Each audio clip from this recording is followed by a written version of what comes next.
Alrighty then. About time to jump on in, but we're gonna eat a little bit before.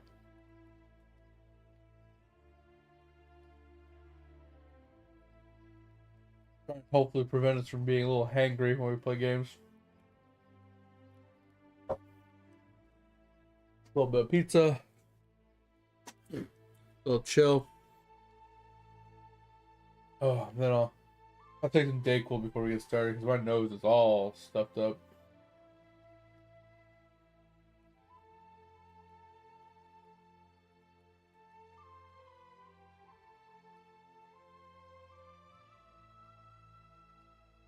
Oh, but hopefully everybody's doing well today.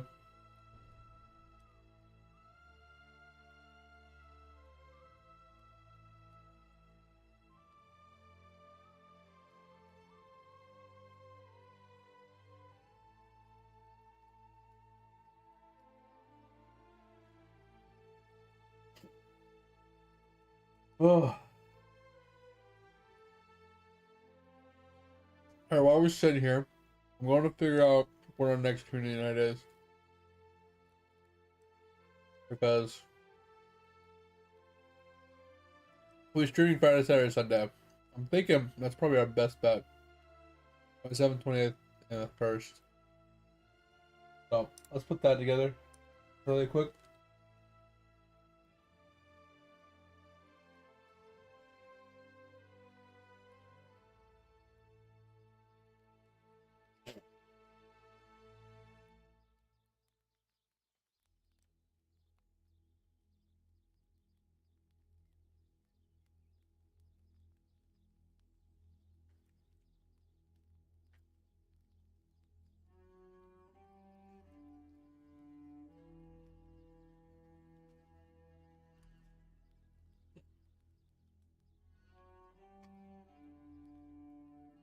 The 27th, 28th.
Sorry, it's taking a lot longer than I thought. I don't know how to recreate poll I already had before.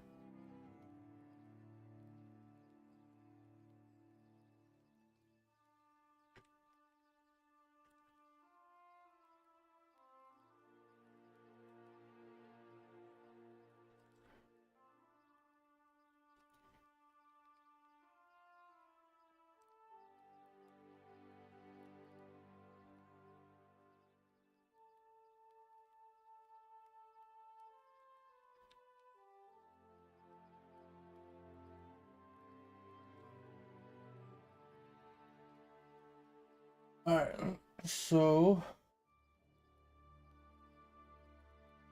I think we're gonna leave this the way it is. And once people start joining, what up, Dag? Once people start joining, we'll ask for input on any other games they want to be added. Or they think should be added. I'm trying to think of games we can play as a group that I typically won't play on stream.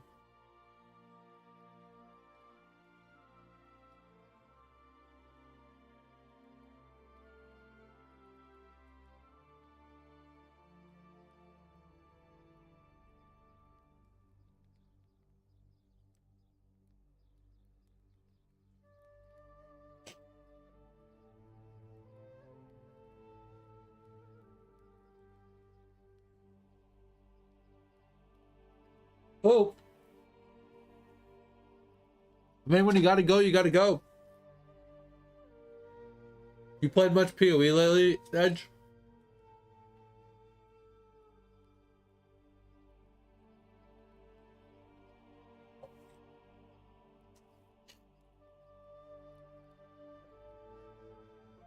I'm getting so fed up with my build right now. I keep getting like insta popped in like tier 1 and 2 maps.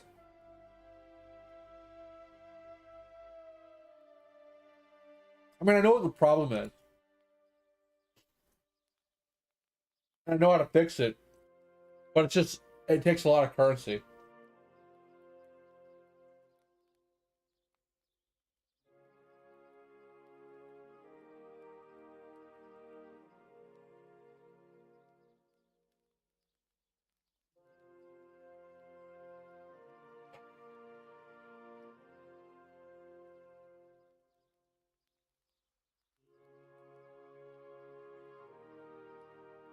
The problem I'm having is I don't know how to gear and scale the character to get me to the point where I transition into the expensive stuff. Like, it's not like traditional RF where I know how to scale it. I need to figure out how to make it tanky and sustainable slash damagey without investing into the expensive stuff that the guy has. Right here, I'll show you really quick while we're waiting. I'm just eating food, so. So this is the build, right, Edge?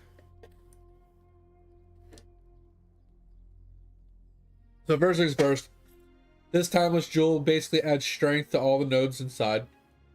This one allocates everything in a small radius, all the small nodes, right? All these small nodes that are in radius that I don't have allocated. So those are kind of negligible, right? He also doesn't pick up any fire nodes, any like max res nodes or anything, because all of his jewels have fire res on it. So that's already expensive in itself.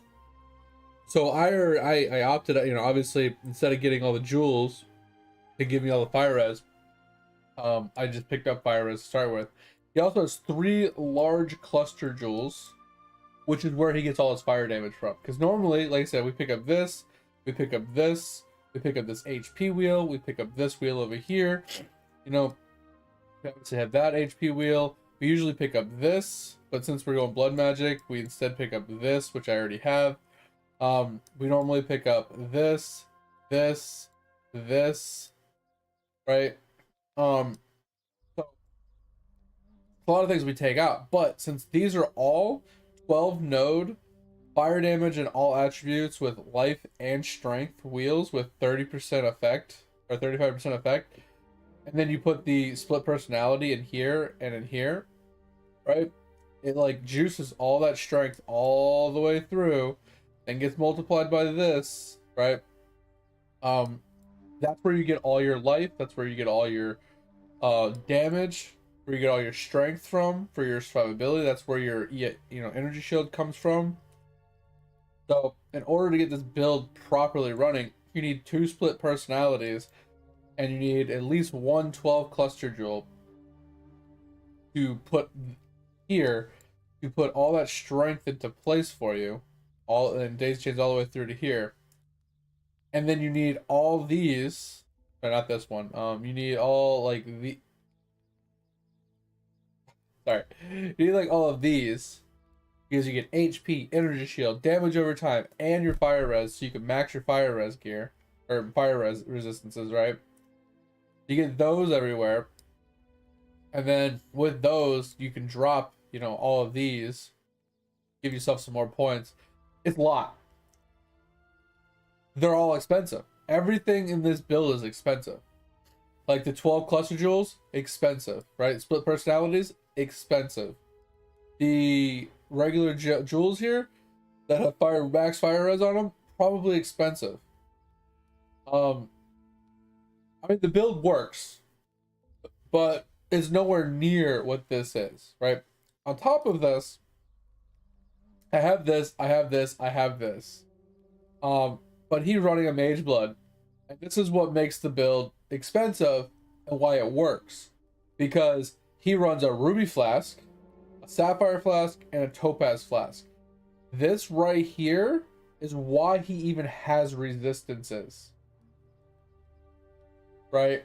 Because if you look at his rest of his gear, he runs double maces, so he doesn't even have a shield for block or anything. This is pure offensive weapons.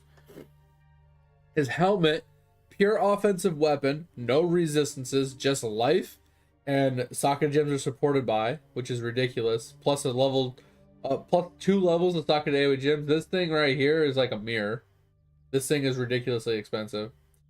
And then you got these boots. They have chaos res and movement speed and life and strength, obviously. The amulet, once again, attributes strength and strength. No res. The ring, damage over time, strength, int, max life, no res. So he literally has 0 resistance on any of his gear. So in order to even be at max res, he has to have the Mage Blood. And he has to run those 3 flasks. So like I said, following this build is insane. But I mean, it makes sense once you have all of the pieces. But to get a ring like this, you're speaking 20 divines, if not more. You get an amulet like this, same thing. These boots, let's not even talk about it. The helmet, it's not even in any kind of budget. Like, so obviously I have to get scuffed versions of everything. So get things that have like, instead of 200 strength, I have to get stuff that have like maybe 50 to 100 strength, and I have to get 2 of them. But I also have to get things that have resistances, because I don't have a Mage Blood to fix my reses. Like I said, it's a complete and utter like shit show. So I'm sitting at about 2500 ES with 1000 ES regen. I don't actually. One thing that is cool about that I've finally tested and learned with the build is, since I'm not taking life damage, the recharge, even though I'm casting skills that cost mana, it's endless mana. It's endless casting. It doesn't drain my mana at all. I stay at maximum mana regardless of how much I spend, because I have over 1000 recharge, and recharge is instant since I'm not taking damage. So that is confirmed. If you use the youthful whatever, so you can blood magic your skills, as long as you have enough to cast whatever skill you're trying to cast, you'll never have a problem.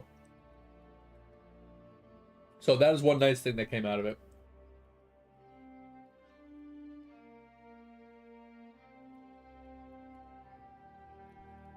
And I will say, it feels nice doing, like, putting that setup in place, because I'm not even lying, Edge.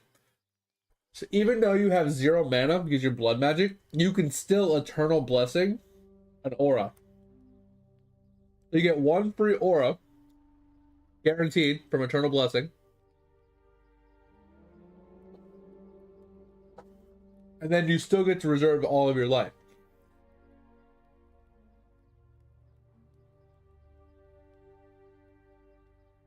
Which means if you're using a spell, you can take advantage of Pantune it.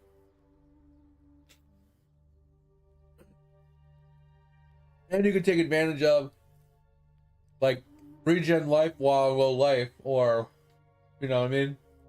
Anything as, like, while on low life, you can take advantage of. But, anyway. Yeah.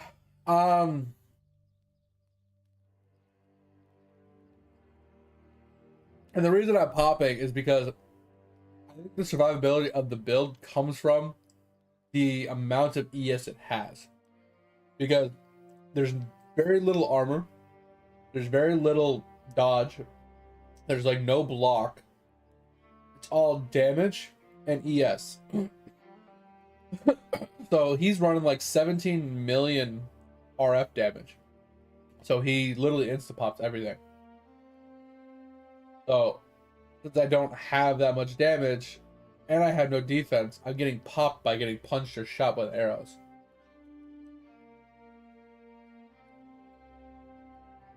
So the only way to fix this is get more strength, make sure my resistances are tolerable, and probably invest into a ES on block shield. If I can get more strength, I can get more ES. If I can get more ES, I'll have more life pool. And if I have ES on block, and I have at least 50% block or more, I should be able to sustain a lot more damage and not die as much.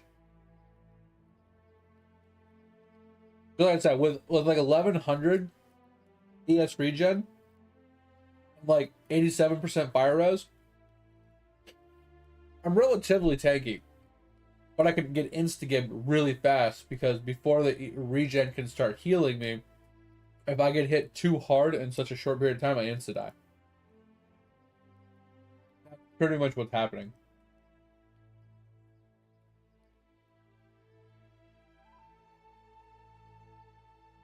But I did do my 3 ascensions.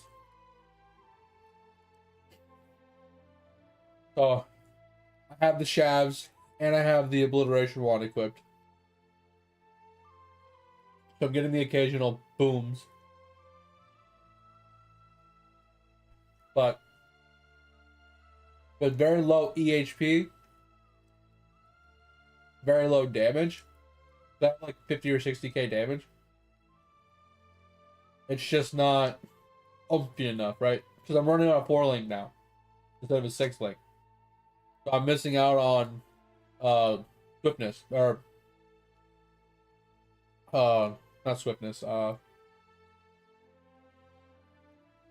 swift affliction, which is a huge part of our damage. And I don't have life tap running, which is another buff for damage for it.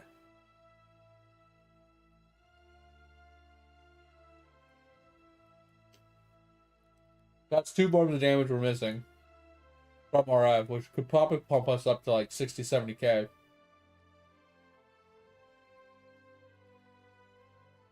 So there's a lot of work we could do to try and fix the build. Mostly, like I said, revolves around stacking more strength.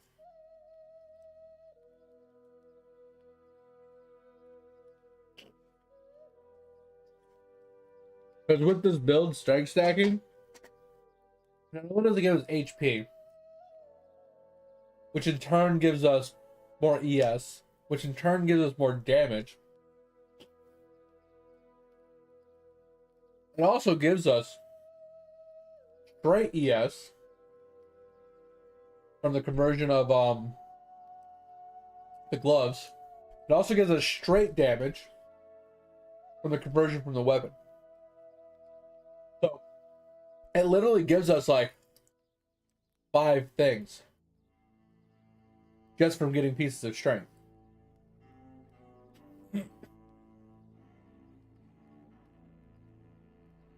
And yes, I'm currently running Pyres, which is like 70% increased burn damage right now. So it is huge damage boost. And it has fire and cold res on it. Which is why my reses are even somewhat okay. The problem is the strength would give us more as long as there was enough strength. And I don't know where that breakpoint is. Like, how much strength do I need to match what the Pyre is currently giving me for 70% increased damage? Because since 1 strength, well, technically like 10 strength, does so much for the build, I'm curious where it is. Well, that's what I'm saying. So, like I said, since 10 strength gives me energy shield from the like 30 energy shield, but 10 strength also gives me life, which gets converted into energy shield because it's being preserved. And strength also gives me raw percentage damage increase from the weapon. I don't know how much strength I need for all of those combined increasements to be better than the 70% from the ring. Because the more HP I have, the more I reserve. The more I reserve, the more ES I have. But also the more HP I have means the more energy shield I have. And the more HP and energy shield I have in total means the more damage the RF does. But then the weapon does more damage based off of how much strength I have. And the gloves give me more ES based off of how much strength I have.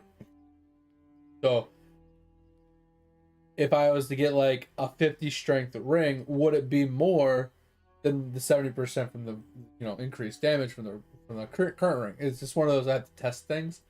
And I'm just getting fed up where I'd rather just play with you and let you kind of carry me. Because in all honesty, like, I think the build's too expensive to get done in a short league like this for the way I play. It's a cool idea, and it probably would be really fun once I started getting it up and running. But I don't know it well enough to be able to scale it as needed from like starter to mid gear to like end game gear, which is what this build is set up for. I don't have the experience in it to be able to do that. So I think this is just like a chalked league where if I can get to 90, that would be awesome, just so I can get the second mystery box. But I don't see me grinding it to have fun. Purely because I don't see me getting to a mage blood. I think this build heavily would be worth playing if I could figure out a mid-game gear setup that I could farm for a mage blood. If I can get the build set up so it could farm its own mage blood, and I got one, I think it could in turn be like an in-game viable build for me.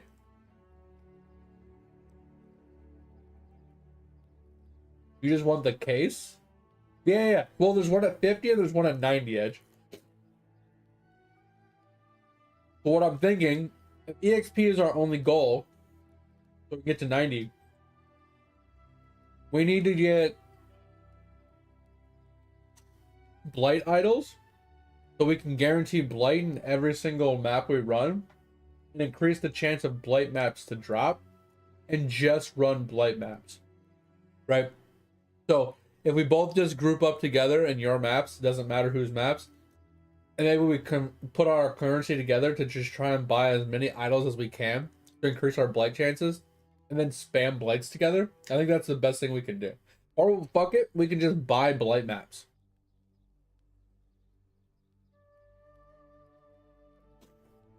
Once we get your commands up and running,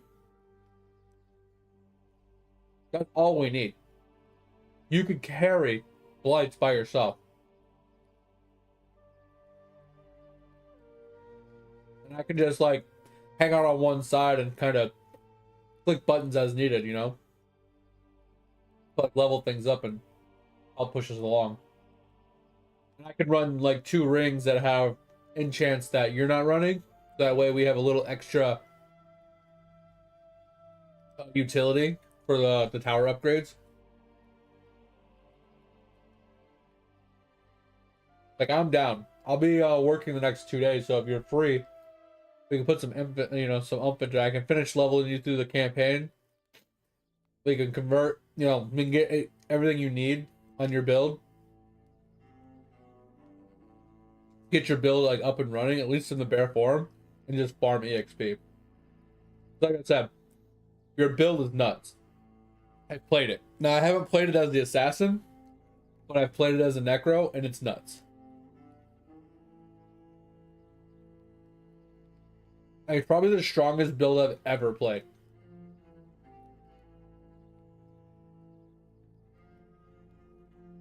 I'm not saying something.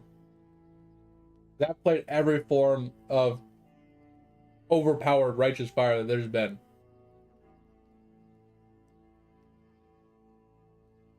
God, it's taking me a very long time to eat my pizza. I still don't feel very well, so I'm breathing a lot. Snorting my nostrils because they're plugged. And taking my sweet time.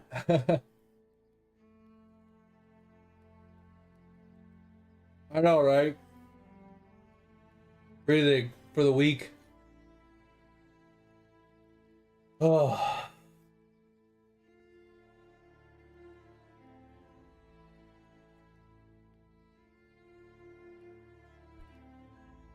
But Ed, I think you should look into getting Quinfall with us.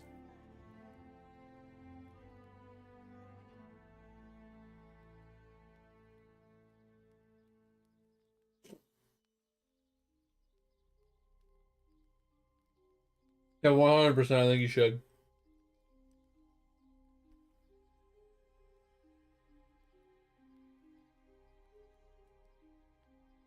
Like, if it's something you're interested in, like I said, it can be one of your gifts from me. For all your help.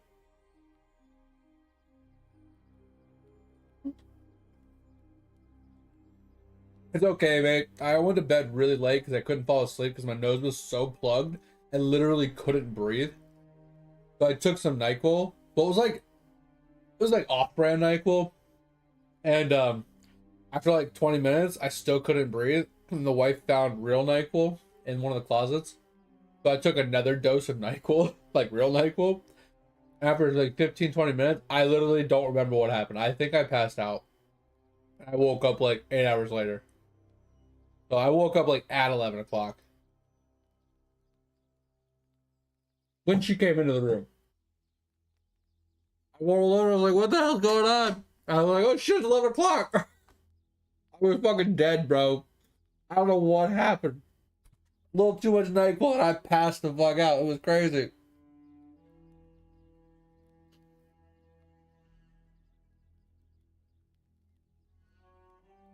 Like, I don't advocate to take more than what it tells you to take, but I'm gonna tell you right now, double dose of NyQuil put me right to fucking sleep. Oh yeah. Lightning, what's going on? Thank you for the raid. Appreciate you. Welcome in. Thank you for bringing people on over. We're about to get up and running. We're gonna finish up our finding skills today. The smelting's done, our woodworking's done, our leathering is done. We're gonna do weaving today. We're gonna probably put some work into stone cutting, but that's gonna be rough because it's gonna take a lot of sandpaper. But we might finish up logging, harvesting. I'm not really worried about fishing. The warbirds have arrived! It's going okay. I'm just a little sick today, Lightning. I appreciate you. Like I said, thanks for the raid. Thanks for bringing your community on over. Oh, just still not feeling very great. All right, well, we're about to jump in now. I want to get a bunch of our professions done today, so we can get our daily crafts in, so we can start working towards best in slot crafts. Right now, we finally got 250. Or sorry, like 205 engineering. So we're gonna sit and cave. Once we have our daily crafts all sorted, for our refineries, we're gonna farm up a bunch of resources for it so we can actually craft a few. But then we're gonna just idle in the cave to get a bunch of legendary components to consume for engineering books. And once we do that, we'll probably cook to 250 engineering, and we'll be good on engineering. Be able to hopefully make relatively best in slot tools, and then with that, we should be Gucci going forward. Hold on.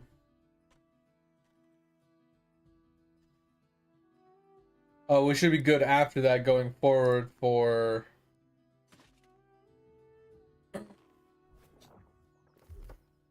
doing our other professions, because once we have the decent tool, like, Would you like a cup of sorted water? out and juiced. You look thirsty as fuck. Been right playing a now. lot of WoW recently. Yeah. Is it in preparation for the new expansion, or is the new expansion already out? Lightning, have you seen the new game Quinfall? Or yeah, the Quinfall. Have you seen that one yet? What was I doing again? Oh, attributes. I think it's this is fishing, right? Oh, this is harvesting. Okay. So respec. So I've been hyping it up a lot lately, and it's just because I'm really excited to start playing it myself. I'll show it to you if you want. But the gist of it is it's a better Ashes of Creation, but it needs more polish. It's like kind of it's still lacking, it still needs quality of life, and it still needs like movement polish and combat polish. And it's been out for over a year. Technically it's been in betas for the last for 2 years, but for the last year it's been in like early access on Steam. And they just did 1.0 release a couple days ago.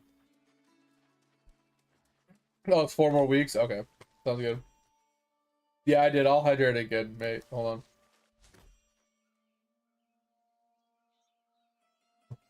You're also excited about Quinfall, mate? Or are you talking about the World of Warcraft thing? Someone's out here harvesting the freaking hemp. I'm gonna have to go to another place. Alright, we'll do this little loop really quick, and then we'll go to the other place. Because there's more over there. I'm not gonna tinker with it. I'm just gonna grab the couple that are here, and then I'm gonna go over to the place with the that has a lot more. I'm not gonna sit here and fight somebody for it. Topher with the first, even though he wasn't first. Welcome in, Topher. If you want, I can show it to you, Lightning. I mean, obviously you can see it on Steam if you want yourself, but I can give you the TLDR and show you some stuff that you can and can't do in the game, or whatever, or can do in the game, the things that are available. But it's up to you. Like I said, I'm really excited about it, so I've been kind of hyping it up the last couple days. Because that's the game I'm switching to after I finish my Ironman playthrough of this. Like 100% I'm switching to it. And one of the key selling points for me on it is it's only $10. I don't even know if you guys are in an ad or not, so that kind of sucks.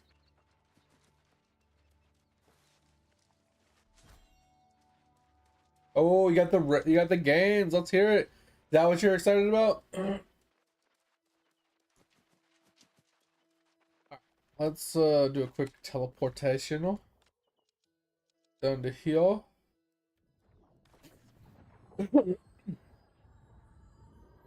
Writing and running, it's all good. 10 a.m. Ugh, yeah, it sucks.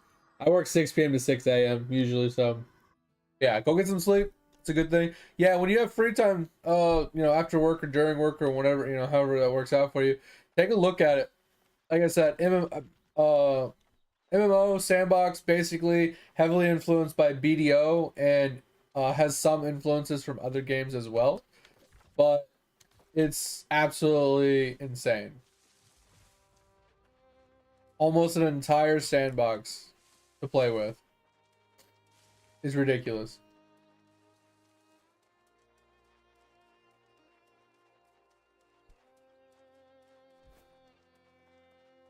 Reliquary name tags? Wait, what are those?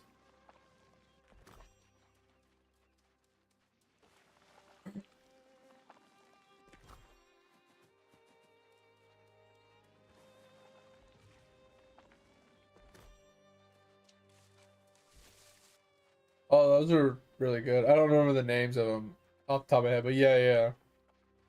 DR and AFK multi is ridiculous.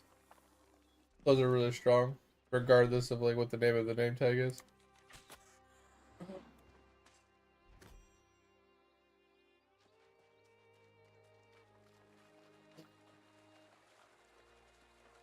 You got yours? Yeah, I got mine the other day. I was like, wait, what? I actually hit that? That's crazy. Yep. I think it took me like 40 days or something like that. I got mine just not that long ago. I think I hit it on stream too.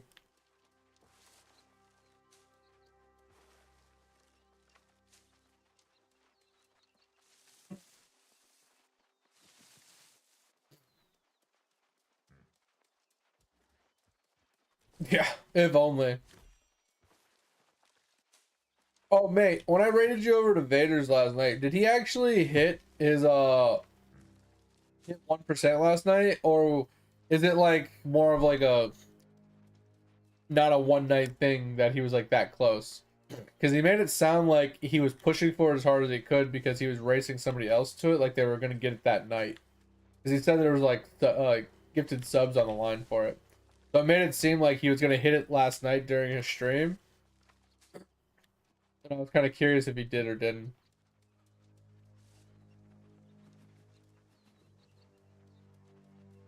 Oh, while I guys got you here, wow, I can't speak. So I pushed my pushed is the wrong word. I finally leveled up my snail a few times, but I don't know how to push it to the next level because it won't let me. Does that make sense?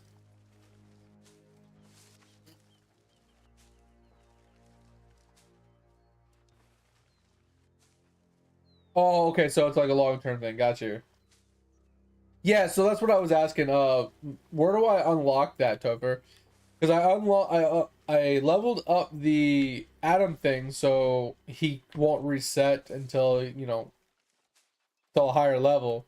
But I don't know where I unlock. So it's a lot further than the duper bits. Got you. Okay. Gotcha. Because I unlocked the one in duper bits, but is there any more? Oh, so is the rest of them from flunking then? Once I have it unlocked? So I guess I'm locked behind spelunking, and I'm just gonna be stockpiling mail until I unlock it, I guess.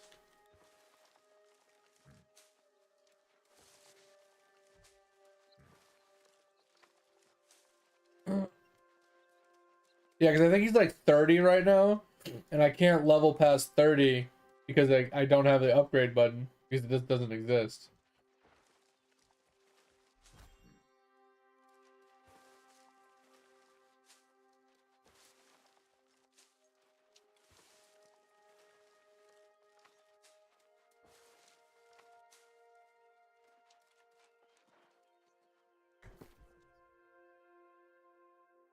So, so this one,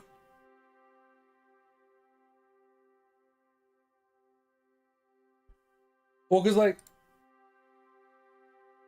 if you look, mine is at 30, and I can't do anything. Like I literally can't click this button. There's no more things. Okay, so I need this one, and then I need this one. So I need these two, and that should put me to 50. Okay, that's what I was curious on. I've just been letting it idle, and I haven't touched. I gave up on gaming a while ago. Like gaming has been driving me insane. I'm gonna have to go back and start putting some effort into it soon here, but I can't be bothered to deal with it right now. Yeah, I'm gonna turn off palette, and I'm just gonna speed run gaming soon here. I'm just gonna try and like speed grow, and like basically I'm just gonna go for bits rather than palette for a little while. I'm gonna try and unlock some of our duper bits so I can get the snail going even further. Because now that snail's 30, I'm getting a lot more percentages, right? The problem with it is though, since I don't get a lot of mail per day, I sometimes have to wait like 3 or 4 days to get enough mail to even attempt one try.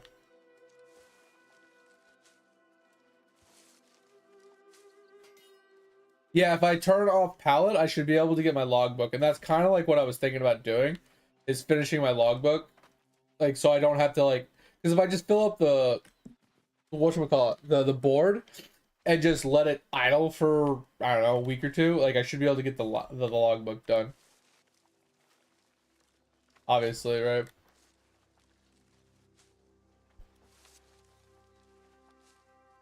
Yeah, I saw you got yours done. I was like, bro, how the hell did you get it all done? That shit's wild. Shit takes so long. We got it done with like one. Yeah, I'm gonna turn palette off. That's what I was talking about. Well, palette gives more bits, but it's also like 10 times slower. So I think it's you get more bits per second if you're actively doing gaming with how fast it grows, right? I think since it grows so fast, and if you're constantly claiming it, I think you get more bits per second if palette is off.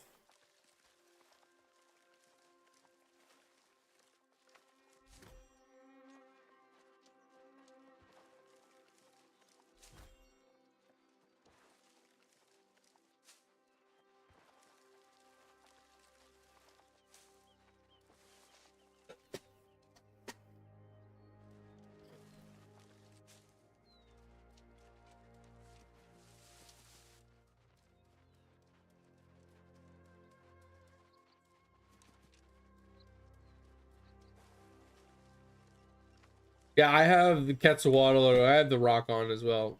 But that's what I'm saying. Like, I think if you have fast enough growth speed that you don't need the rock on, or even with the rock on, cutting your EXP in half and stuff, I think you get more bits per second with insta grows like that, and be able to just spam click like chems and freaking shit like that, where you can just speed run through bits so fast. I also have to go to the bathroom in a second here, so I should have went to the right first, because I didn't realize I had to go this way for the rest of them. Should have went to that one first. I checked a little bit.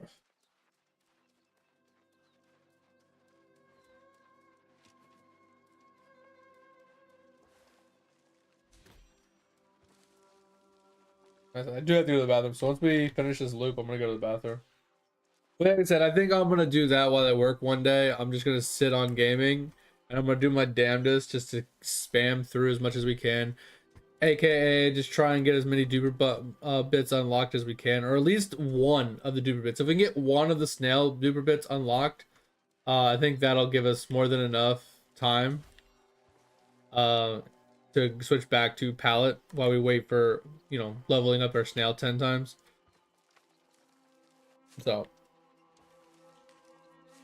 yeah, your nugget needs some work. Yeah, you got 3 flawlesses. Interesting.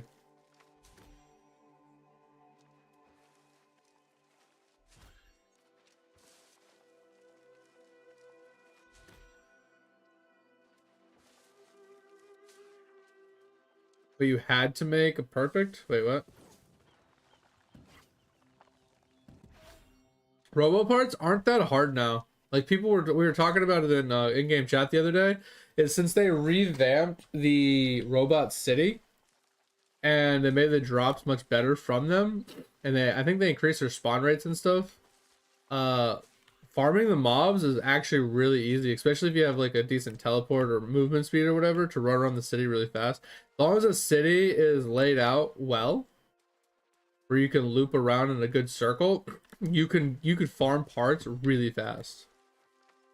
Yeah, yeah. Having the right pet and just being able to one tap them. If you can run around in circles and just fucking one tap everything, you'll get so many parts in such a short period of time. It's kind of wild. All right, we're gonna go head over here and AFK for a few minutes. Like I said, I have to go to the bathroom, and then we'll come back and because we should head across to get that hemp. Um, next time, because like you go across and then you farm that, and then you come back over here and you farm the rest of this again. Nice little loop, but we're almost full anyway. So we might only have to do a single loop to be able to head back. All right, I'll be right back, guys. Give me like 2 minutes.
Oh, all right, we're back. So I was trying to put up our straw poll in our post for our community night this month, but the straw poll won't let me do fill in the blank like I wanted to. So it's just going to be like a simple list like it's been, but with the added caveat of I don't know if I should add any games to this, right? Because I want games that we don't typically play on stream. Because I don't want a normal game that we would normally play.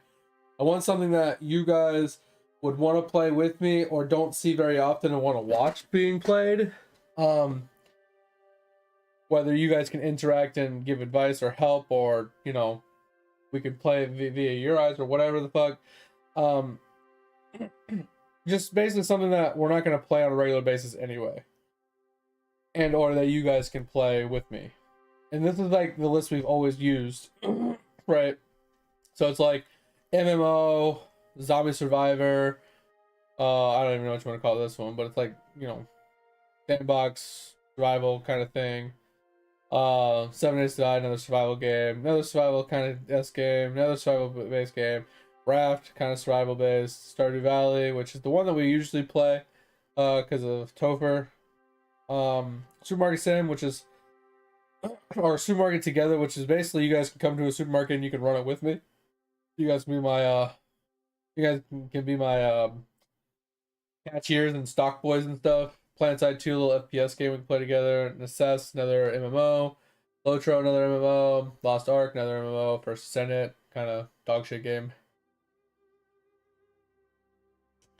It's just those two games specifically, like, they're fun to play for a little while, but I'm not super interested in them, if I'm being completely honest. 7 Days to Die is cool, but I'm never super invested into 7 Days to Die. And then Stardew Valley is cool as well. It's just, I kind of just follow around and just do what everybody else wants to do, because I have nothing in that game particularly that I'm just like interested in just like doing, right? I have no real goals or aspirations in that game. It's a cool game though. I love the premise, I love the idea. It's just there's nothing in the game that's like, damn, I want to grind this out. Damn, I want to level this up. Oh, I want to hit this. I want to hit that. I want to do this. There's nothing really shines in that game to me like that, right? At least in the RuneScape Dragon Wildlands, it's like nostalgic from RuneScape, and they have skills that you can level up to like 99 or whatever that seem to add oomph to the character.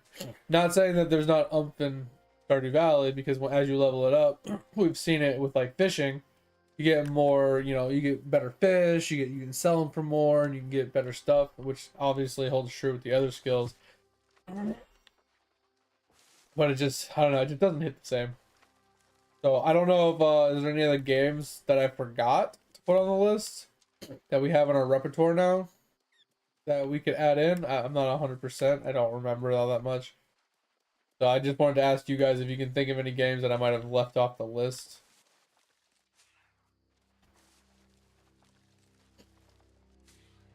Alright. I will say, I think harvesting is going to go much faster, minus the fact that we don't have a lot of firewire. Since we don't have a lot of firewire, we're the high tier crafts are going to be a little slower. We'll have to go out and specifically farm that out, but we should be able to, like, hemp will be fucking easy. Silkweed will be easy. We can farm those in huge quantities. As you can tell with just the hemp here, we can farm hemp in massive quantities.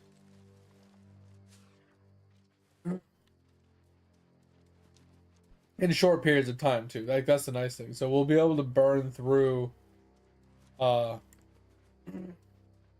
getting through this. It's the hard part's going to be getting through the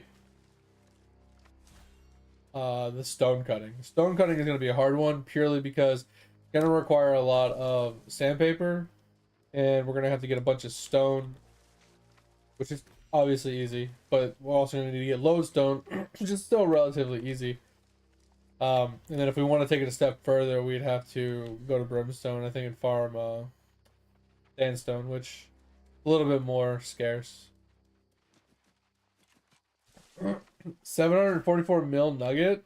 Wait, what? Oh, that's what you can get up to? Yeah, I wish it was easier to hit bigger nuggets, but at the same time, I understand why it's not. Because if everybody had a big nugget, then it wouldn't really be a chase. You know what I mean? If you could more reliably hit bigger nuggets, I feel like it wouldn't be a chase to get one. What I would like to see is a way that you can buff the nugget, like you can use some sort of resource to like buff the nugget to increase the odds of it hitting like big temporarily. And if it hits big, it actually resets. So even though you have the no reset stat, this forces a reset for an attempt at like your max nugget. It's like maybe like a 10 times increased chance to hit a bigger nugget at the not risk, but at the expense of your reset. So then you have to refarm up your big nugget to a bigger pool to then attempt it again. I think that would be cool because then it's risk versus reward. You have like a multiplier or something added to it where it increases your odds of hitting the high end of your nugget by a ridiculous amount. So the odds of you getting an increasement to your nugget is almost guaranteed, but you have to restart stacking your nugget after that. This way you can probably kind of like almost like with a snail where you can encourage it to get a chance to like, increase your success chance at the cost of all those tickets, right? I feel like that could be something to be worked in, but obviously it has to be ironed out and kind of fully thought out, not like a half-cooked idea. Because right now it basically boils down to, since it doesn't reset, you spend shit tons of time stacking it up to where your minimum nugget is finally like high enough that you're almost guaranteed a new nugget, and then you slow grind that wave of small nuggets all the way up until you finally get a decently sized nugget. Like, and that just feels bad because you barely ever get upgrades, you barely ever get an increasement. When you do, it's very small until you randomly hit big, and then you don't hit another upgrade for a very long time. Ah, shit. I don't need this. So grab this.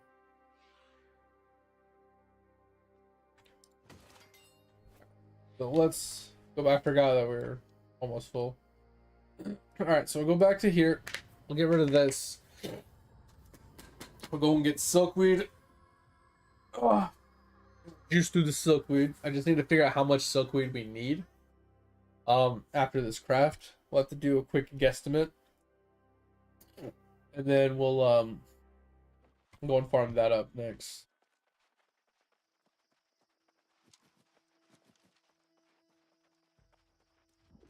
Alright, quick guesstimation. We got 5k linen, that's crazy. Or fiber. Alright, so and that 5k turned into 1500, which turned into 430, which then turns into this. Alright, so 150 times 6. So it's 3, 6, 9. So about 1,000 silk thread. That's not too hard. We can go farm that super quick. Let's go farm that really quick. Is that 1,000?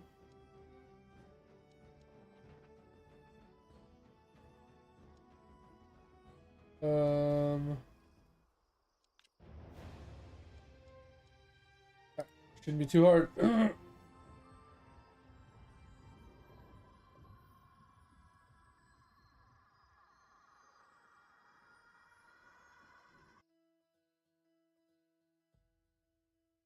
Oh, is that the one from World 7 where you buy the item and you run it to the certain zone? Is that the one we're talking about, mate? Like, I'm really bad with names, so.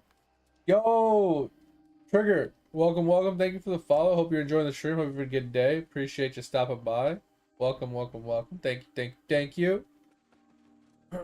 How's life and gaming and stuff?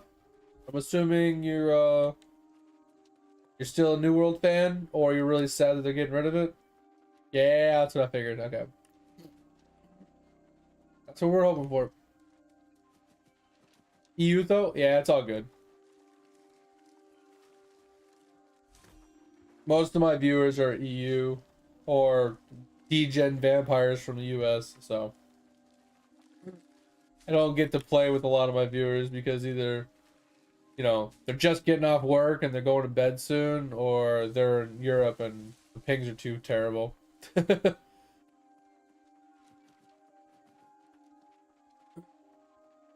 So, are you hopeful like some of the other people are? I mean, not me. I'm a serial negativity when it comes to it, but um, or at least like a Debbie Downer when it comes to it. Are you hopeful that Face Punch is in talks with Amazon for New World? Or do you think that Face Punch is talking to a completely different company about a completely different game?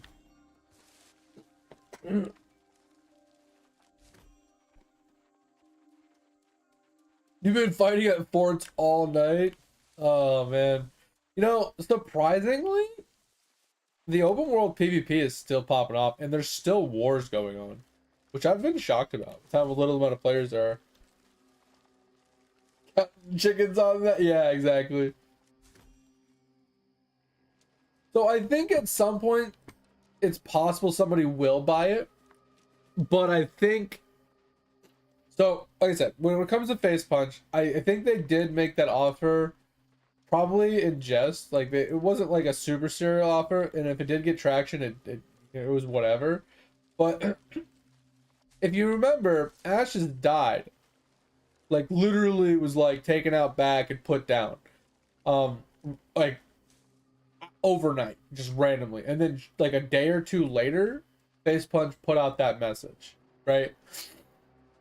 That CEO put out that message. So it could be Ashes, it could be New World, and it could be a completely different game altogether, right? So we have no even conceptual idea of what game that they could even be fathomingly talking about when it comes to that vague ass post that they posted. But I do say that there is some sort of possibility that the longer or the closer it gets to shutdown, the more willing Amazon would be to take a lowball offer for something that they're going to get nothing for. Because the way I look at it is, would you rather A, put something in a box that you spent a lot of money on, put it on a shelf, close the closet, lock the door, and forget all about it, and literally make no money off of something that you've spent tons on and your whole goal is profits? Or would you rather try and get the best offer as you can, but in the process of being greedy and trying to get as much money as you can out of something that you think is worth more than it is, you kind of cuck yourself and then you eventually just take whatever offer you can get to make some money rather than no money.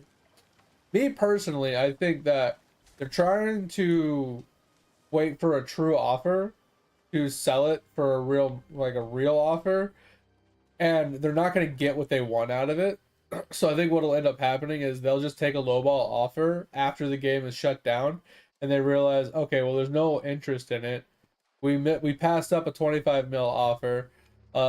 Maybe we take the next offer, and if it's like 5 mil, maybe they just take it because 5 mil is better than nothing. You know what I mean?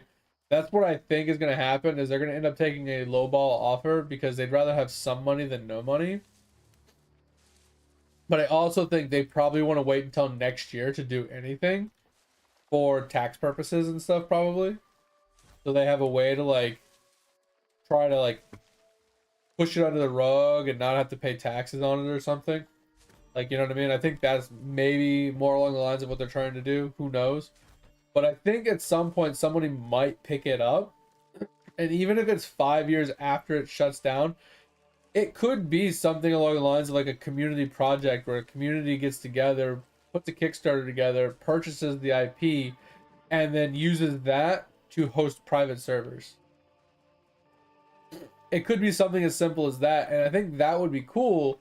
But the downside is there would need to be people that could do some sort of dev work with it to bring it back up to speed with a new generation of stuff and to polish the things that everybody hated, right?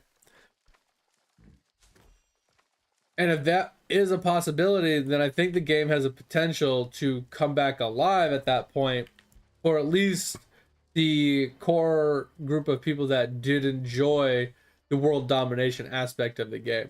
But at that point, it's going to be kind of forgotten by most people. And I think the traction is going to be so little that is it really worth the money investment to purchase something at such a large price for zero, like, for a very like small chance of survivability?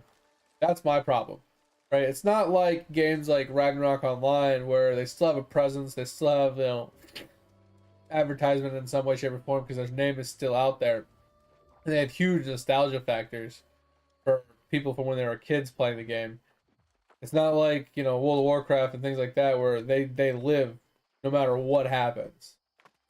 It's kind of like it's a newish type of game, been out for 4 years, you know, already dead.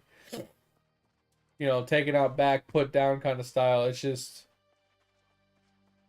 I don't think it has much longevity left in it, personally. Even for people that really like it. Because once they move to a new game and they get invested into a new game, the odds of them moving back to something is usually pretty slim. Like, take me, for example. I played WoW for over 15 years religiously as my main only game. And eventually I got so bored of it, I finally quit, like, completely quit after 15 years. And I went back and forth with it for 5 years after that. Roughly. And ever since I fully quit, I've never gone back. Like, I refuse to touch the game. There's nothing that they could bring to the game that would ever make me want to go play WoW again. Yeah, I do get the occasional itch to want to go and, like, play it for a month just to, you know, nostalgia fact and get some little, scratch that little itch that I've been missing for a little while. But at the end of the day, it's like, is it worth me buying the expansions and a monthly membership just to be able to scratch an itch for a week or two? It's not really worth it. So I always, like, you know, my logic wins out in that fight and I just never touch it. I just say, screw it, I'm not going back to that. What's the point? Why waste the money? Right. Exactly, Tove, that's what I'm saying. Like, my logic wins out in that situation every time. No, I'm not gonna log in. Fuck that shit. I mean, maybe on a trial account that's free.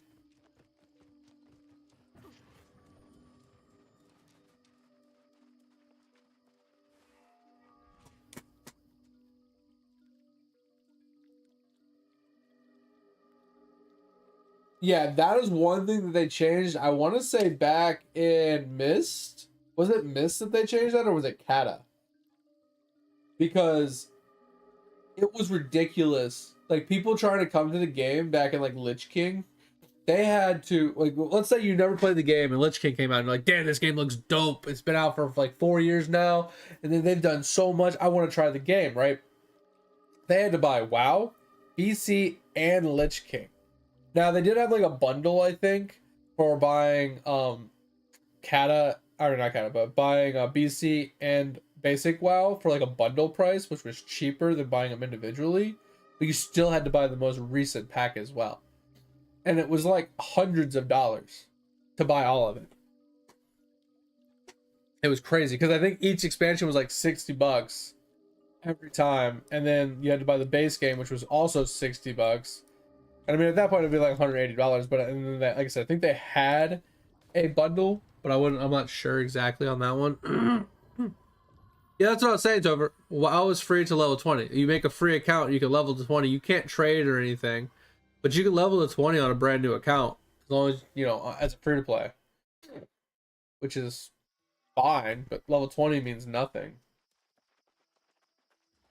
Literally, it's like a drop in the fucking bucket. What's the point?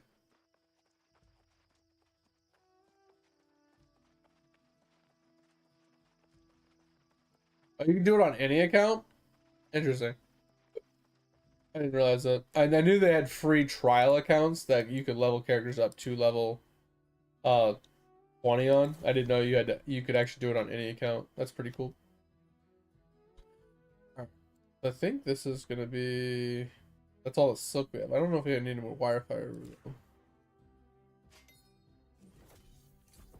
Alright, that put us to 86. We still have some more wirefire we're gonna need, but we need to do another rotation of linen and silkweed. I think that one guy ran around and took most of it. So we might have to find another spot to go. But 186, it's already a huge step in the right direction. Let's get rid of what's on us. We can go farm more, and then we'll go back, do some more hemp.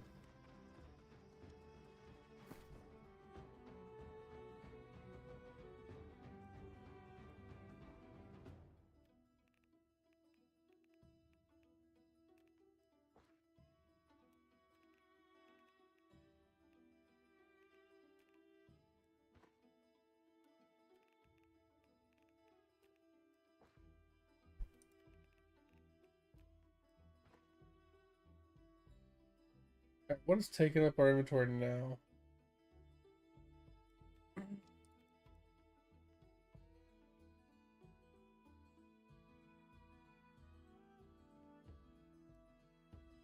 Oh, we got a lot of that. Okay,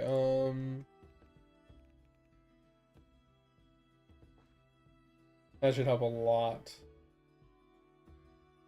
That was a ton of food. Alright. Let's head back. Do hemp.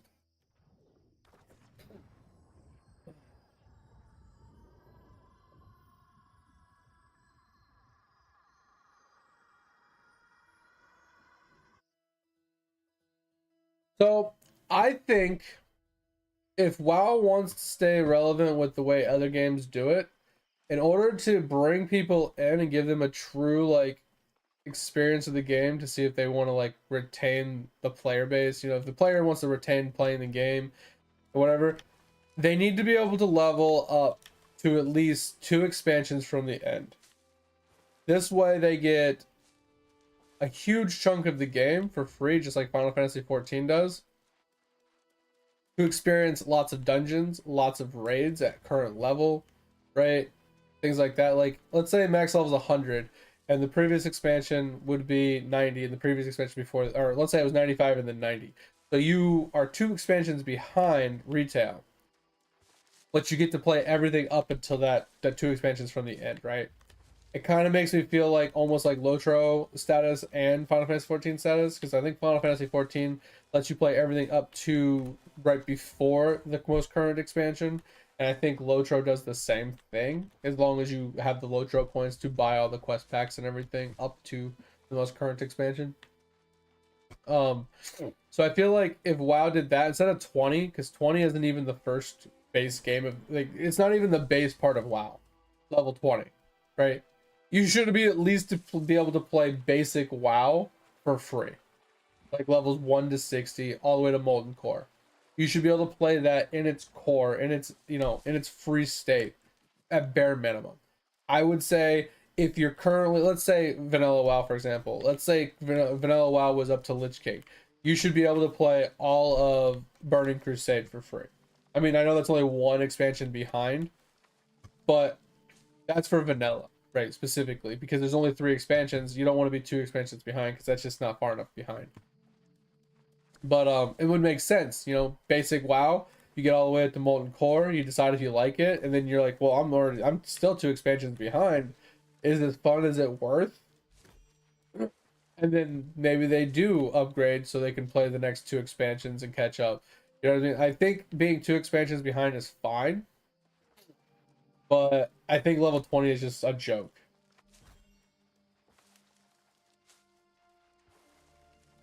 Wait, basic WoW is 1 to 30? I don't believe that. So if they released vanilla like WoW Classic, you'd only be able to level up to level 30. I mean, I think I understand what you mean though, is like with the level squishes and stuff. Since they have to squish the levels as they get higher and higher to keep it within level ranges and stuff like that, so it doesn't get so absurd. The level squishes means that level 30 is technically base WoW now, but that's what that's what I thought you were talking about. That's what I assumed you were talking about. Okay. Yeah, so like squished everything by 50%. Yeah, it makes sense. But even then though, like what I'm proposing isn't in correlation to um that, because like if you think about it, if let's say hypothetically you were 2 expansions behind and they level squished everything, right? If they level squish everything, but the content you're playing hasn't been level squished, right? Because you're 2 expansions behind, you won't even be able to play the content because you're gonna be under leveled compared to the rest of the content. So that poses its own issues with the level squish, unless that the content you're playing is also level squished. You know what I'm saying? So there's potential for problems with that.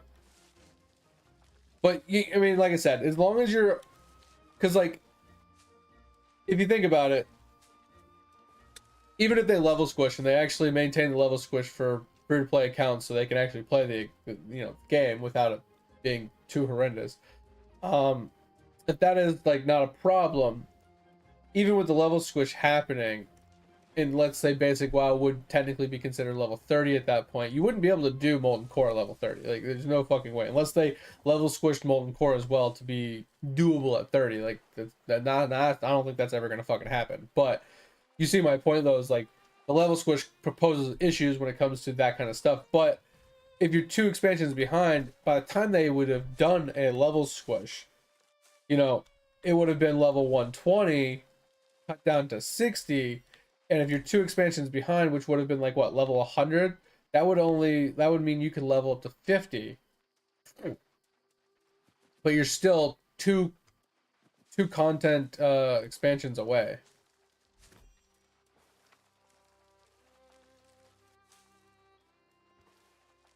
So instead of being, and then the next one will put you to 55, and the next one after that would put you to like, 60, but you're still 2 expansions behind because they would have been at 80.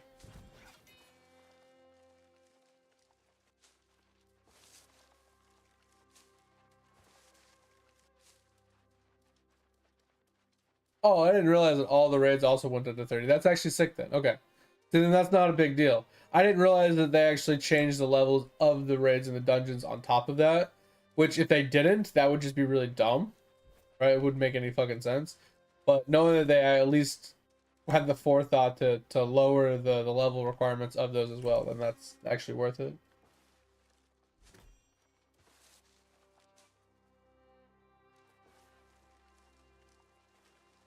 That's pretty cool.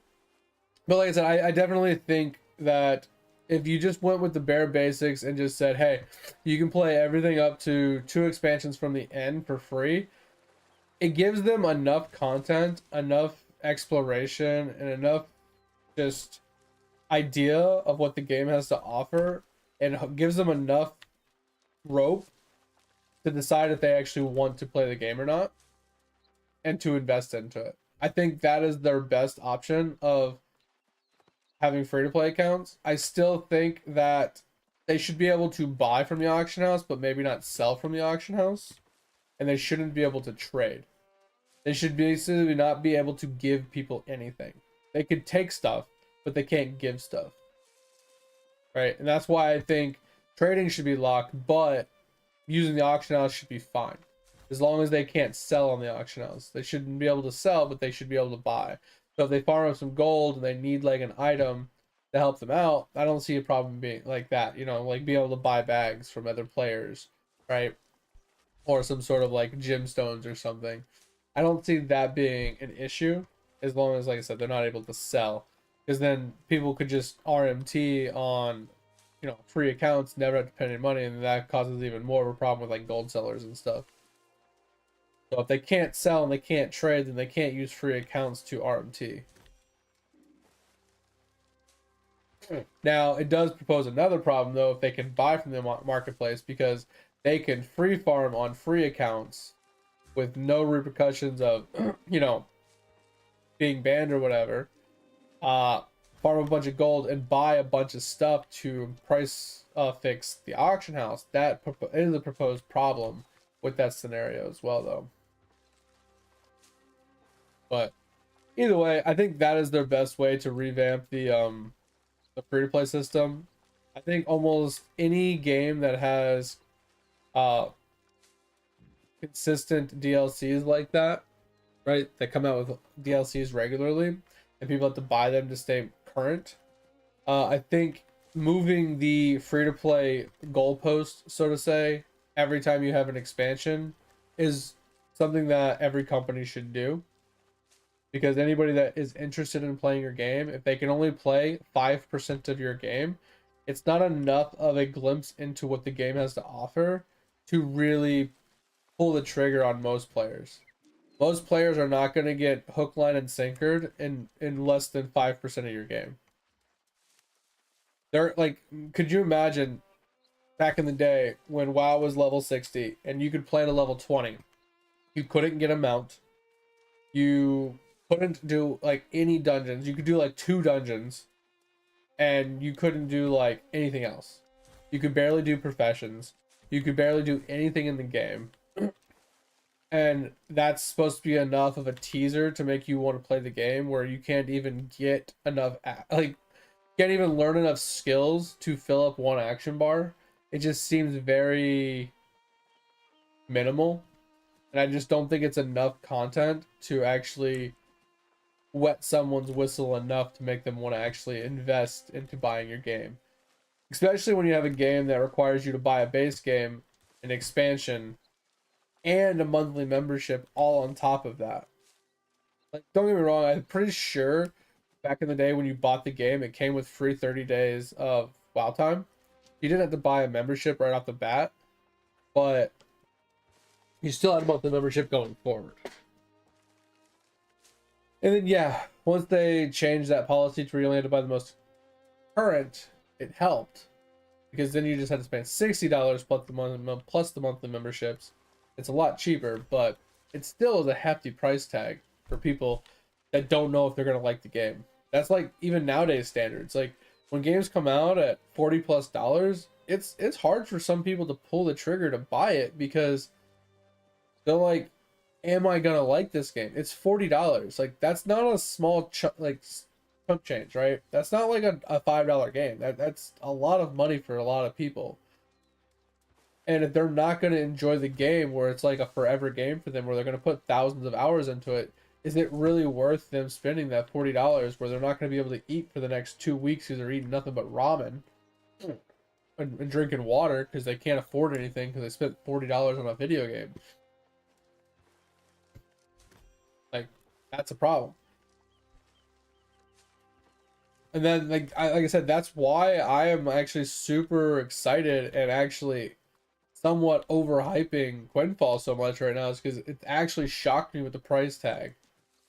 I'm super, super, super shocked that they had a $10 box price of the game with no required monthly fees.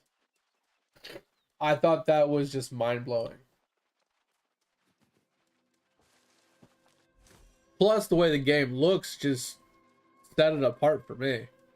Like I thought I was looking at like Black Desert or Crimson Desert or something, one of those like high-end graphic looking MMOs.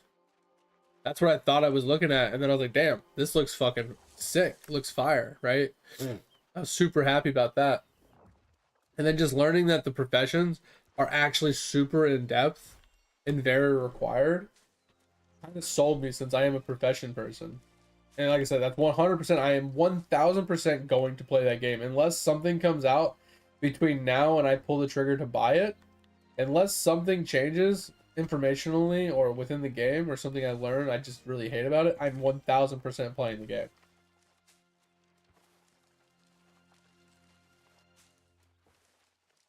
Yeah, I thought it was gonna be at least like an online co-op, if not an MMO. Because I thought it was like basically BDO 2. That's what I thought it was gonna be.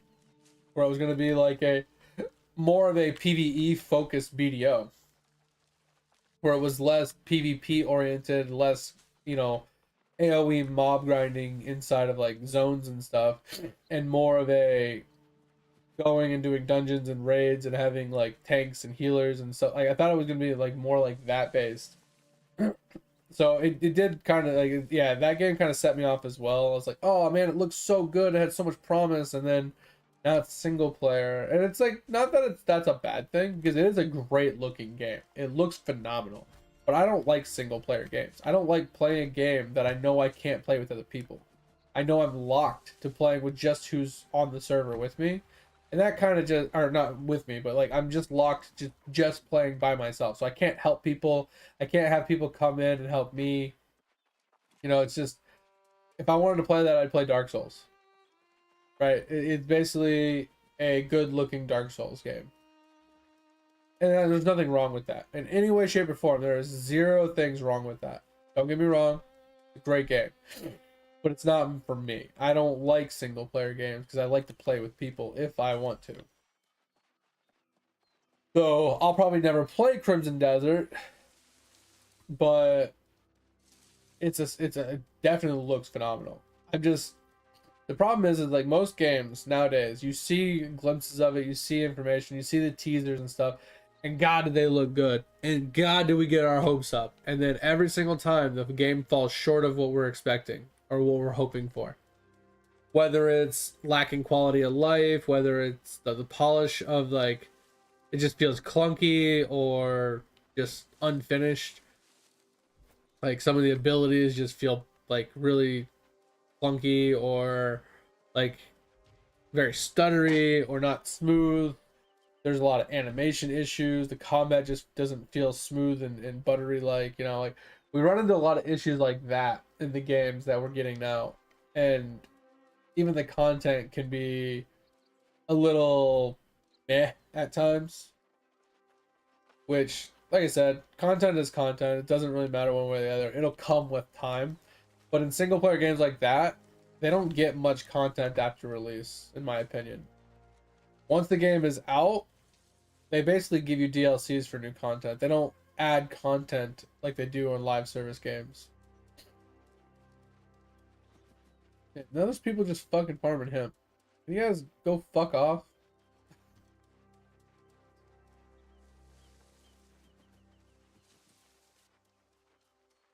Seriously. Code just go straight fuck off. Get out of here.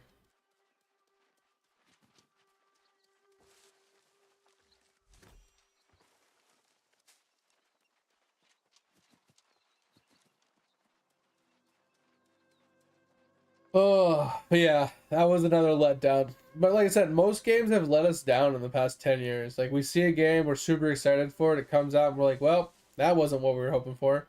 Like, take Bitcraft, for example. How excited was I for Bitcraft? For how many, like, I want to say for like over a year, I was super excited to try Bitcraft. It released, I watched some people play it, I read some reviews, you know, I followed it for a little while. And I ultimately decided I wasn't going to touch it unless it became free to play. Because supposedly it was going to become free to play when it fully launched. Because it's not 1.0 yet. But just from what I've heard from like the high end players from that game, unless they fundamentally like change some stuff or actually get their act together, the game isn't worth playing. Like, not even a little bit. I mean, I would still, if it was free, I would still play it. Because it looks, it's like an AFK kind of profession grinder. That's basically what it is. You go somewhere, you chop a tree for fucking 5 minutes, and you move to another tree, and you move to another tree, and you just rinse and repeat this process over and over again. And you bring a bunch of logs back, and you spend 45 minutes processing them into like planks and stuff. And then you spend another fucking hour processing them into like materials to then do nothing with it or some shit. Like, it's a heavy AFK game, basically like BDO when it comes to like gather a bunch of materials and then you take those materials and you spend hours processing them. It's like the same method.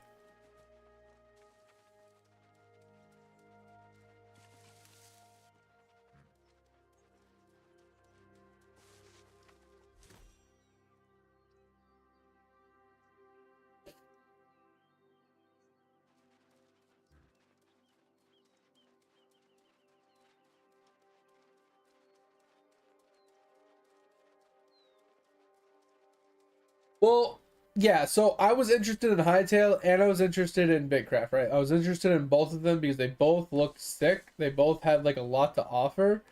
But I think Bitcraft fell off hard for me when I realized that territory control revolved around PvP. The combat was kind of just jank at best.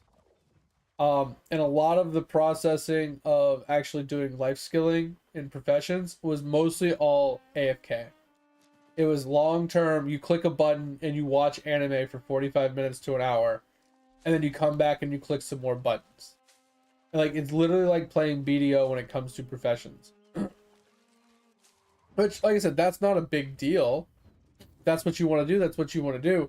But I thought it was going to be a little bit more interactive because it's all about, oh, you go farm this resource to make this tier 1 resource, then you make this tier resource, then you make this tier resource, and then you basically daisy chain them up to the higher tier resources, and then you use those resources to just upgrade your bases and stuff, and your crafting benches and stuff. And it's not so much about crafting for progression of an MMO RPG as it is so much of a progression for leveling up a crafting MMO. It's basically like a crafting idler game almost, which is cool. I mean, they have sailing, they have fishing, I think they have wood chopping and mining and tanning and skinning and things like that. So they have a lot to truly give you, but it's almost all AFK, and I don't really know what it all daisy chains into. Like, because since combat is so almost irrelevant, I don't really understand what you're truly getting from it. But then Hightail is like, it's got so much more to offer. It's got huge combat, it's got abilities, it's got builds, it's got armors and weapons and dungeon looking things. I think they have dungeons. I'm not 100% on that. I'm pretty sure they have like dungeon-esque things. Like they have so much to offer inside of uh Hightail, and it looks good. It seems to play pretty well. The fact that it can be modded as well is even better. People are allowed to host their own servers is even better. I think Hightail just has a lot more to offer overall than the other one. The other one's so microscopic in comparison. It's got less to offer, it's got less expansion, it's got less to do. Like it's just missing so many things that I think Hytale overshadows it. And Hytale is a game that I would be interested in playing. But I wasn't as interested in playing Hytale as I wasn't finishing the Ironman, which is why we never switched to Hytale. Like I was tempted to buy Hytale and play it, but I was more interested in finishing the Ironman of this game than I was Hytale. So I knew I wasn't super interested in Hytale, knowing that this game held more enjoyment just looking at it than Hytale did. So that's why I was like, I'm not a huge fan of it. What up, Our G? Depending on if you're still there or not. Sorry, I've just been ranting for a hot minute. It's a thing, but not a thing. You can't buy it anymore, but there's still a pretty, I wouldn't say hefty player base, because I don't know how many people are playing on console, but I would say the average player base is still somewhere around 500-600 at any given time. Like right now it's like, I think it's probably in the like mid 400s. But this is like off peak hours, off middle of the day, middle of the night for NA. Like no one's really playing, and it's early morning for EU, so there's just not a lot of players in general on Steam. Like I said, that doesn't account for the console players. So there's still, it's not a lot of players, but it's still somewhat alive, and it's got like 11 months left of survivability. So if there's ever anything you wanted to get done in it, or if you still wanted to like do like, because OPRs are still somewhat viable, it can be hit or miss on time of day. Getting raids together is getting harder and harder every week. You can still get world tours together, you can still get groups together to do dungeons and stuff. It takes a little longer because there's not as many players, so you got to find people that are willing to do it, or people that have nothing better to do. But if you ever wanted to play an Ironman playthrough, or you ever wanted to like get certain like objectives or achievements or certain goals completed, it's definitely the best time to get it done, since there's not as many players. You can actually farm whatever you want. Obviously, farming like high tier monsters can be a little more difficult because you don't have anybody to group up with to do it, but I think it's still a viable thing. I think it's still an option for sure.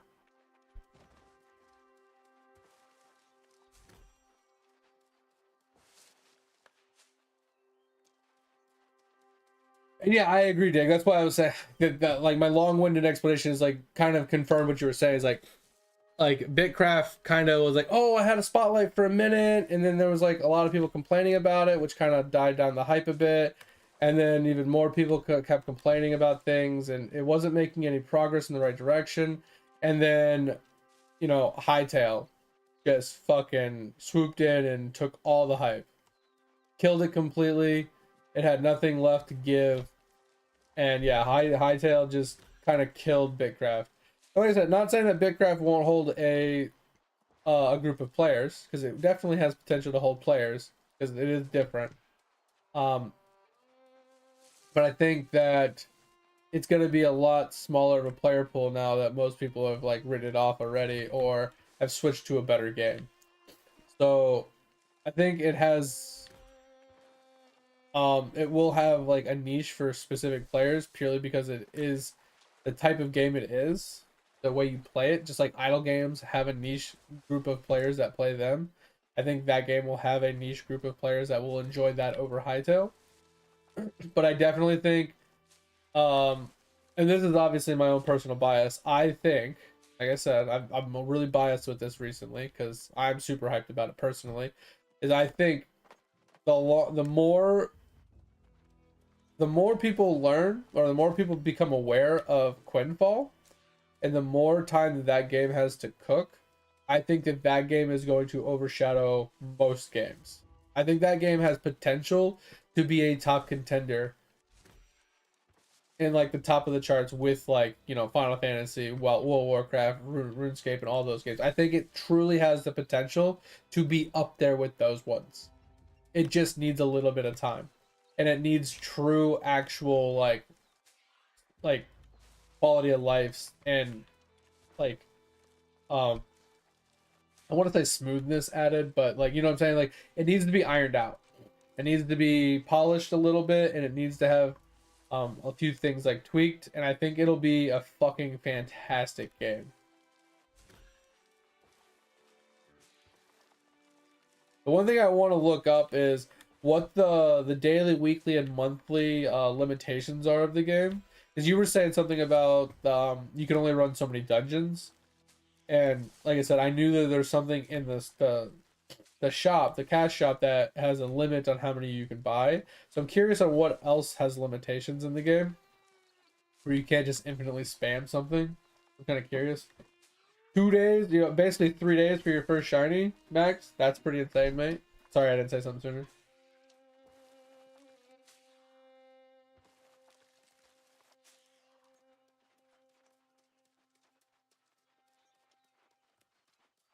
Yeah, and that's the thing. Like, as long as Bitcraft is making progress, right, and they're still pushing out updates and they're still polishing the game, it has potential to still be a good game. But it lost a lot of its hype because of a Hightail and its lack of updates. Because they weren't making any updates, and the updates they were making were very minimal at best, and it was hurting the game because the player bases were getting pissed that they weren't changing things, they weren't updating things, they weren't fixing things that were actual problems in the game. So it was hurting the game overall. But I think the longer it's out and the more time they have to add quality of life and polish the game and add content and stuff to the game and make it better, I think Bitcraft has an opportunity to come back. But I also think that if they ever make it to 1.0 and they actually do make it free to play like they said they would, I think that will be its saving grace going forward, depending on their monetizations that they put into the game. Because if they make it free to play, that means they have no more money coming in from people trying the game. So they have to make money somehow. And in a game like that, I don't see there being very much monetization for skins. So I feel like at that point they would be doing monthly memberships of some kind, monthly buffs and stuff like that, or some sort of pay to win aspect, and that would what I would be worried about. But if they actually did make it free to play like they said they would, I'd be willing to give it a shot at least. Depending on the updates that come out and whatnot. Even if the updates weren't a thing, if it's free to play, there's no reason not to install it just to try it, right? Just so I can like get my food for thought, figure out what I dislike about it, stuff like that. So that's kind of like, I'm not really keeping an eye on it, but I would like to know if or when that happens. So I have the opportunity to give it a shot at some point. The problem I've been having recently, though, is I've been very reluctant to try or play anything for the first time, or anything that I have aspirations of completing certain goals, doing any of that off stream.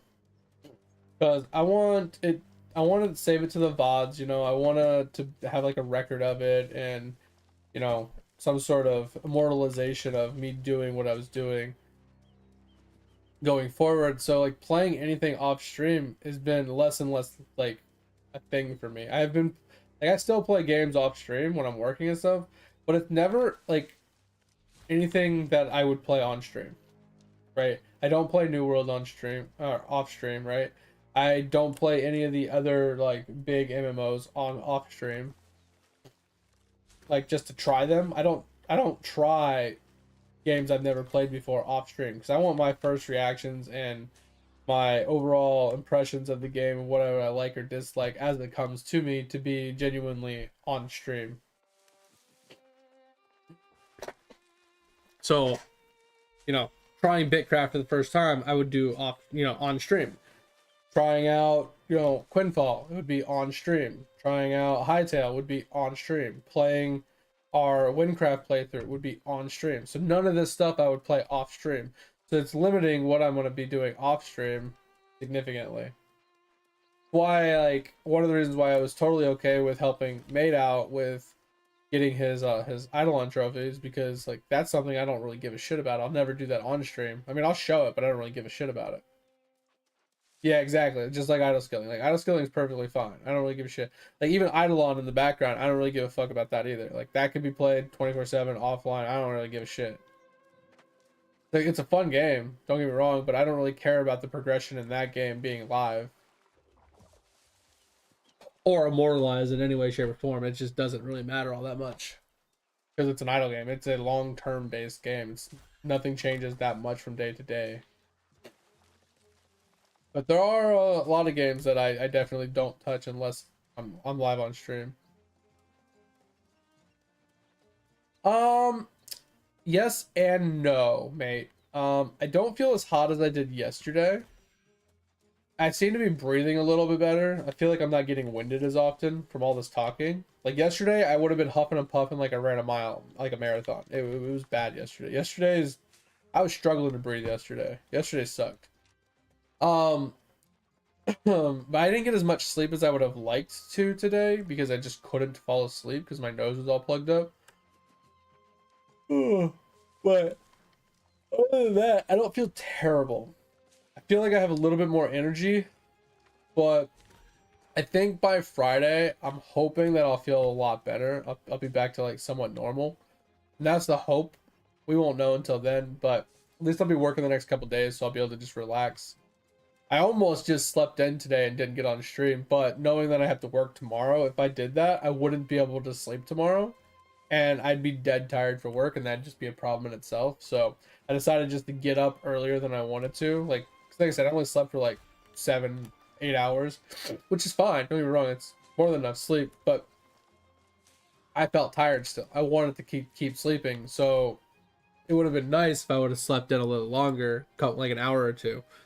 Um, but it's not a big deal. I'll just go to bed and wake up for work. Hopefully that'll be enough, and then I'll do my job thing, do some stuff, whatever. Chat with you guys on Discord here and there, and hopefully by Friday we'll feel better. But I am putting up a community post, guys, for the community night.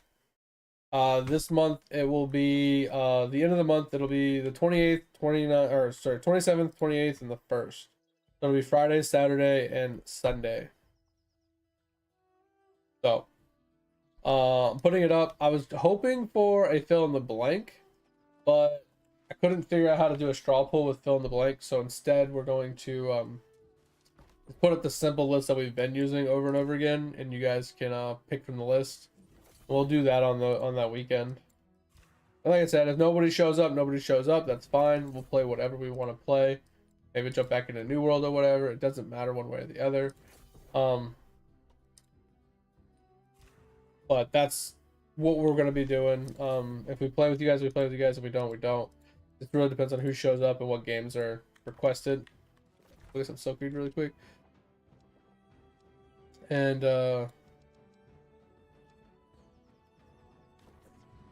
we'll just figure it out, you know. I know I haven't done a community night in a hot minute because between the holidays and me not feeling well and things like that over the last couple months, I haven't been able to do very many. But I would like to keep doing them as often as we can. I do like having dedicated nights that we play as like a group, as a community, to hang out with each other and play games and possibly troll each other a little bit. It just, I don't have a whole lot of community based games to play with you guys that seem fun. That's one problem we have. But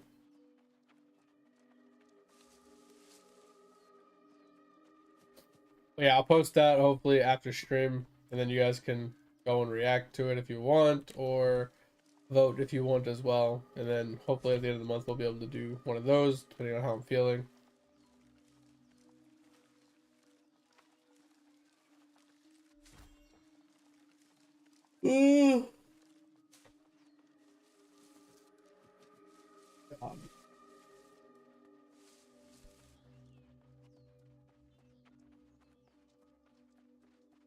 Quinfall's not on there.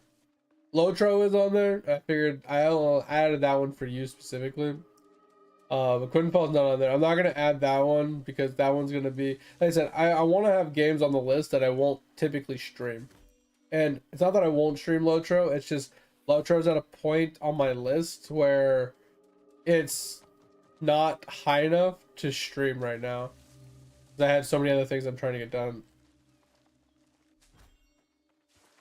For Quinfall. That's funny. Welcome back. Yeah, so like I said, the only reason it's not on there is because like it's a game I want to play. It is. I do want to play it. But like with this having a time limit on it, it's higher up the list. With Quinfall being so good looking, it's also higher up the list. And then Windcraft being so good looking when we did play it, that's another one that's even higher up the list as well. So I feel like Lotro is like either 4th or 5th on my list right now of games that I would looking to play. So until I bust some of these off the list, I don't see me playing Lotro for a while, right? I'm worried that if I get on Quinfall, I won't get off of it for a very long time. Like, I'm honestly truly worried that I'm gonna put 10,000 hours into Quinfall, and watch, I'm gonna eat my words here in like a month when I switch to the game. But I'm gonna switch the game and be like, go fuck this game. I'm playing for like 5 hours. I'm done. But I'm worried that I will play for 10,000 hours. And it's not that it's a bad thing, right? Having a go-to game for 10,000 hours is actually wild, right? That is so much like consistent content for consistent viewers, for content creation. Like obviously I don't really care about that, but like when you play the same game every day, day in and day out, you're gonna bring the same people day in and day out. They're gonna learn to like get to know you, and they're gonna more likely stick around if you switch games and stuff. And that's typically how you grow your channel. And I don't really care too much about that, but if I could stick to a game for that long, that would be the first game I've been able to do that with since World of Warcraft. It's been a long, long, long time since I've been able to stay on one game for more than a couple hundred hours. I think the last game I was able to put in, like without like taking a break, basically, where I made that game majority of every day of every week, was what was it called? Was Hypixel. That was the last game before Hypixel was World of Warcraft. Actually, I take it back. It was Lotro. Lotro. I did play Lotro for a lot. I put a lot of hours in Lotro. But it's usually like a first time playthrough. I put a lot of hours into it, but I can't think of a single game I put more than maybe 500 hours into in like one stretch of continuous play kind of thing. I don't think there's a single game I put more than 500 hours into. And I can tell you for a fact, there's not a single game in the last probably 10 years that I've put more than 1,000 hours into in one stretch. New World's the closest one, I think. And it's only because over the last 4 years of leaving and coming back between expansions, I've put over 1,000 hours into it. New World is the closest one. So knowing that New World is the only game that I've put over 1,000 hours into in the last 10 years is telling. I've not found a single game that has held my interest for very long in such a long period of time. It's so crazy.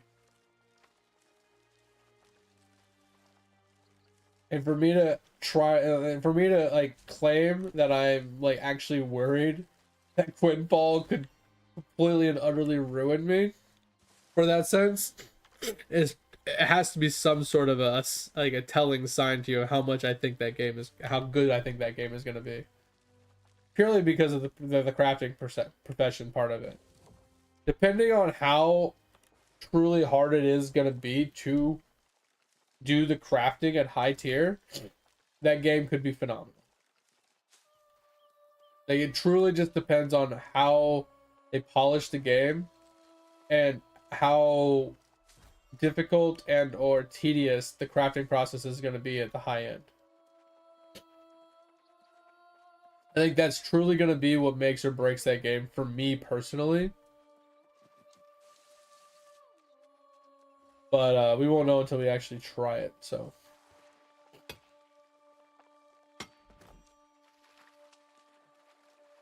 And also, I'm truly hoping that when we do make the swap to that game, that more of you are also hyped about it and are willing to come play with us. Because if we can get a nice little group together, that would be really, really nice. And it's not that we need a group, because groups, in my opinion, are mostly designed around like base rating for PvP or just open world PvP in general or things like that. I think most of the group content, other than raids and dungeons, are centered around PvP. And you know, we don't really like PvP as it is. Okay, you're gonna come charge me? Yep, that's what I thought. But I think at least grouping up to grind out some materials or gear or content or whatever would be viable. I also think grouping up to do some dungeons together, possibly even some raids, is a possibility. So having people like to be able to group up and do that kind of stuff would be cool. Like, I don't really think it's necessary to like make like a guild base to like share resources between the guild or anything like that. I mean, I probably will do it just so if we do want to help people progress, we can invite them to the guild and then trade them stuff from our guild stock kind of thing. That is a possibility, but I don't think it's necessary, because then you have to pay, like, you have to maintain the maintenance fees of all the altars, and that's already going to be enough of a struggle bus with me playing by myself, right? As an Ironman, I have to farm up all the wood and the stone and the other materials to pay for our altar and stuff.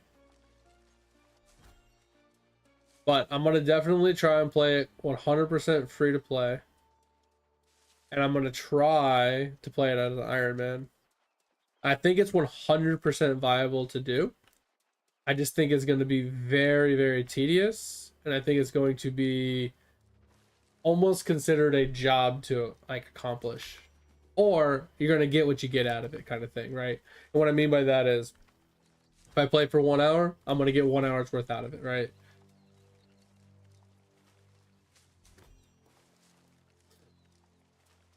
Are you a bot, bitch? Get out of here. Are you botting? Fucking little bot. It's just like BDO though. Like, you know, people are like, oh, BDO is like a job. If you don't put a lot of hours into it, you're gonna get nowhere. It's like, no, you get out of it what you put into it. So if you put an hour in, you get an hour out of it, right? So you get 1 hour progress for playing it for an hour. Like, that's That's basic knowledge, right? For any game. For however much time you put into a game, that's how much time you get rewarded for, progression. You don't get more progression for less time in certain games. That just doesn't make any sense. So now I'm not gonna say that in certain games that you won't feel like you're going anywhere if you don't put enough time into it. Because there are certain games that, an hour worth of progress feels like you've literally done nothing. Right? You feel like you've gotten nowhere. You've gotten zero progression. In some games that is a definite true feeling. Alright, so we can do these. And we can only do 7 of these.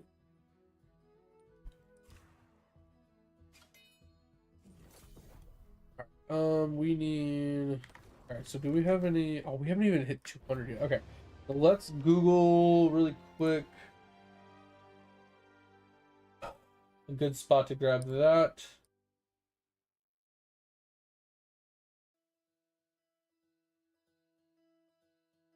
Alright, so... I mean, that's a good place. We can just go up there. Fuck it. Let's go. Not the best place, probably, but pretty easy. We could also do that. That's not too bad. Alright, that's not too bad. We'll try that place first. We've already done that one. Alright, so let's try that first. Actually, there's people running around that place. Let's try the other place first. Let's try up here first.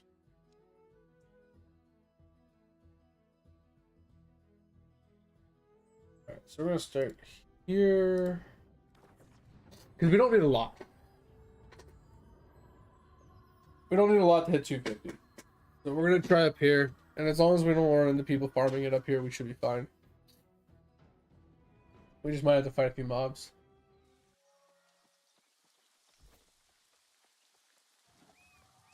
Alright.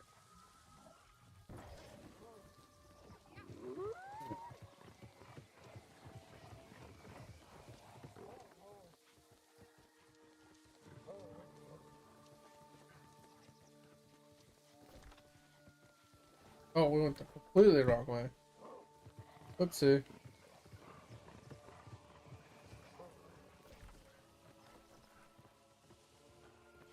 I always thought it was northeast, but it's directly east. Okay.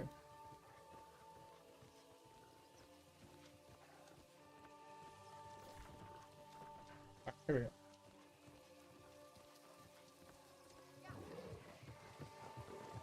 Oh. One thing I really disliked about New World is they complained that they had nowhere else to really bring the game, right? They had, they couldn't keep bringing out content for the game, but yet the map is laid out to expand. Like, they have edges on this map that have, like, terrain past it, as if they were going to expand the map past where it is, but they just never did. Instead, they revamped zones that they've already had and reconfigured them instead of expanding the map to be bigger. Which I get it, they don't want to make the map bigger if they don't have to. But, like, don't sit there and cop out and say, oh, we're not going to continue updating the game. Yeah, it's dead. 7. It's 100% dead. Well, it's got 11 months of life support. So, I mean, there's still a handful of people still playing it. There's a very minuscule chance that someone buys it and picks it up to continue on with it, but not saying there's no chance. It's definitely a possibility, but it's very unlikely. But with the added caveat that, like, even if it's a dead game, if you have fun playing it, just play it. I mean, that's basically what it boils down to. If there's anything you want to complete in the game before it dies, something you've never been able to achieve or something you've never completed, might as well just jump in and get it done before it goes bye-bye. Like, there's just no reason not to.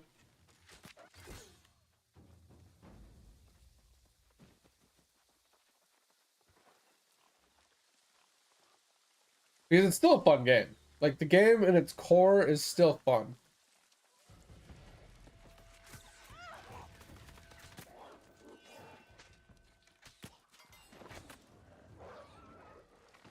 So if you like the core of the game, if you like the crafting, if you like the gathering, if you like, you know, doing chest runs or raids or, you know, wars, because wars have still been going on.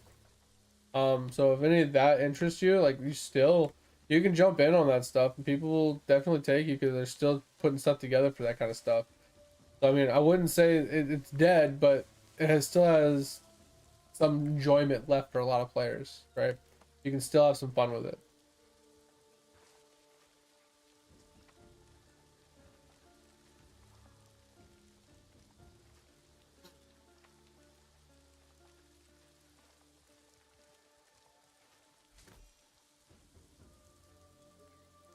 Oh, that's pretty cool, dude. So the game is like actually going to expand even further. Yeah. So face punch. So that's what I'm saying. That's what I'm saying. There's a minuscule chance. Because here's the thing, is he put a very, very, very, very vague post up recently. Now, when I say very vague, I mean super vague. So previously there was a post that he offered Amazon 25 mil for the game, and then like a couple weeks later, he put out another post a few days after or a day after. I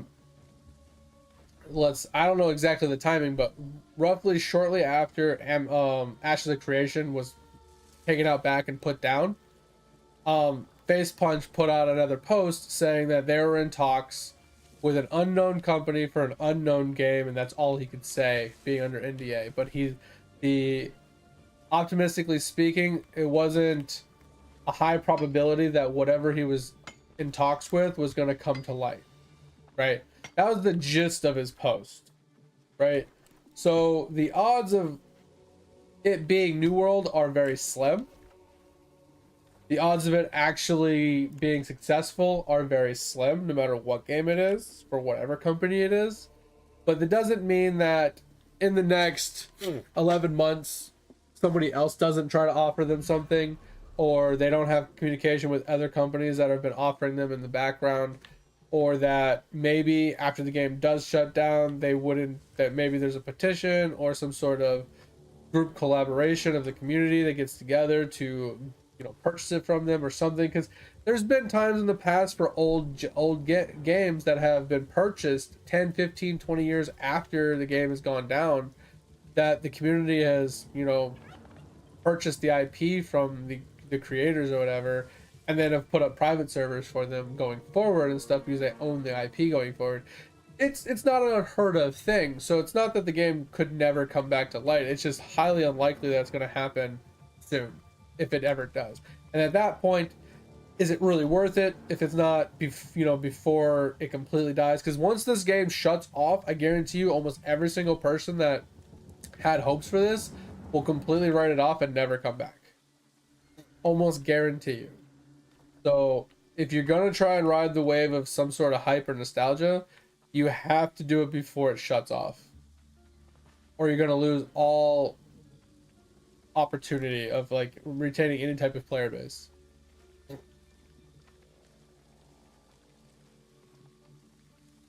So here's my thought, Seven, is what is the difference between playing a game that you don't know when it's going to shut off?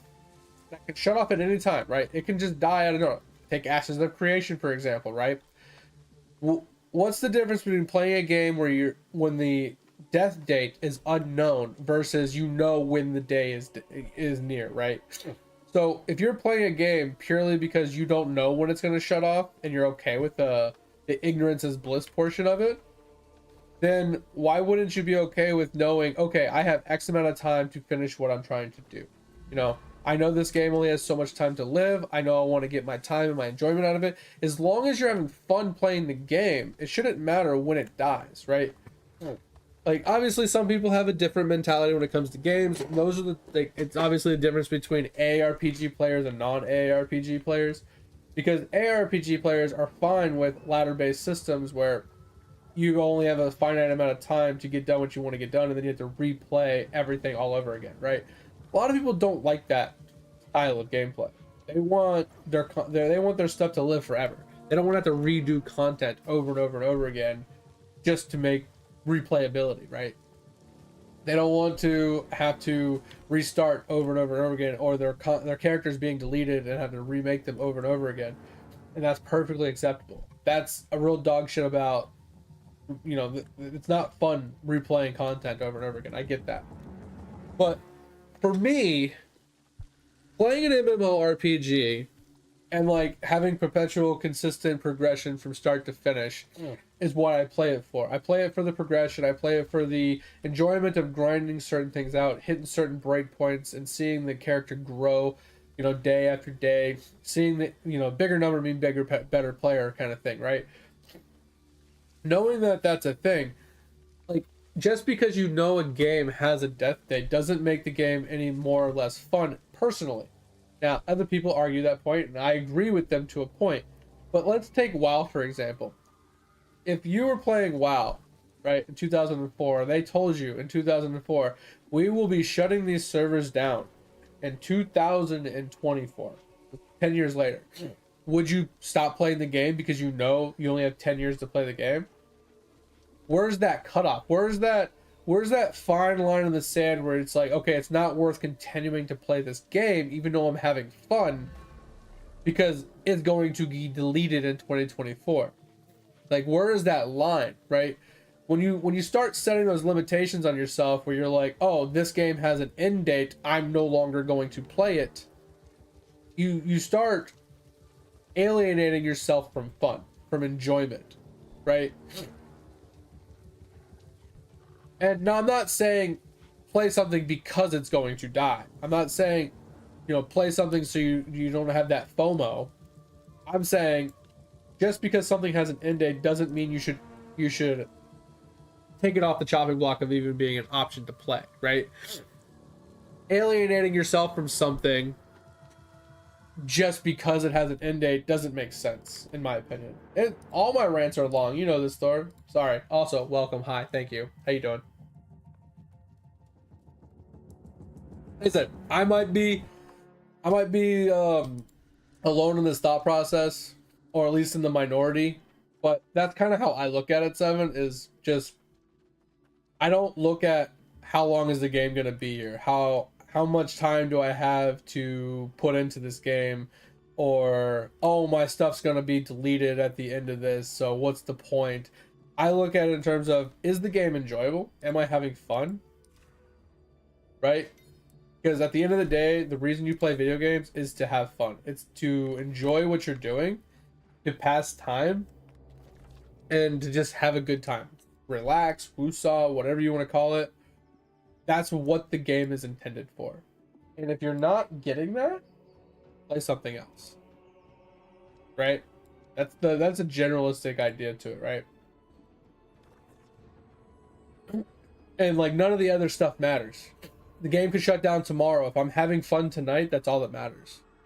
Doesn't matter if my stuff will be gone the next day.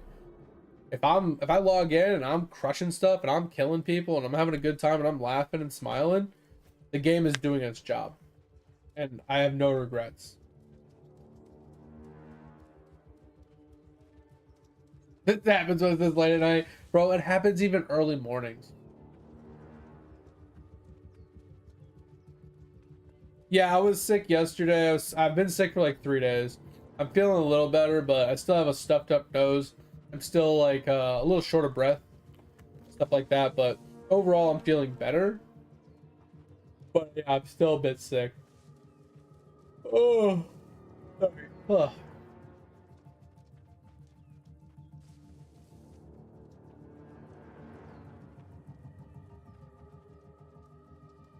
Masochist, you're not wrong, man. Old school RuneScape is such a fucking drain, bro. But still a good game.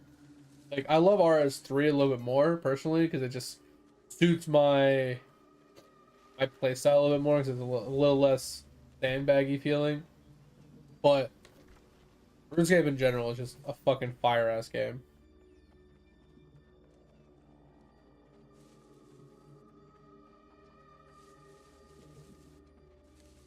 Yo, birthday! Congratulations! 365 days older, all in one day. Isn't it funny how time works? You know, on Monday, you know, your one age. On Tuesday, you're 365 days older, all in a matter of a blink of an eye. Crazy how time works.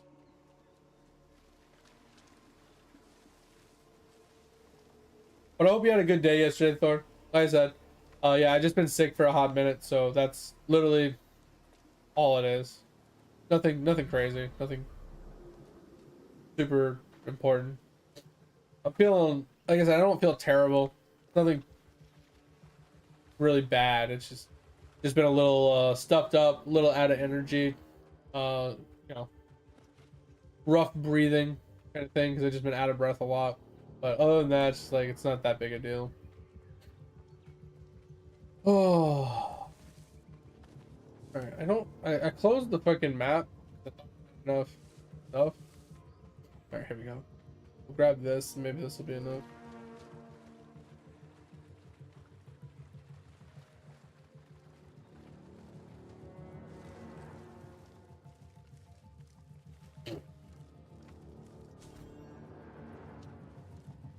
Bro, Slayer's not bad, but it's not good. Like, I still think that agility is fucking worse because it's way more boring. But Slayer has its own tedious annoyance. And it's not that it's boring, it's just annoying. Because, like, you set your character up, you go and do one Slayer assignment, you kick its ass, you're like, cool. You go turn it in, you get another one. And it's like, oh, now I gotta go set up for a different fight. It's like, fuck, okay.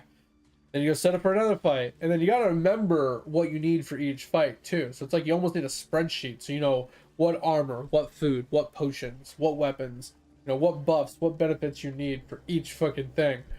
And then you're like, all right, I finished that one. And then you turn it in, go do another. Oh, and I gotta set up for another fight. It's so annoying having to go and set up for each fight individually and having to remember what you need for each one. I can't tell you how many times I've done a Slayer assignment and I forgot something and I had to leave, go and get it, come back, and then I still forget something. So I have to leave, come back, and I still forget something. And I'm just like, bro, fuck Slayer. Slayer can fucking suck it. Like, oh, it's so annoying. Like I said, it's not that it's hard. It's just annoying having to remember everything. I got to a point, Gidor, where I started making a spreadsheet. So it's like, all right, whenever I'm doing corrupted creatures, I'm gonna fight this mob. I'm gonna stand right here, and I would take screenshots. And I would take a screenshot of my gear and my equipment. And I'd write notes next to it. Be like, all right, I need to make sure I have this, and this item. Right, and then I'm like, I'm running these prayers and I'm running these potions. Like, I would literally write down all the information, so I'd get, like, every time I would get the assignment, I could just pull up the doc and I'd be like, all right, now I'm not gonna miss anything. Like, it was so obnoxious. All right, so maybe this will be enough. We only have a few more points, a few more levels to go, and then we'll be 250 here. And then we haven't done any chest runs yet, but we need sandpaper. Oh, and then we can finish up. We've got to break a ton of rocks. So I would like to finish my stone working today too.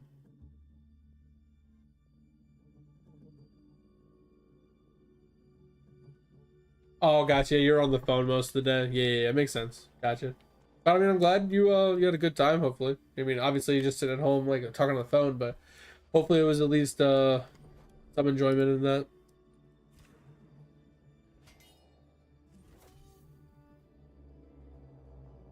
Oh, spiritual rangers. Oh, those are so annoying. Like, do you in old school, do you have a way to prevent all mobs from not attacking you?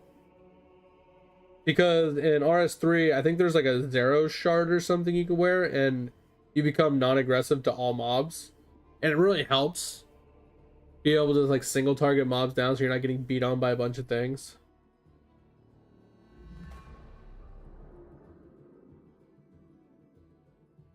Oh, nice. I haven't played Shop Titans in a while.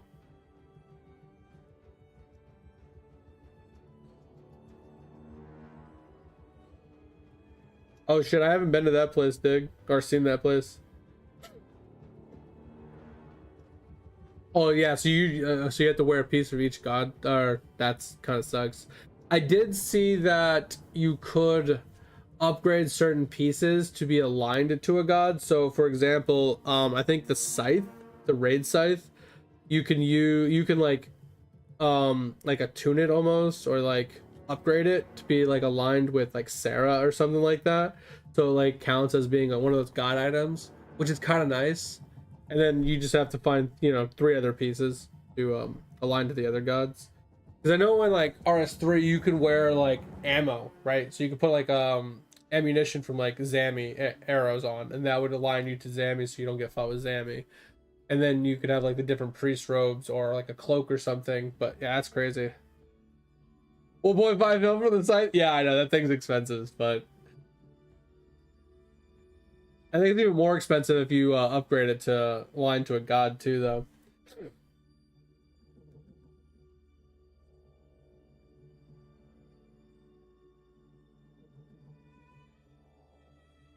Interesting. I wonder why he called. I mean, obviously I'm not gonna pry into your life, but that's kind of curious. Like if he doesn't normally call, I'm kind of curious what made him call this time, you know, versus all the other times.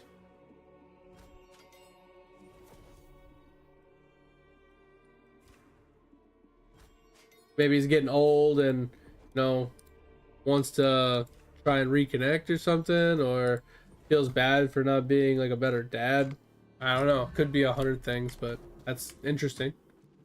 I mean, at least there's that. At least that was a thing that happened. All right, so let's open up all these since we are now done with like all the professions.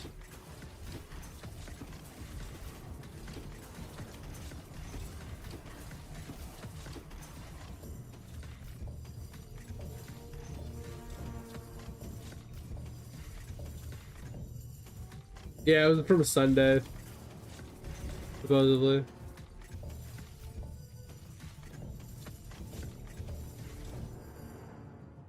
It's just normally text. Interesting, yeah.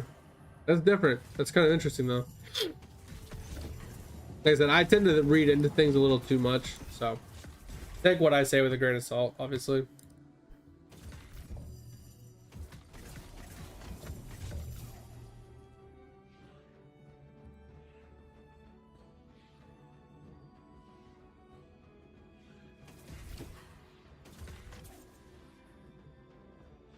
All right.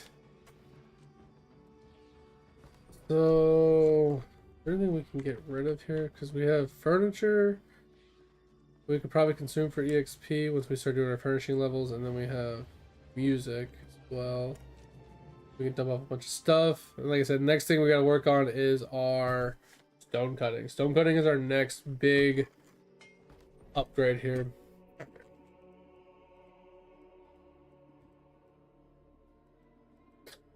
All right.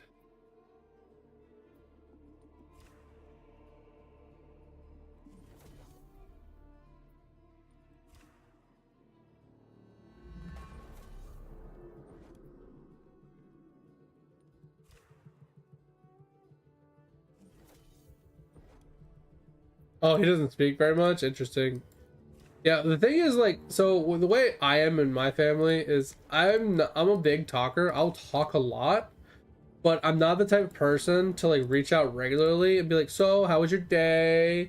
How are the kids? How's the weather? Like, I don't really touch base with people often, but when I finally do touch base with somebody, I will talk for hours. So I talk to my dad maybe once a year, and we'll talk for like 2 or 3 hours. And like he never calls me. I always end up having to call him.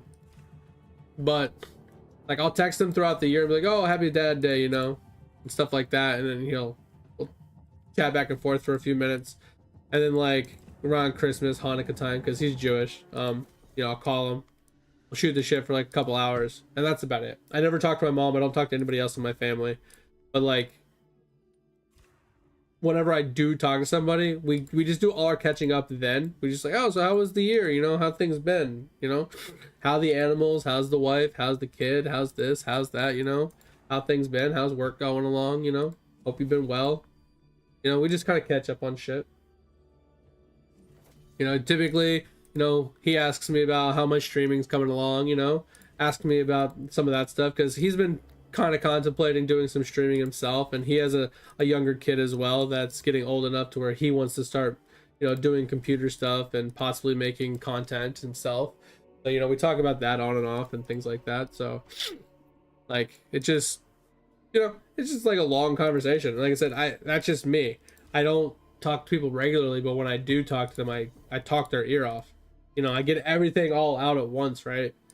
Just so we do like keep up, but we're not like constantly keeping up. As I don't like the whole regular, you know, talking thing. I hate it when my phone rings. I hate it when people call me and interrupt what I'm doing, right? If we're gonna talk, we're gonna get it all out, and I won't talk to you for a while because I'd rather be left alone. I don't mind catching up with people. I don't mind seeing how they're doing and seeing how life is, and maybe like making some plans to like meet up for dinner or something one night. But on a regular basis, I'd rather just sit here by myself and just play video games and be left alone. But everybody's got their own thing, you know? Like I said, people like to compare me to a porcupine, you know? I'm perfectly fine and content as long as, you know, you're going with the grain, you know, not going against the spines. If you try and like go against like what I normally like, it's gonna be a little prickly, you know. I'm not gonna be the nicest, easiest going person.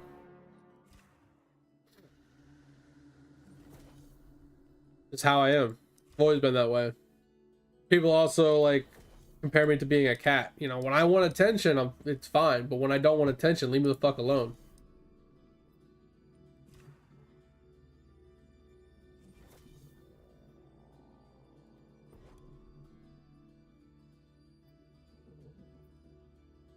I don't know. Your dad just seems like kind of guy that just doesn't have a whole lot to say.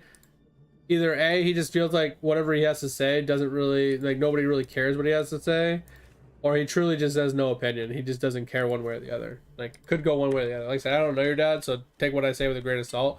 But I know if it's me and I'm out in public or I'm with people and I don't have a lot to say, it's because I don't think anything I have to input has any type of value, or I just personally don't give a shit. You know what I mean? Like, whatever I would have to say just doesn't truly matter. And I have no reason to say it. Like, that's me personally, right?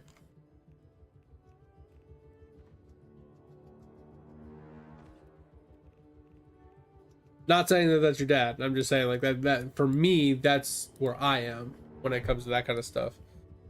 And then we got Brightwood. Arcana. Yeah, still need to work on Arcana too. Alright, so what are we looking like? Sandpaper. I don't think we have like any flipping sandpaper. What do we got? Because we got stone, right? And then stone goes to brick with sandpaper. We have 500 sandpaper. And then we can head up to, oh yes, I forgot about the void stone. So that's what we're gonna have to start farming now. So then we got the lodestone, and then we got, and this gets expensive because we need these, which is rough. Technically we could do sandstone as well. That's 1600. This is the more XP though. It just takes a lot more stuff. And we need to push to 200.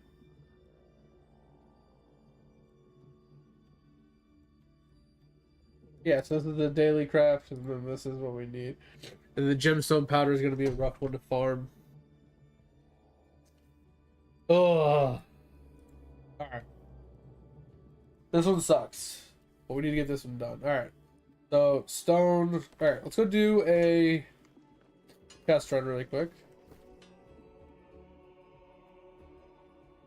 Boom. Attributes, deck. Full decks, kill. Gonna call it a night, dig? Alright, sounds good, man. I appreciate you. Thanks for hanging out. Thanks for being here. Hope you had fun. Hope you sleep well. Hopefully we catch you again on this weekend, Friday, Saturday, Sunday. See you then. DB in the meantime. Discord as always. Talk to you later. Bye bye. So there's that.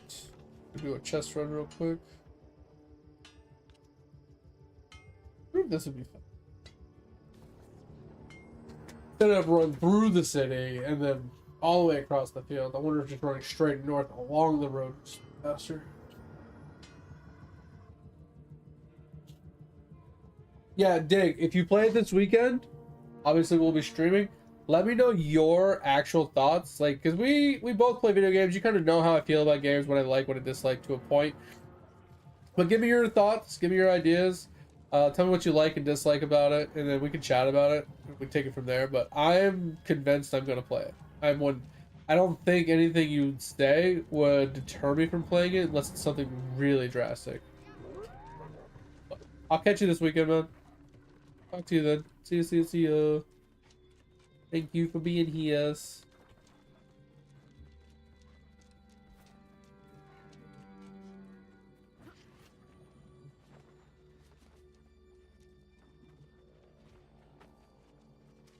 Whee!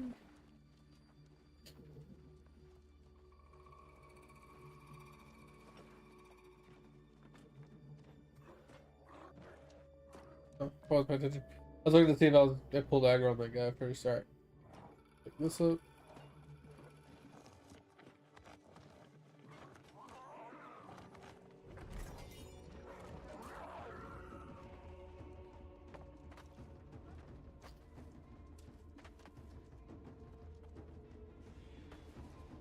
Ooh, I missed the fireball from falling. That was pretty close.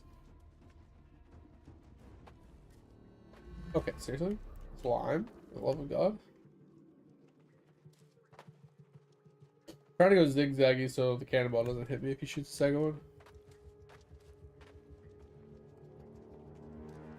And that's what I was saying, Thor. Like he could just be one of those people that just doesn't give a shit. You know what I mean? It's like it just there's zero interest. Like I have a lot of there's a lot of stuff that I talk about that I have zero interest in, and my brain just data dumps it. Right? There's so many times my wife's like, "Oh hey, we're gonna go to Target and we're gonna go get this." I'm like, "All right, cool." That information I really just don't care about.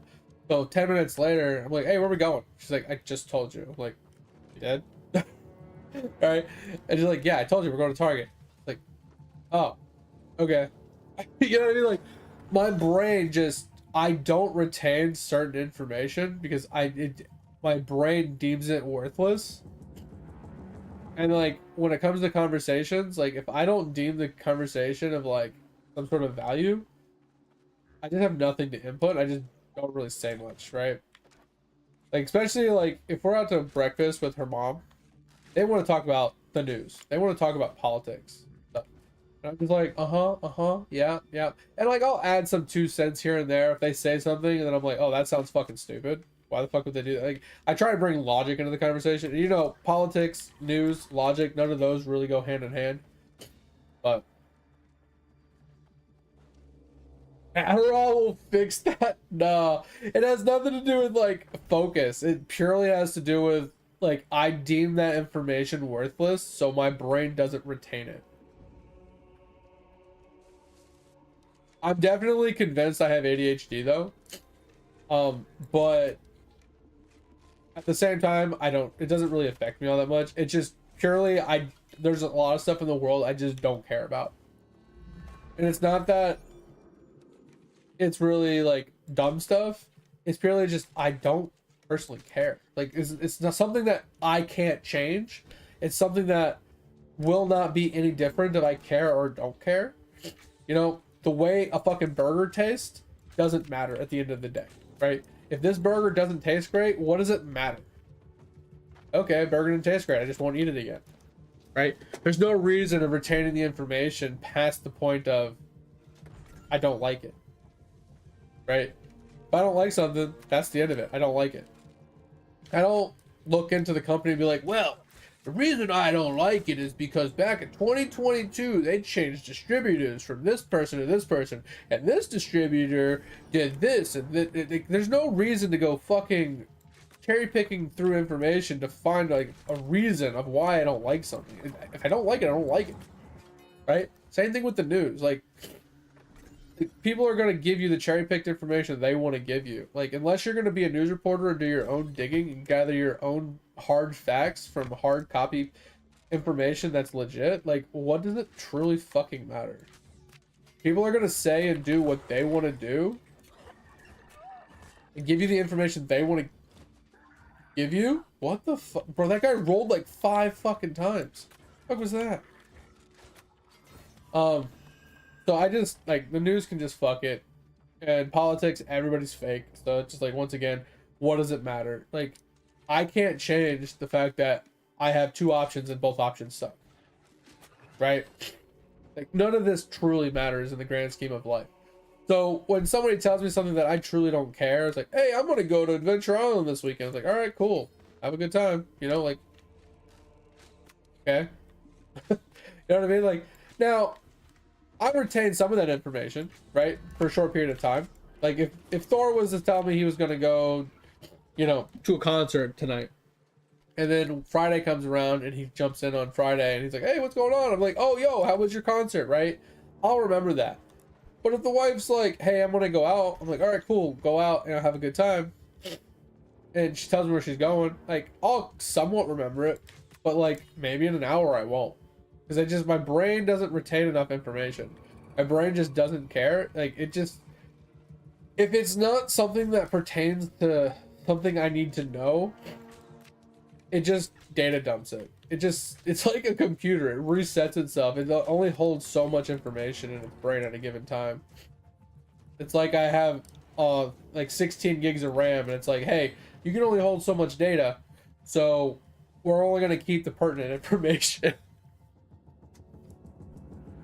An interrogation of him? Oh no. As long as he's not responding with like just his like social security number and his date of birth, you're good. That would be fucking wild if he did that.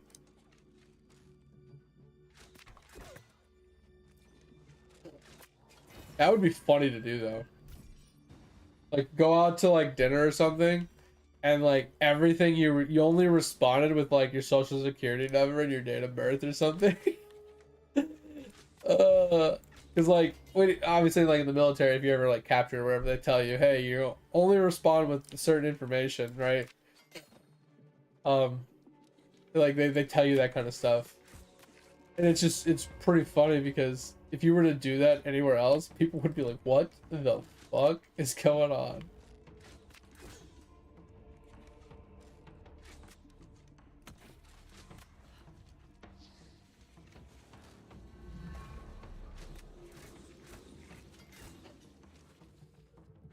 Kind of funny though.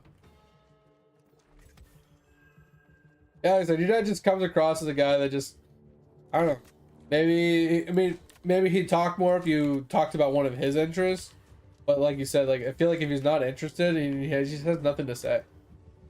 Like, what's the point of talking if you have nothing to say? Like, some people are very talkative people. Like I said, I can be. I can talk about nothing for hours. But it's usually something that I have some sort of interest in, like video games. I can talk about video games for hours, and nobody else in the room could have any care in the world about what I'm talking about. But I have interest in it, so I'll just talk the whole time, right? But if you're having a conversation about something that I don't care about, I don't have any input. I'm just like, yeah, sure, cool, thanks. Yep, totally, yep. You know what I mean? Like, just nod my head and smiling because I don't want to seem like a dick. Because I have some sort of social skills. Not very good social skills, but I have some social skills. But at the end of the day, it's just like, if I have nothing to input, I'm not going to like add information to something that I don't know anything about. It doesn't make sense. But either way, 7? There's another person named 7 in here. Interesting. 7Cs. Welcome in. Thank you for the chime in and everything. Sorry I didn't say hi sooner. I did reply to your message, but I didn't say hi sooner. But I appreciate you for coming in. Hope you're having a good day. Hope you're enjoying your day and stuff and enjoying the stream.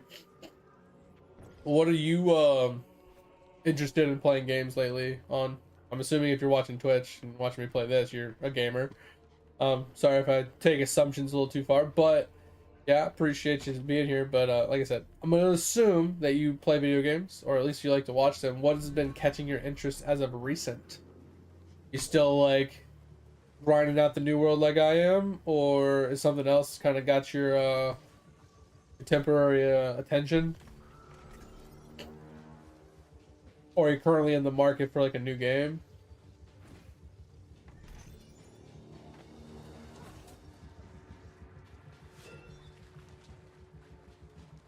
Well, there was two of them. So there was 7 something, which is probably already gone. His name was in orange, and then that new one that messaged right before your last 3 messages, 7 C's was another new guy or person. That I'm assuming they were here 7 minutes ago, so I don't know if they're still here, but could be. But I don't know if the other 7's still here. Or so there was one from a half hour ago, and there was one from 7 minutes ago. That's what I was saying. So one of them might still be. 7-minute one has a higher potential of still being here than the 30-minute one. Most people make it 15-20 minutes into my stream before they quit. I don't have very good retention, and it's mostly because my gameplay isn't very riveting and my conversations are mostly rant based. So like the things I'm talking about aren't very entertaining for a lot of people, or they don't hold a lot of enjoyment. So like I said, my stream doesn't normally grow. Yeah, they had the green name. That's what I was saying. So the one from 7 minutes ago was a green name, just like yours. So it kind of blended in with all the messages.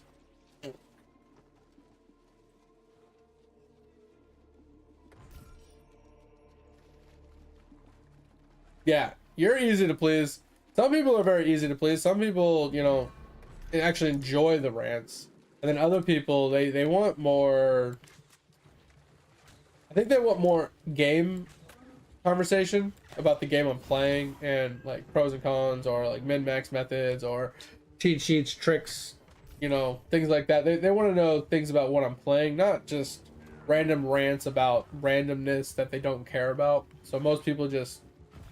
they get bored real quick, and they're like, yeah, none of this information matters. I don't really care about any of this information. So they just kind of move on. And some people, my rants annoy, so they quit like the stream because I'm annoying them with my rants. And some of my rants do cross some lines that I normally don't like crossing. That just end up happening. They end up taking a left turn at Albuquerque, you know? So I get it. I don't fault people for leaving. The only thing I kind of get a little annoyed at is... like I'm playing a game and then like I log in, you know, the next day and I've lost followers. Then I log in the next day and I've lost followers. And I log in the next day, I've lost followers. It's just that the follower gain is like, I wouldn't say it like hurts my mental morale. It's just more of an annoyance. And I get it. I don't fault people for leaving, because if you're not doing something, like I unfollow people that don't play games or that I never watch anymore, or you know what I mean? Like, I have no enjoyment of watching them anymore. I unfollow them. There's no point following them. So I don't fault people for unfollowing. It's just, it's one of those things that I feel like I'm always me in every single stream, no matter what game I am playing. I don't really change my personality or anything like that. And I feel like my streams are pretty consistent, stream to stream to stream, of like what I'm doing. That might be fun for a little while, and maybe it gets boring to some of these people, but with how many people unfollow me on average, I feel like that's not really why people are unfollowing me. So I don't really know what more I could do to retain viewers and or followers. I don't really care about retaining followers. I care about retaining viewers more than anything, because followers don't mean a whole lot to me. Like, follower is like one numerical value that you can use for the purpose of getting maybe some sponsors, because you can be like, hey, look, I have 1 million followers, right?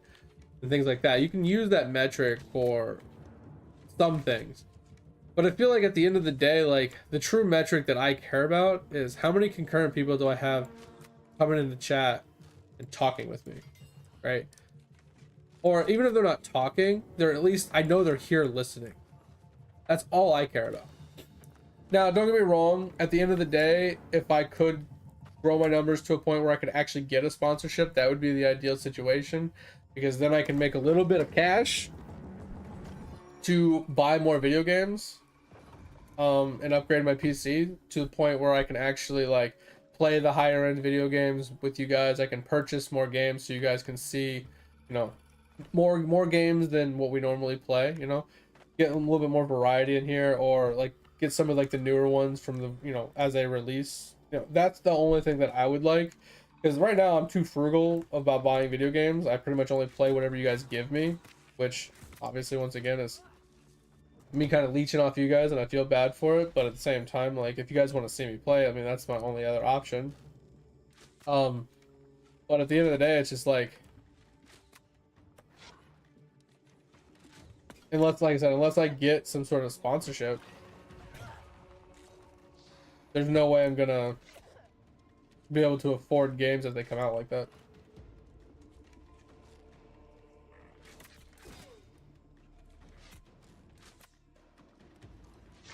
Woo! That guy not gonna help me.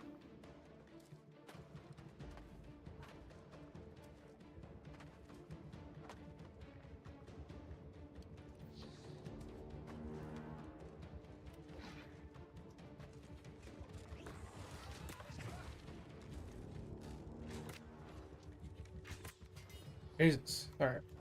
Sorry. Like I said, I think the only, like, for me, the goal of streaming is to get to just enough concurrent, like, average viewers and people talking in chat to where I can continuously keep up with chat and have conversations with you guys, and still be, you know, basically mostly like a chat reader. Because I don't want too much chat going on to where I can't read you guys' messages and keep up with conversation and keep having, like, hold the conversation back and forth with you guys. I want to have enough, you know, there so where it's not a dead chat, but it's also not too lively to where I can't keep up, and also enough to, like, maybe get a small sponsorship here and there for, like I said, specifically to make small a little bit of cash every year to be able to buy some video games. That's really all I want. I don't want anything huge. I don't want anything massive. I don't want to be anybody big. I don't want to have to worry about claiming taxes every year and shit like that on my revenue. I don't want to care about any of that stuff. I just purely just want to be able to buy video games and have a good time hanging out with you guys. That's all I really want.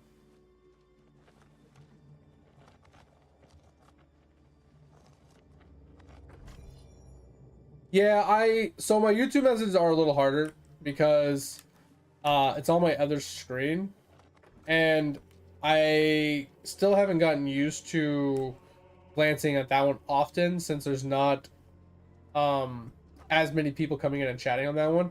That one, I get like one message every 3 streams, right? I'll have a stream where I'll have like 4 messages, and then I won't have a message for like the next like week. And then, like, I think in the last 3 streams I've had 1 message, and it was tonight, right? And I responded to it after like 2 minutes, and they never responded back, like I said. So it's like I do my best to respond to that chat. It's just there's not a lot of people that come to that one. It's mostly there for the VOD itself, not so much for actual viewers. There's no growth on that. There's nothing like that. Like, that's where that one kind of like fails, because I have, like I said, I have 0 growth. Oh my god, that almost killed me. I have 0 growth there, and I have 0 like viewership, so I'm not really making any leeway on that side. So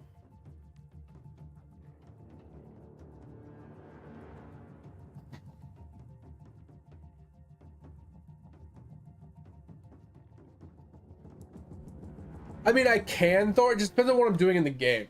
It depends on what game I'm playing and what I'm doing inside the game on how easily how easily I can keep up with chat. That's the biggest problem when it comes to chatting. Is it's very subjective to like what you're currently doing, how much focus you have to put into the game.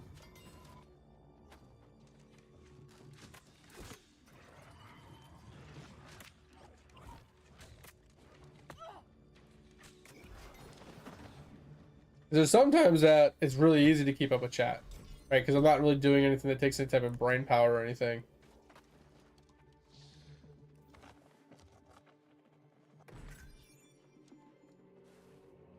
Well, one of them is me, because I watch it on my laptop, right? So I can read chat as it comes in and stuff. And then the other one was actually a viewer.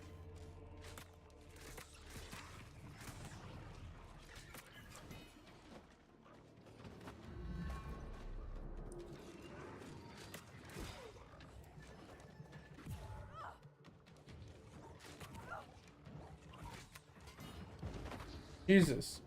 I rolled so far away and that fucking shockwave still hit me.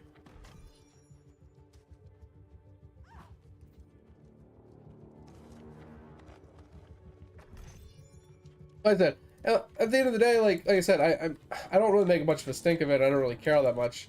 Like, I'm making more of a stink of it now than I normally do. But at the end of the day, I don't really do this to make money. Like, if I want, like, the money I make from it purely just goes to gaming. It purely goes to just upgrading the PC and buying video games. It's literally all this money goes to. So that's why I don't really care if you guys sub or, you know, give me anything or whatever. I just want you guys to be here just to be here. What the fuck, bro? Good move. Cool. Use the ability, please, instead of just standing there getting hit over and over again.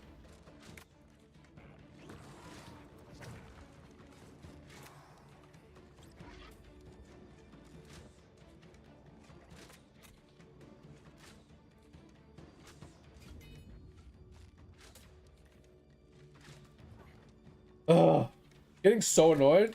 I keep hitting the stairs. I keep missing my shots. I keep fucking rolling into shit I should. Like that. That guy should not double jump. It's just one fucking abnormality after the fucking other. Jeez.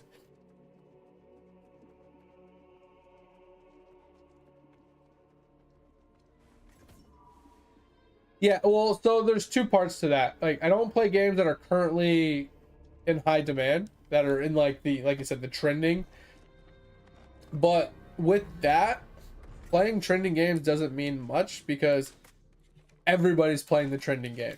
So when you're playing the trending game, you're in an ocean of other people playing the same game. So being noticed in an ocean of other streamers also playing that popular game is harder than playing in a smaller pond of viewers in a smaller game after all of the other people that were. So the way I look at it is, you have two ways of doing things. You either you follow the wave from one trending game to the next with all the other people, like with Shroud and Summit and all the other big streamers, right? All the people that have thousands and thousands and tens of thousands of viewers. They navigate from game to game as they release, along with all the small content people that are trying to ride that wave as well, trying to get big. And then you have the people that trail behind, and they're like the ripple effect. They're the people that play the game second after the hype has died down and after all the big streamers have left. So there's not that many streamers, but there's still a core of people that want to see that content, and those are the people that stay behind and stream that content after the fact. And that's typically what I like to do. I like to come in after it's died down in hype. But both of them have their pros and both of them have their cons. If you're there during the hype, you have potential to be noticed and grow fast, right? People actually see you. They, you know, and tons of people can join you because there's tons of people in the area with lots of eyes. You could get a nice little raid. You can get discovered. Like, there's things like that. And then if you ride the wave after the fact, like I do, like, you don't have all that potential, but you still can gain more viewers. My main problem, the reason I don't retain viewers, is because I don't stick to one main game. As a multi-stream, as a variety streamer in general, can you fucking climb? For the love of God. Climb the stupid rock. Jesus. As a variety streamer, it's very hard to grow because 99% of all viewers join to watch you play a specific game, right? Take Timac, for example. Timac has been an RP streamer for fucking like over a decade, right? When he plays anything other than GTA RP, his viewer count plummets by like 80%, right? Like his sub count plummets right now from 5,000 down to like less than 1,000, right?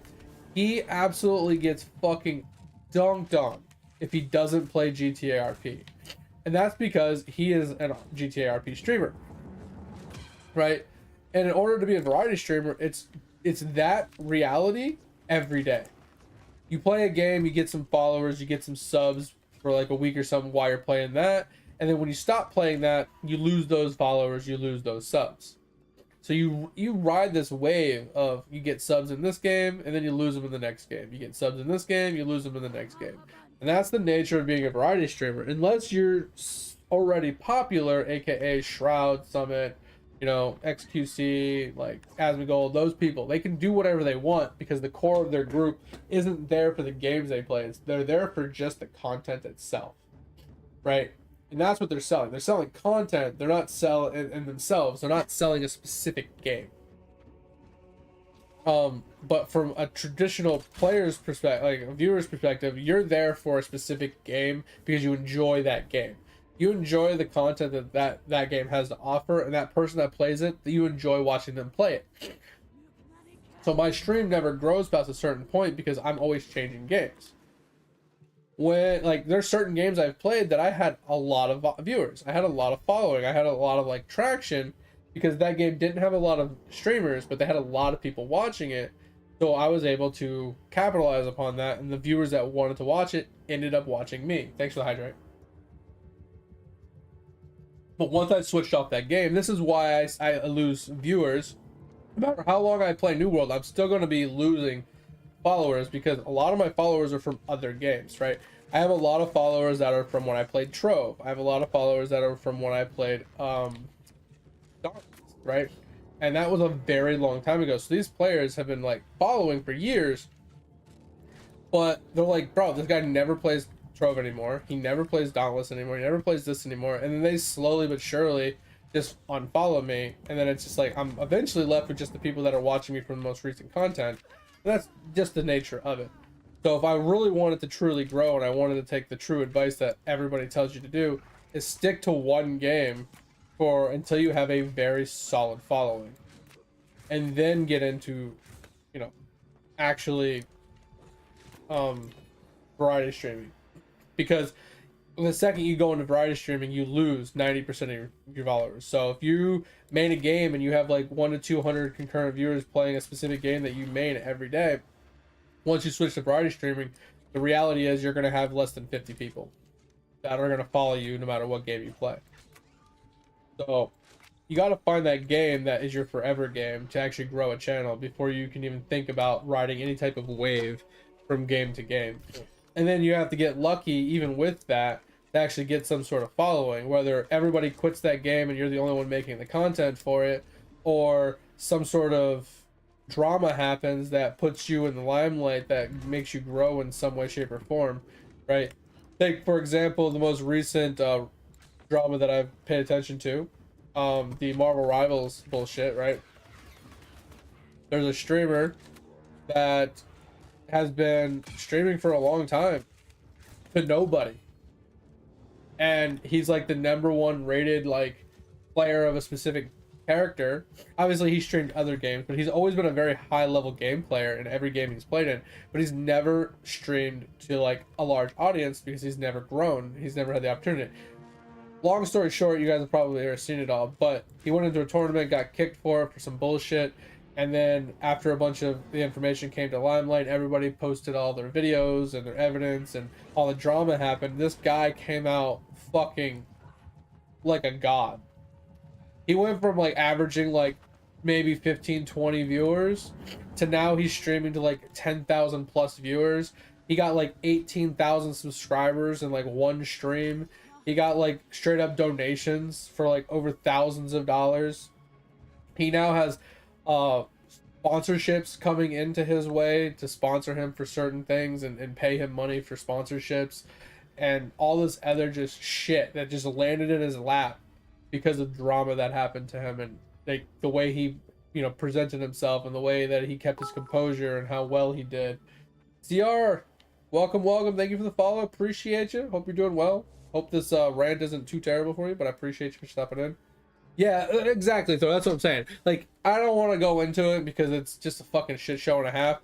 But like at the end of the day, like he composed himself very well. He, you know, he did the right thing, you know, in general. So in my opinion, he deserves some sort of compensation for that. And I think in this instance, it worked out well. Like most times this stuff happens and there's no karma, right? That person just gets bullied, he gets dicked on, bad things happen to him, and they just have to eat it to the face, and like nothing good comes of it, right? This is one of those rare instances where karma was great. I'm so happy for the outcome of what happened. Like, that shit pissed me off when I saw it.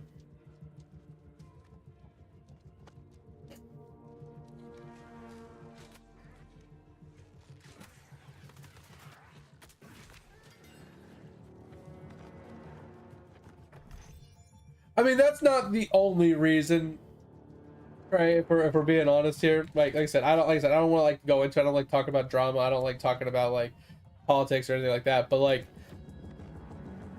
if we're being honest, watching it from start to finish, that's not the only thing that was said that really made some sort of damning argument. It is one of the contributing factors, but it's not the thing, right? There was some background comments made during those like streams and those conversations that were overshadowed by everybody talking and yapping, that were said, that just things that should never be said.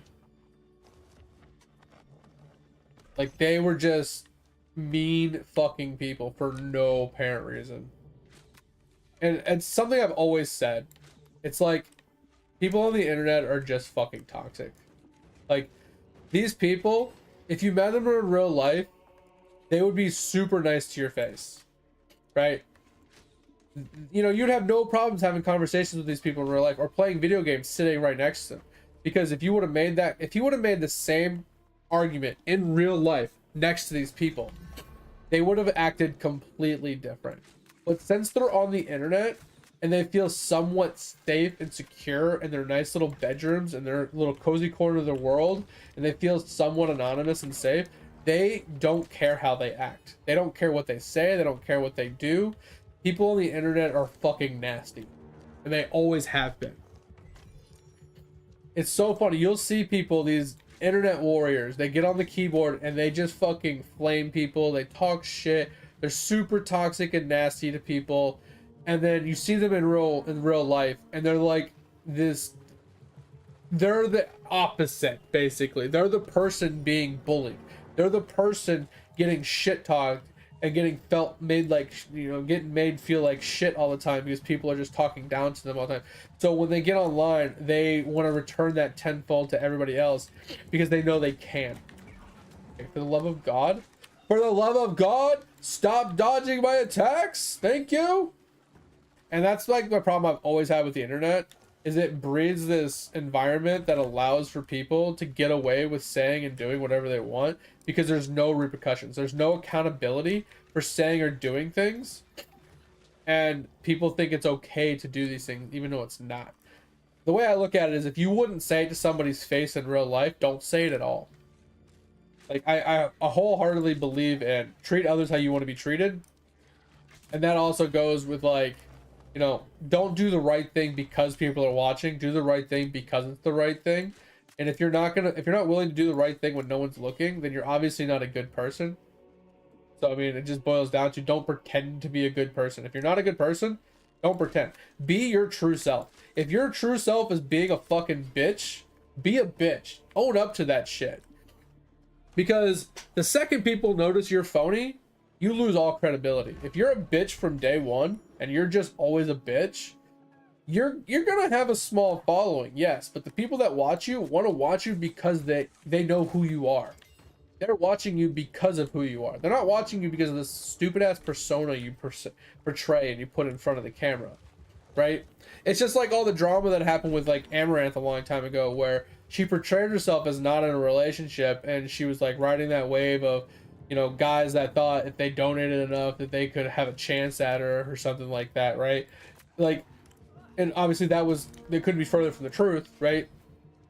And it's not like I don't feel like, I've never really watched her, but I don't feel like she was like saying, hey, if you guys donate to me, maybe I'll go on a date with you or anything like that. I don't know if that's how she was. I highly doubt it. But at the end of the day, like, that's the kind of thing. You portray yourself one way, And once that facade is like ripped off and exposed for its truth, you have huge backlash usually, and it's just ridiculous. So just be yourself from the fucking start and call it a day, man. It's that simple.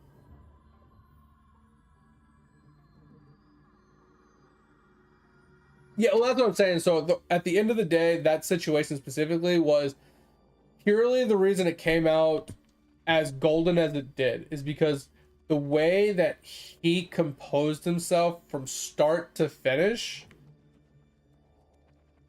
no matter what he was put up against, is why he came out smelling like a rose, right?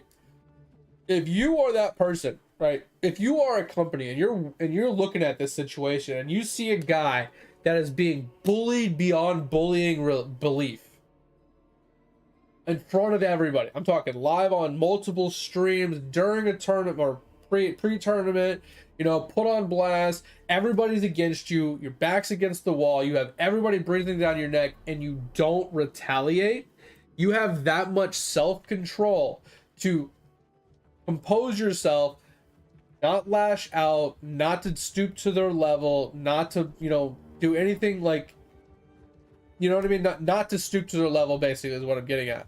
If you're able to do that and those odds and still compose yourself to the degree that he did, that is why he came out smelling like a rose. Because he did not retaliate. He did not call any names. He did not talk shit. He didn't like go on any witch hunts. He didn't try and cherry pick information. He literally put start to finish information from start with no cuts, no edits, no nothing. He put the entire 2-hour fucking VOD up for you to watch it from start to finish. You know, he didn't change anything. He didn't edit anything. He didn't tell you guys what to believe in. He just gave his cold hard facts from his point of view on everything that was said and done. And he just let the facts ride. Right? Because he had nothing to hide. He did nothing wrong from start to finish. And everybody could clearly see it. And then all the backlash on social media and everything that people is talking shit, he didn't engage. He didn't retaliate with shit talking. He didn't go to name calling. He didn't do anything like that. You could even see in the DMs that he's like, hey, sorry you're dealing with that. I've told them not to do it. I'll keep telling them. There's not much more I can do. Like, he was still polite. He was still nice. Even though he didn't need to be. 100% his personality is the reason why it worked in his favor. And he deserves it. Because that motherfucker is a saint. I'm telling you right now, there's a streamer I watched that reacted to this. It was a female streamer. I don't remember her name right now. But she reacted to it.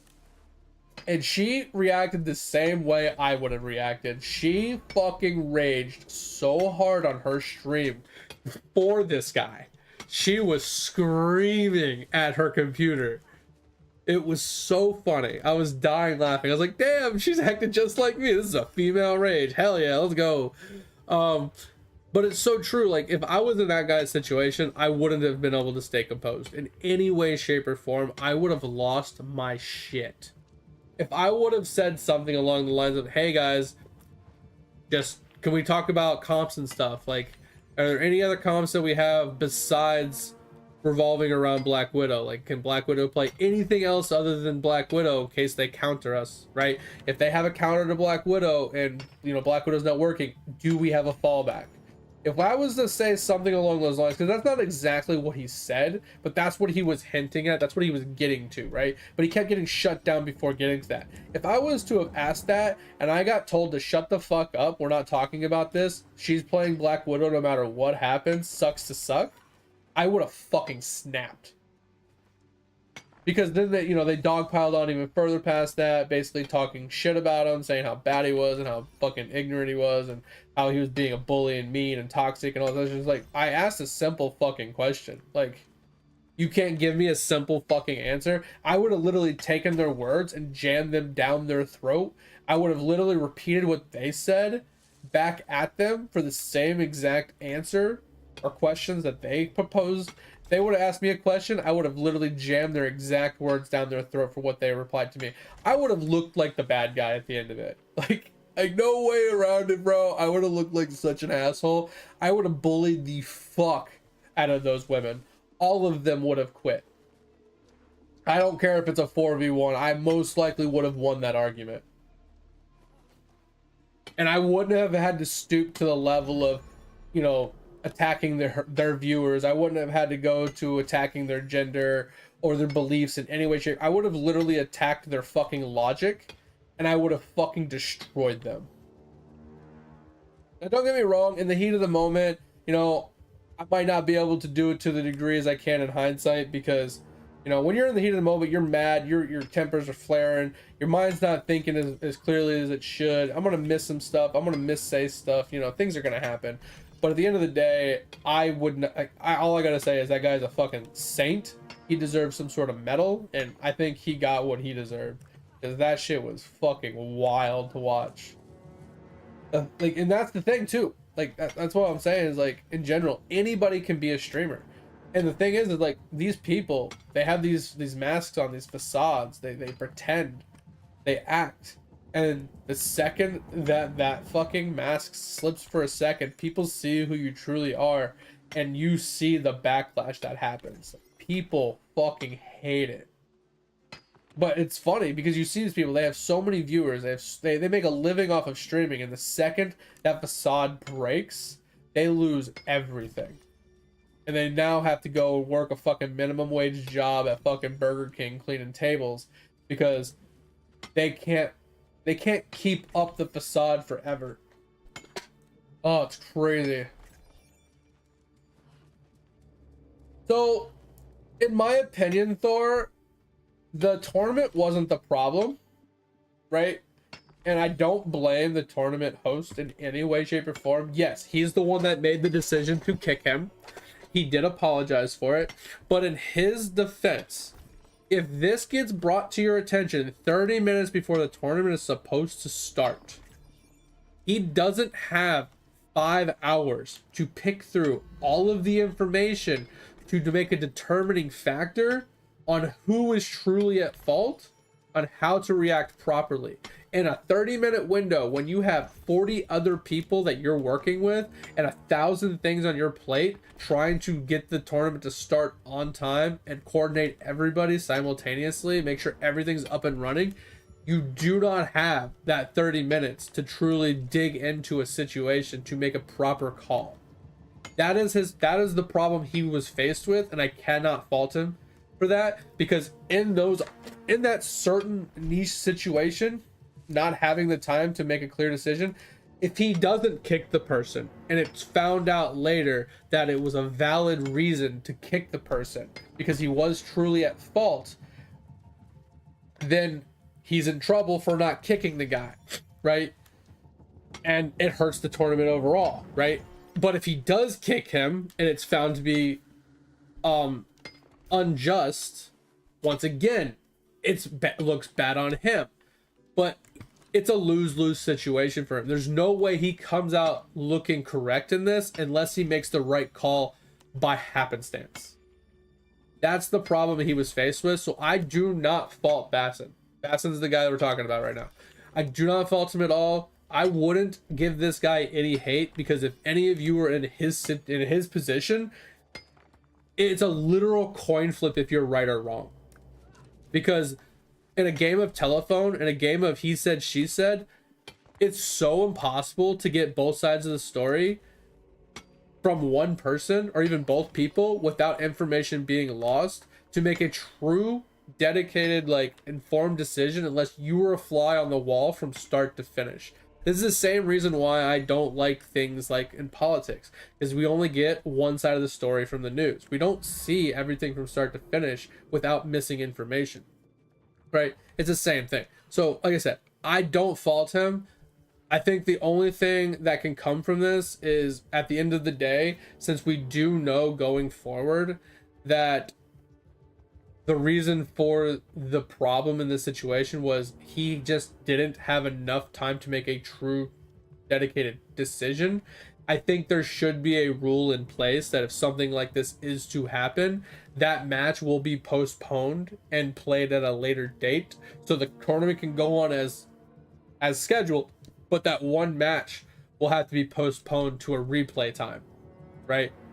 I think that would be the only thing that would come from this. So that way they have dedicated time to look into the allegation to make a sound decision without slap knee decisions being made and not holding up the entire tournament. Because if he had to put the entire like 40 something people on hold just to look into one of these allegations to verify what the true action he needed to take was, it would have been a lot harder to like even run the tournament. It would have completely held up the entire tournament from start to finish, and people would have been pissed. People would have been sitting there for hours trying to wait on like progression. It just wouldn't have worked well in anybody's favor. That's a true problem when it comes to that though.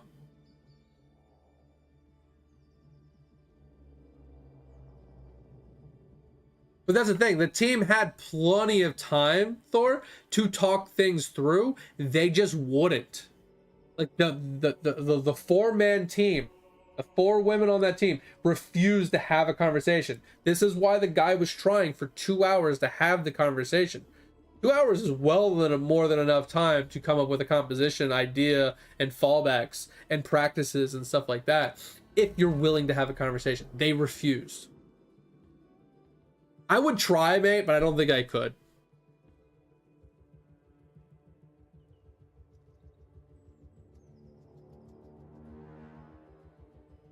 All right. So what were we doing? We're looking for lodestone, right? So ores. Where's the load? All right. I have to pee. Give me just a second.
Oh, all right, sorry, I'm back.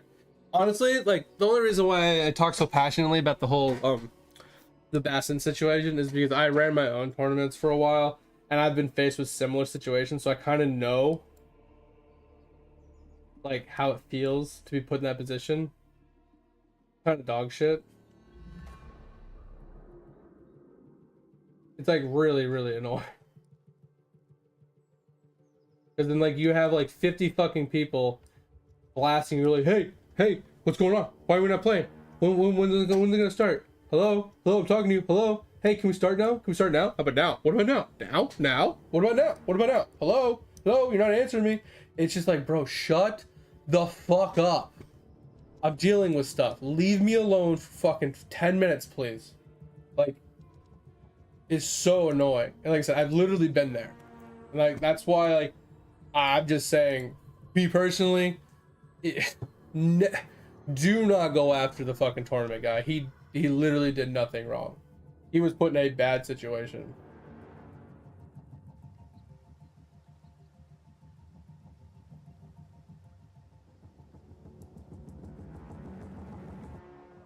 Yeah, and like at the end of the day, I think that's what might have happened. Well, so okay, so let me rephrase that. I think in this situation specifically, I think that he was willing to just suck it up and deal with it for the sake of possibly thinking he could carry them to victory. Because if he could have carried hard enough, he would have won regardless of what they did, right? Because you saw how good he was playing in the scrims. Now, I'm not saying scrims translate to actual gameplay, but he had the potential to carry them to victory regardless. because he was just that good. So he was going to try his damnedest to win money, regardless of how the team was going to act. But I agree. If it was me and I was in his situation, after he got to the point where he was going to go play ranked, I would have just DM'd Bassett and I'd be like, hey, can we chat? And I would have just broke it down to him and be like, look, man, I've been scrimming with this team for the last 2 hours and we literally cannot see eye to eye on anything. We can't get along. There's nothing but arguing. Blah, blah, blah. Is there any way I can get switched to another team or something just so, you know, tournament can still go on and there's no drama, blah, blah, blah. Like, I would have just brought that to his attention. Now, here's the thing. Even with that, they would have been bringing him information as well. They would have been complaining about him. He would have had at least somewhat of two sides of a coin to understand that there was a problem and been able to probably bring both parties into a conversation to hash it out, whether they can work it out or not. Right? But yes, I agree. Like, I would have stayed cordial, but I would have just DM'd Bass and be like, look, this isn't gonna work. Like, every time I try to talk, I get put down, I get dismissed, I get told to shut up. Like, I'm trying to like have true conversations of game plans and theory crafting and, you know, trying to come up with a game plan with them, and they're just not having it. They don't agree with anything I say. They're literally just being toxic to me. And then they're gonna reply with, well, he's being toxic to me.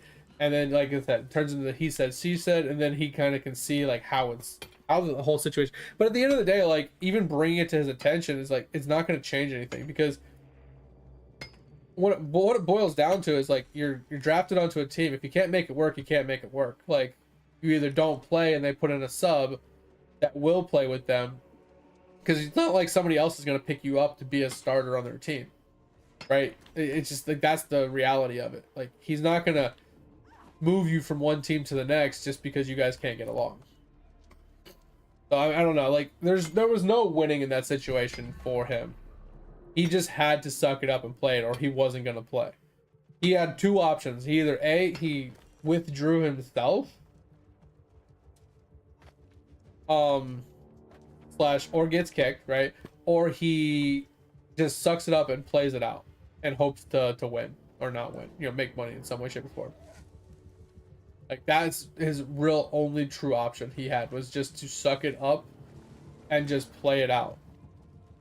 Or just get kicked slash leave himself. Because leaving himself wasn't an option. He already made that clear. He needs the money. He wants to play it and try to win this money because he needs it. So there's no reason for him to intentionally step away from it if he needs the money. It just doesn't make sense. Even if he takes second place or third place, fucking $20 is still $20 in his pocket. I don't know if any of you have ever been so broke in your life that $20 can make a difference in your day, right? You can actually fucking afford to eat something other than ramen for a day. You know what I mean? When you're a fucking college student and you're literally living off of a pack of ramen for dinner and lunch, like, every day, like, you truly need every dollar you can get. So it's just like, people disrespecting you because you're poor is fucked up. Like, everybody goes through that at some point in their life, unless you're born with a silver fucking spoon in your mouth and you're fucking babied from birth. Like, bro, I remember when I was a kid, I had fucking Fruity Pebbles with water because I couldn't afford milk. You know what I mean? Like,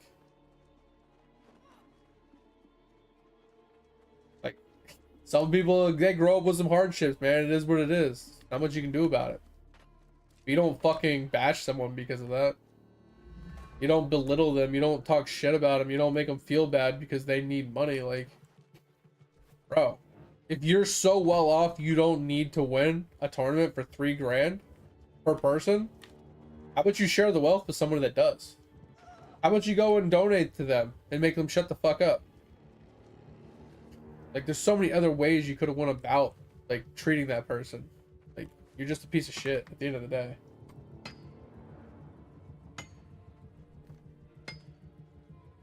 Ugh.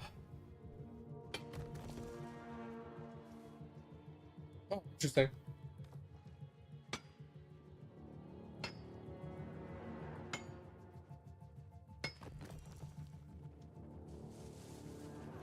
Interesting, mate. Yeah, I don't know much about that stuff. I've never had to participate in anything like that. I've literally never had anything given to me. I've had to fight for everything I've ever gotten in my life. Like if I didn't have money to eat, I didn't eat. And don't get me wrong, I've never had that situation where I didn't have any money to eat. Because I've always made sure I've had money in some way, shape, or form. But definitely been light on cash quite often. Where the only thing I could afford was like a double cheeseburger. Right? Had like $1 or $2 to my name. But it was enough back in the day to have a double cheeseburger, right? Double cheeseburger is a perfectly acceptable dinner. Right? Or I could have went to Walmart and I could have picked up like 2 packs of ramen, right? For less than $1. Like there was always options. Nowadays, things are so expensive, bro. You're fucking lucky if you can come out of fucking Walmart buying 2 packs of ramen and still have fucking a nickel to rub together. It's crazy. Oh, but like I said, I don't really want to get into that stuff. I've watched a lot of videos on it. That shit pissed me off. That's one of the reasons why I don't like gaming with other content creators. Like there's a lot of nice content creators out there. I know there is. There's a lot of genuinely nice people on the internet. But it always seems to be that people are either putting up some sort of nice facade or they're coming off as genuinely nice when they're really not. And then behind closed doors, they're talking shit. They're making fun of you. They really don't like you. They're really just not nice people. Like, it's just, I'd rather just not deal with the drama. Because then at the end of the day, like, let's say I do party up with people. I do start making collabs with content creators. And at the end of the day, they're like talking to the stream, talking shit about me, making drama and bullshit and all this other stuff happening. Like, I don't need that in my life. I really don't. Like, you want to talk shit about me, talk shit about me. I don't really give a fuck. If you want to make content off of making fun of me, go ahead and make fun of me. It is what it is. I don't need to stoop to your level to have a good day. Like, I'm here just to have fun. I'm here to have conversations with, my viewers that enjoy, me being me at the end of the day. I don't care if you have 10,000 viewers watching you and I have 1. I'm proud of my 1 viewer, okay? I'm happy to entertain 1 person for being myself than being a fake piece of shit to entertain 10,000 people. And obviously being proud of myself doesn't have any bearing on monetary value, but hey, if you're okay with being a piece of shit and having $1 million in the bank, go ahead and be a piece of shit with $1 million in the bank.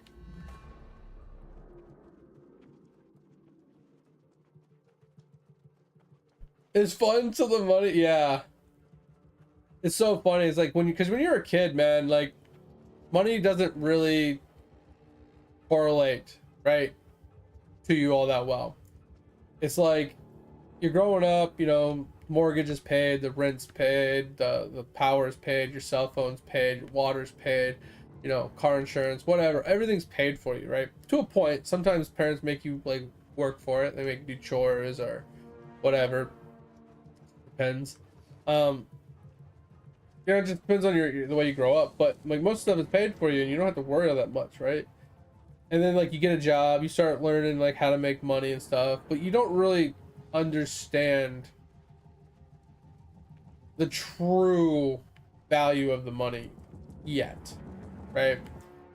That doesn't come until you're truly on your own. When you finally move out, you have to pay all the bills from the money you make.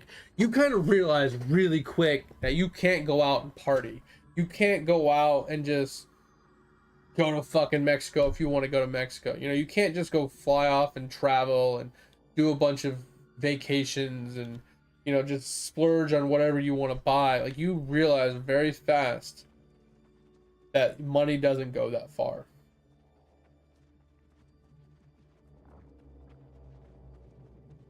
And that's the thing too, Thor, is like, even if you're with like-minded people, it doesn't mean that um things can't change, right? So let's, for example, when I played Counter-Strike, right?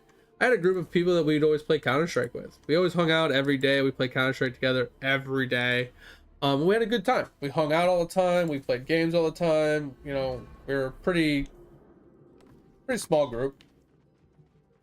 But day after day, year after year, playing games with each other, you know, we kind of like, you kind of get fed up with people, right? Their small little tendencies that they have that irk you become more and more of an annoyance.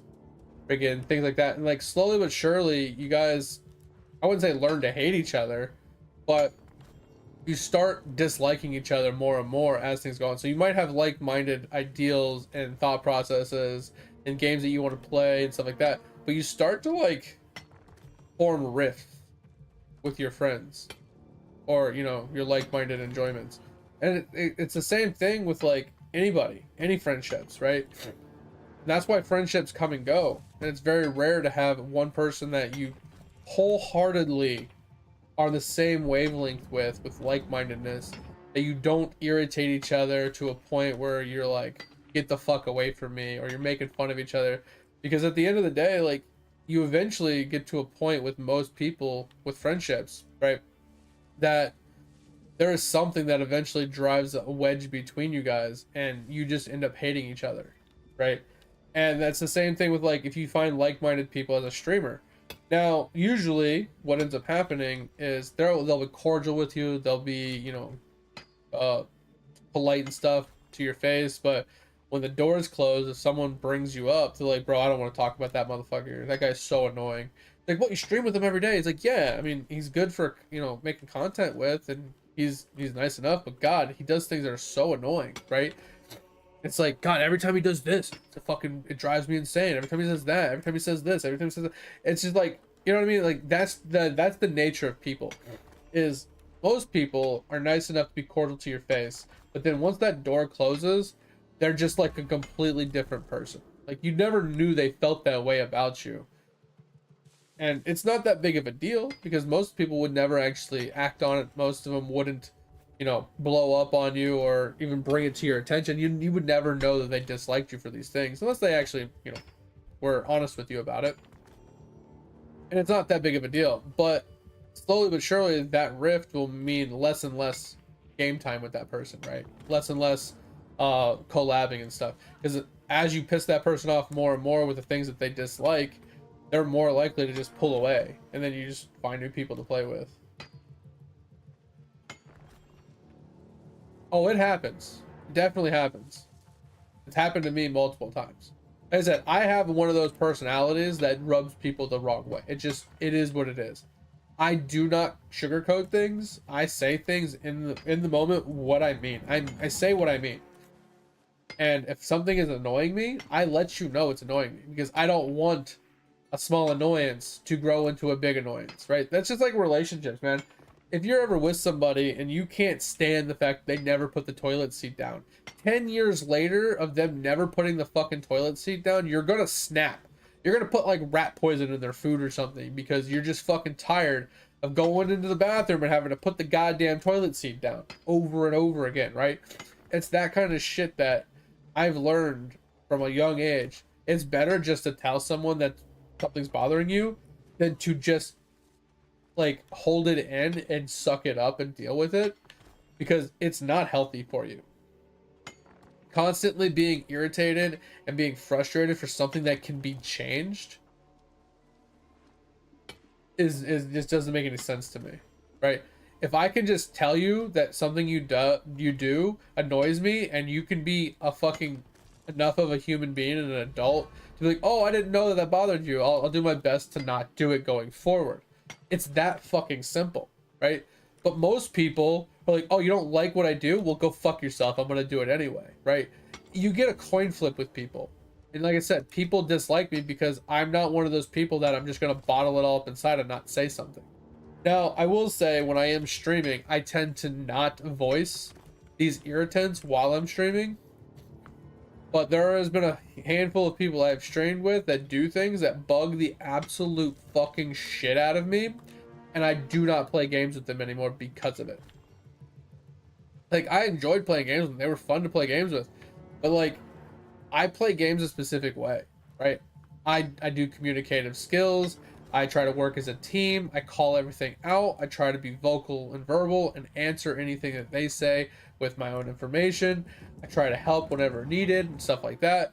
But when I call out something and I get crickets in response, and I'm expecting help, and I'm engaging, expecting there to be someone behind me helping me or coming in that direction to help me, and then I engage, I get killed, and I turn and look, and they're doing something completely irrelevant on the other side of the goddamn map and not even playing a game with me, I'm gonna lose my fucking shit, okay?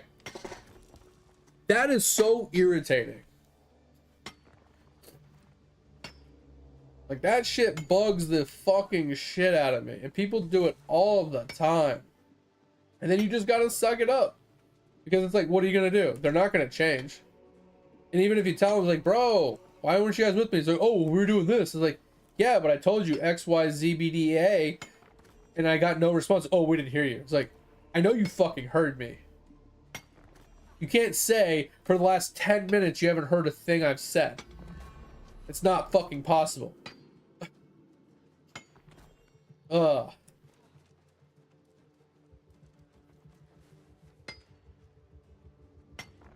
Exactly, though, Thor, like, the people you run into, or at least people you've experienced, are adult enough to have those conversations. They are not so blinded by ego and fucking, I don't even know, like, ego and whatever else goes along with that, that they're not willing to have those conversations. They're just like, well, that's a you problem, not a me problem.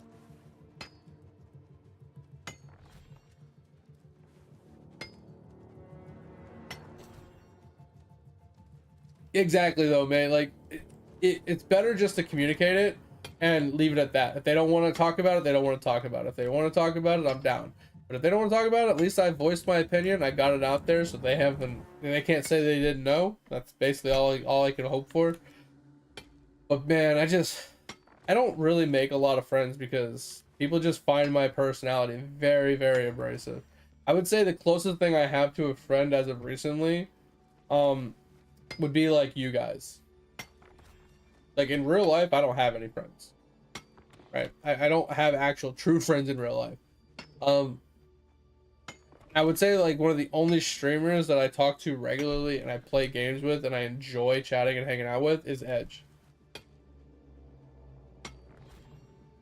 Edge is the one person I can say as of lately that actually puts up with my bullshit and my awkward ass personality, that hasn't gotten fed up with me yet. Or at least hasn't vocally said he's gotten fed up with me yet. So I do enjoy that. At least I have one person I can say I can call a streamer pal.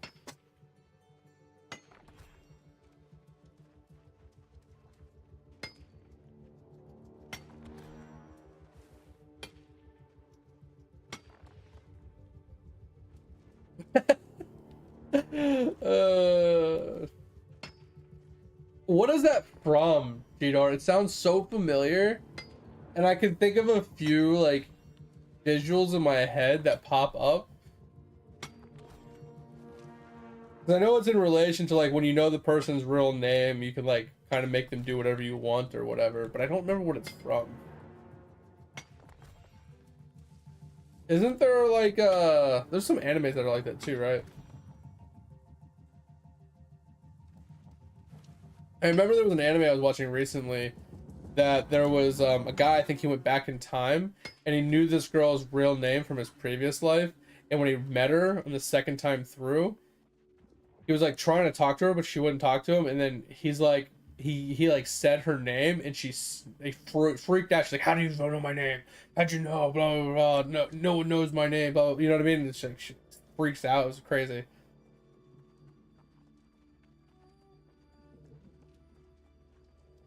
Oh, okay, so it's something different. Gotcha. Doc's appointment sounds good, Thor. Have a good one. Hopefully that goes well. Appreciate you. I'll be around this weekend if you need me anytime. Always Discord. But thanks for being here. Also, quick rant. Love quick rants.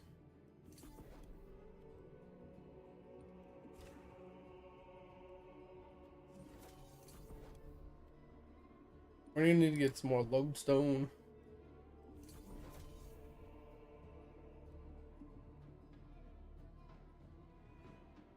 Oh, I didn't realize I needed lodestone for both. Okay. I need more for this and I need more for... I didn't realize it took lodestone for both of them. Interesting.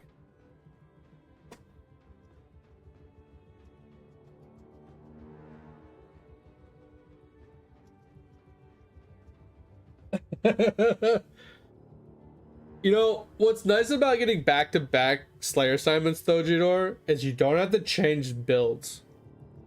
In RS3, when you get high enough in Slayer, you get the option of 2. So I'm gonna rephrase that actually. So I think it's at 120 Slayer, you get, it's like a 1 in 10 chance or 1 in 20 chance that when you get an assignment, you get to pick what assignment you get. Out of any of the assignments, you get to pick your assignment, which is really cool. But then there's what's called VIP tickets that you can get them periodically from events and stuff. But long story short is when you get an assignment, it gives you 2 options. And the first option is the free option. And the second option is the alternate VIP option. And if you don't like the first option, you can use a VIP ticket to claim the second option. It's really cool. So it gives you the freedom kind of to make sure you're doing the assignments you want to do, but it also gives you the option for favoriting things or blocking things, which makes things nice because then you can block like up to I think 8 or something assignments you hate, so you never see them. So it obviously increases the odds of finding the ones you want to find, and then if you favorite some of the ones you really like, then it increases the odds of those ones being more likely. So between favoriting, blocking, being 120 to pick which one you want, and the VIP things, you can almost like always run good player assignments nonstop. It's really nice. Obviously that's different RS3 versus old school, but it's still crazy.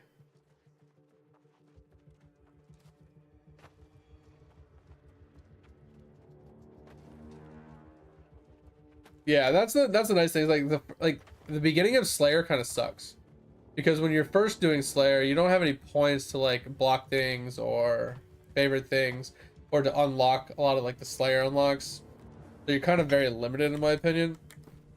But as you get further in, I feel like it becomes a lot better because kind of like what you were saying, like you actually get the ability to you know, store it, lock it, you know, block it, whatever. You get like options at that point, and it's kind of a lot better.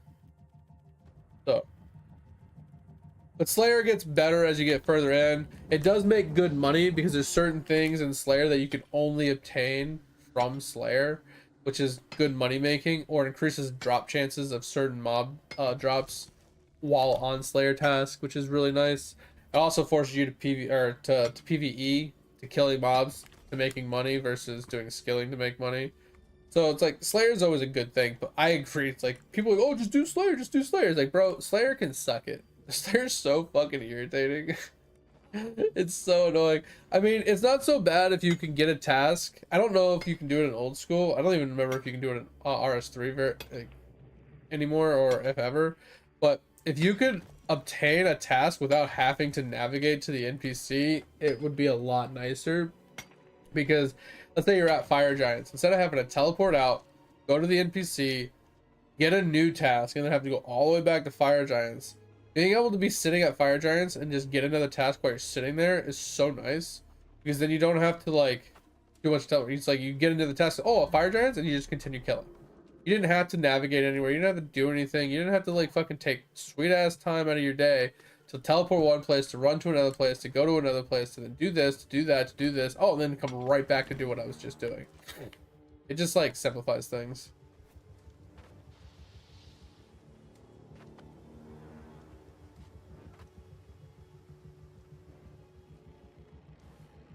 You're lamping Slayer. Uh,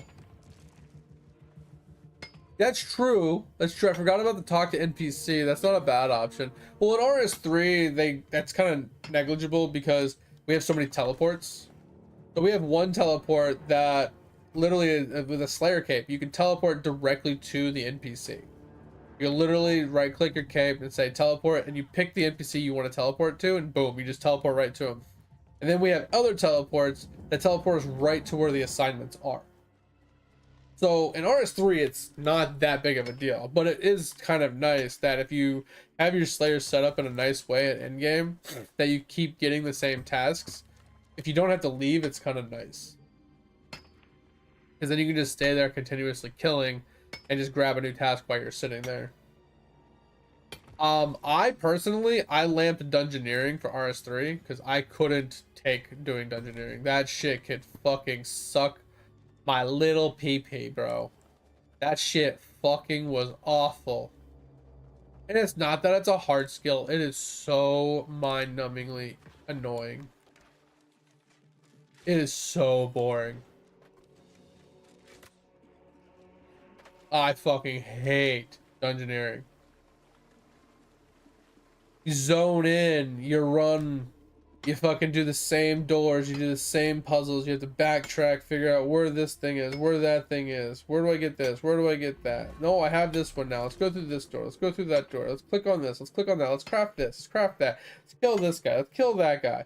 Oh my god, my brain is melting just thinking about it. It is so annoying. And that's just to get 30k XP. Oh, you get 30k XP? Oh, only 10 mil more XP to go. I'll see you in fucking Narnia. Fucking 30 years, bitch. Like, fuck dungeoneering. I literally got, I think, 200 million dungeoneering XP from, I think I started lamping it at about 1.5 million, and I have 200 mil XP in dungeoneering now. That's how much I lamped dungeoneering. I fucking hated it that much. Skilling to make money has always been my go-to. Whether it's like AFK mining, AFK tree chopping, AFK fishing, or like semi-AFKing these professions, but like just gathering materials to turn on and sell. I was for a while there doing bank standing money making, where I'd buy an item and I'd process it and then I'd turn around and sell it. AKA grimy herbs to clean herbs, unfinished potions, where I'd buy I'd buy the grimies, I'd clean them, and then I'd turn them into unfinished potions because they don't give XP, and people don't want to spend the time making something that doesn't give XP. So I'd sell the unfinished pots, I'd sell the clean herbs, or I'd use make leather, and I would do leather while standing at the bank as well, or make plank. I'd do the same thing with planks. Stand there and cast the make plank spell, doing plank instead of doing plank runs, like things like that. In RS3 there was also granite. You can buy like the massive granite pieces. They're like 10k kilograms or whatever, and you can cut them down into 500 gram ones. And so basically one 10k would turn into like 20 500s or whatever it was. I don't remember what it boiled down to, but you ended up with a bunch of them. But it took time because you had to cut the big one, and the big one would turn into a couple mediums and a couple smalls, and then you had to cut the mediums into smalls, and you end up with a bunch of smalls. It was time consuming and gave no XP, but everybody needed the small ones because the small ones is what was used to craft a thing for skilling. So it was a huge, easy money maker. You'd buy like a 10k for like 1,000, and you'd cut it into like, I think it was like 20 or 30 of these small 500s, and then each 500 sold for like 500 each. So you'd go from like spending 1,000 to turn around and selling that thing that was worth 1,000 into a bunch of small pieces that ended up turning and selling for like 50k. You'd make 49k profit for every one that you bought, and then turn around and sold. It was huge profits. But like I said, that was just purely about bank standing. I stood at the bank and I just processed these things, and I never moved. And I made really good money in RS3 doing that. And I guarantee you there's things like that in RS3 where you can stand at the GE, right? And you can buy a bunch of like these items that need to be turned around and processed. And you can literally just set bank presets, and you can just load, click the button, clean it, put it back in your bank, and load the next one. You know, all one little hotkey for presets. Rinse and repeat, rinse and repeat. Spend about an hour cleaning herbs. Turn around and sell the herbs for a profit. Buy more herbs. Rinse and repeat, rinse and repeat. You can get herbing XP, which is very little, and you can make money at the same time. Oh, thanks for the hydrate, man.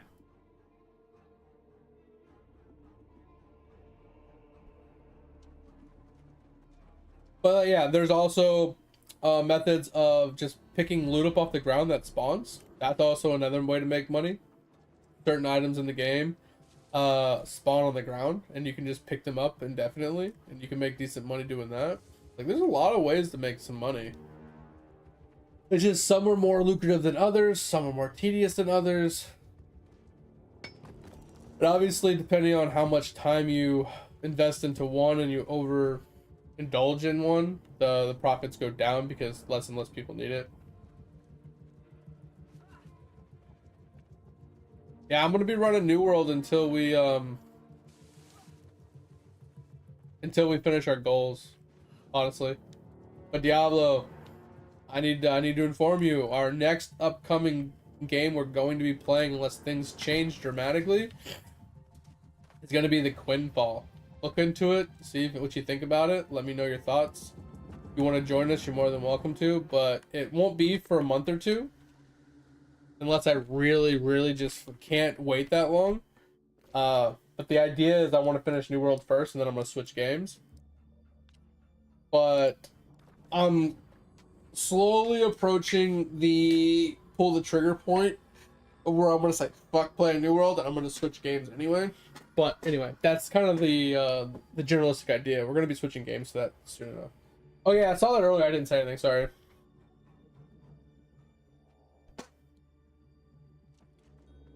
Ashley Creation? No, it's dead. It's DOD. Or DOA, sorry. They brought that bitch out back and put it down. And Quinfall is, in my opinion, a better Ashes. Yeah, I know. But yeah, go look at it if you haven't already.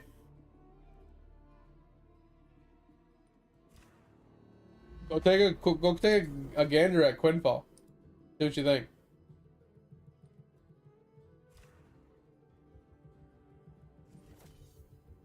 Minecraft 2? No.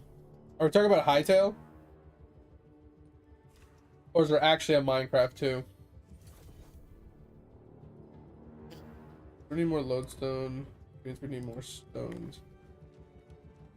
Hightail looked good. I watched Datmods play it for a little bit, and it looks great. I also heard from Dig yesterday.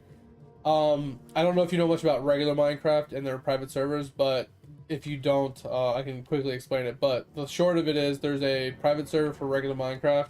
It's called Windcraft. I'm assuming you probably know about it. But I guess there is a group or a community that has put together their own Windcraft-esque modded server for Hightail already, and it became playable recently, I think. So that is interesting. Hightail was already really good, in my opinion, because of the abilities and the weapon styles and the armors and just the Minecraft-esque playstyle itself and the different mobs to fight and the combat. It was all really good. But if you're going to add in RPG elements, bosses, dungeons, set map layout with cities and NPCs and stuff like that, and possibly add even more to like the leveling process and the abilities and the gear, then I think that game is going to be absolute fire.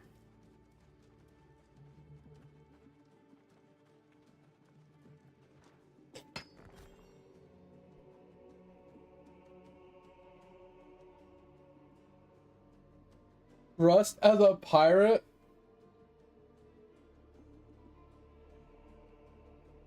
You talking about like Pixelmon and stuff like that, Diablo, where you play Minecraft inside of like Minecraft, and you play Pokemon inside of Minecraft?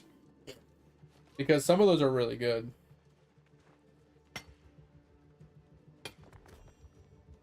Yeah, those are cool. There's one, I think the server's going down. I think I saw a bunch of streamers playing. It was like Cobblemon or something like that.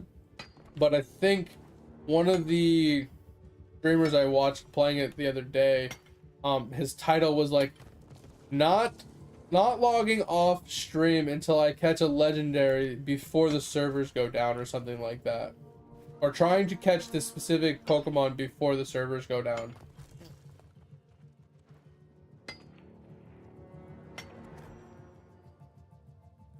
Oh, that sucks.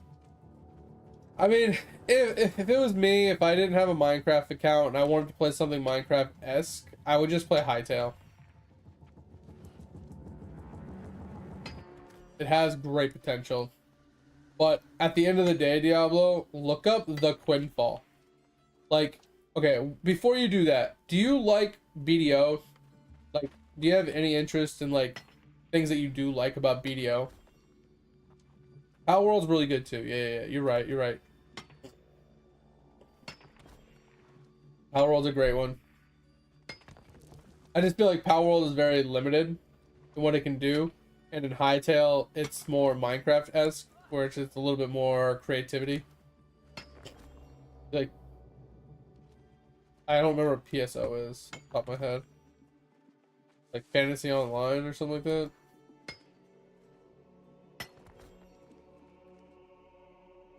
Yeah, that. Okay. I couldn't remember the name of it.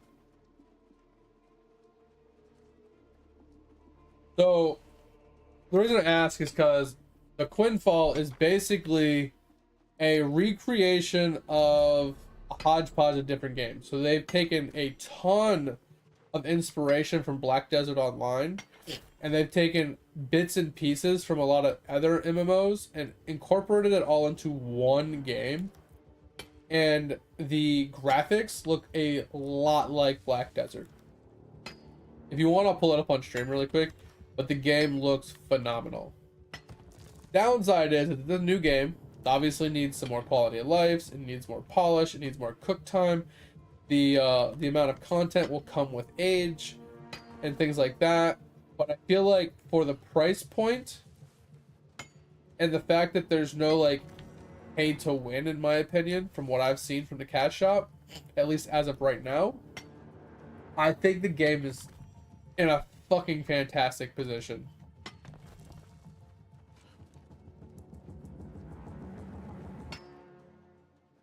I don't know. I just fucking love it. Like, I'm gonna, like I said, I am so impressed with the game. It's probably the first game I'm gonna actually like drop money on to buy in a very long time. I would say in the last 10 years, I think there's only one game I've actually spent money on to purchase, and that was Mega Bonk, because I was bored out of my fucking mind. Not because I thought it was good, I just thought it would pass time and I was bored out of my mind. But other than Mega Bonk, I haven't spent money on a video game in a very, very, very long time. And this is the first game that I saw that I was like, I'm buying that. I don't give a shit. I'm buying it. The second I have free time, the second I finally finish what I'm trying to finish here, I am buying it. The moment that my willingness to want to play the new game outweighs my willingness to want to finish my Ironman playthrough of this, I am buying it.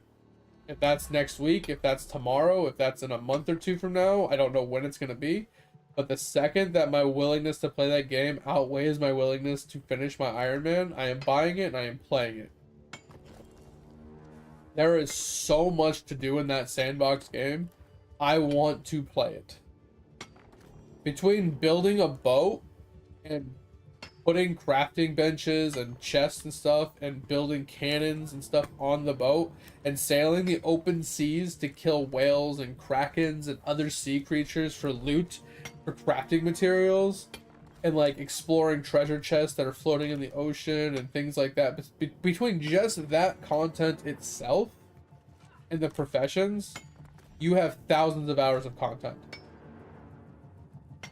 Just that alone, you have at least like probably 1,000 hours of content exploring the seas and sailing around on boats and doing professions on the sea itself.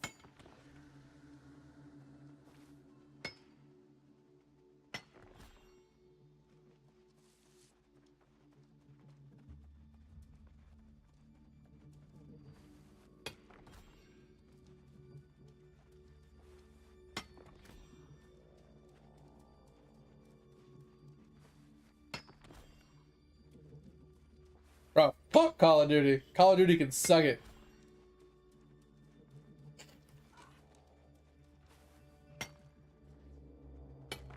28 more kills, you go to bed. That's not too bad, Gdor. Yeah, I feel like with your work schedule and stuff, Gdor, I think like a couple of fucking Slayer tasks a day is like the most you could hope for, because you don't have a lot of free time. It feels like.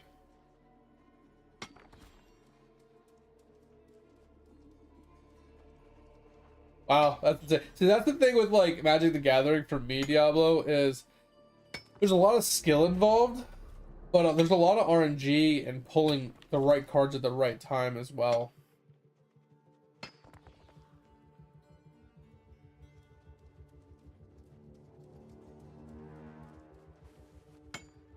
Oh.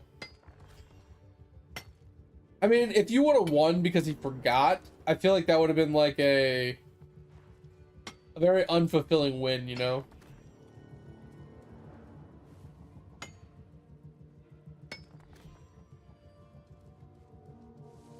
Yeah.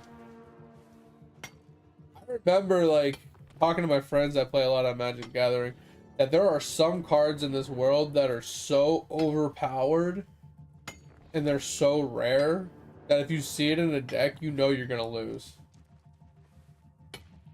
It's like you have that card, you know you win. There's no way around it almost.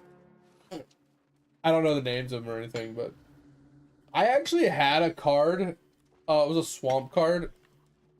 I don't remember what it's called, but the gist of it was for every swamp that I tap, I do 1 damage. Direct damage to whatever I choose, right? And I'm pretty sure it's a monster. Like the monster has XX, and for every swamp I tap, he gains +1/+1, and I get to attack with him or some shit. I don't remember what it is, but it's like something along those lines. And like, if I have 20 fucking swamps and I tap it, you know, all 20 in that turn, I have a 20/20.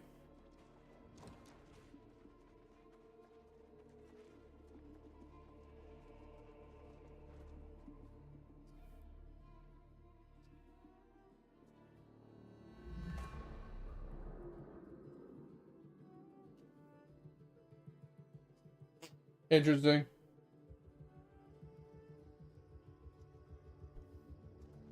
Oh wow.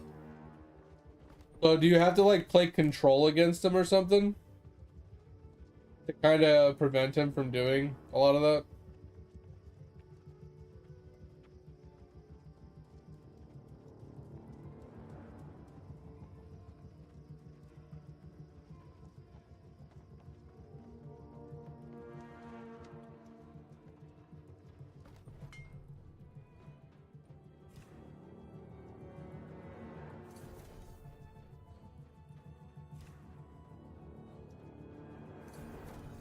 About to run out of sandpaper.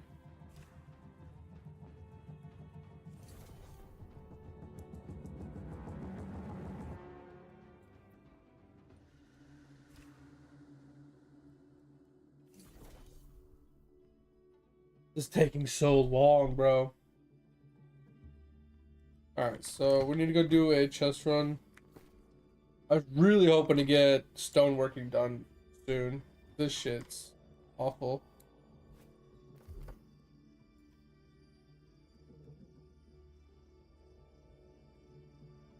I'm just gonna leave it, actually. I'll have less damage, but it's not that big a deal.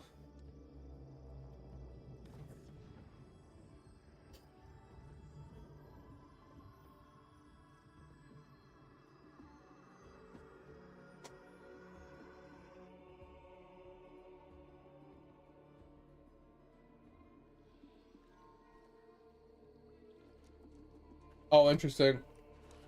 So basically they infinitely stack damage and defense. So eventually like they become too strong to deal anything to, basically.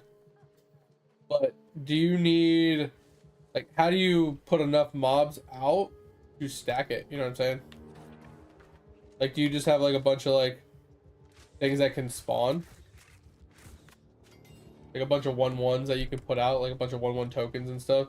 You can like basically indefinitely like spawn a ton of mobs to gain a bunch of counters.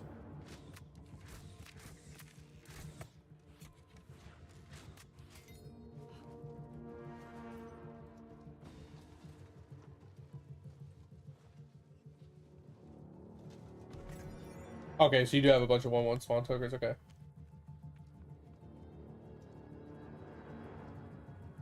Yeah, that's what I was saying. Okay, yeah, so I got you. You just, yeah, so you have an infinite spawn counter. That's what I was saying. So that's pretty insane. That way you can just like infinitely stack damage as needed. So it's almost like it's a race to see who can get their win condition first, right? Because if that guy, all he needs to do is get a specific card or something and he has to play it twice, then his win condition takes some time because he has to search for it, find it, search for it, find it, you know? And then eventually once he has them both, he wins, right? You, on the other hand, you need to ramp up as fast as possible so you can basically crush his soul before he has a chance to hit his win condition.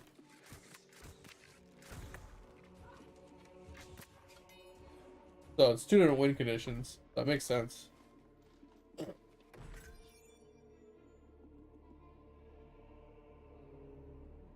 Yeah, if you put enough money into your deck, I think your win condition's faster. Because his is very RNG of finding a specific card out of like 80 cards, finding a specific 2 cards could take you a while. I mean, I don't know how many cards he's running in his deck, but you know, finding that specific card or getting RNG at the beginning, because his win condition is RNG, but it's limited RNG, if that makes sense, because he does have RNG, but he also has oh my god, I almost died. He also limits his RNG because he can search. So he has limited RNG. So his RNG is actually really small, but he still has it because it depends on what he starts with, and it depends on how long it takes him to search for it. You, on the other hand, is very consistent. Obviously, there's a little RNG, like obviously like what cards you start with and what cards you pull in a certain order. But if you have really solid, good cards throughout your whole deck, that could get you ramping early. Okay, dodge roll, please! Look at that, bro! I hit dodge twice. I have almost no stam left, and I didn't even move. My character just stood there and ate the damage. Every single 50 attacks. God, that mob is so annoying.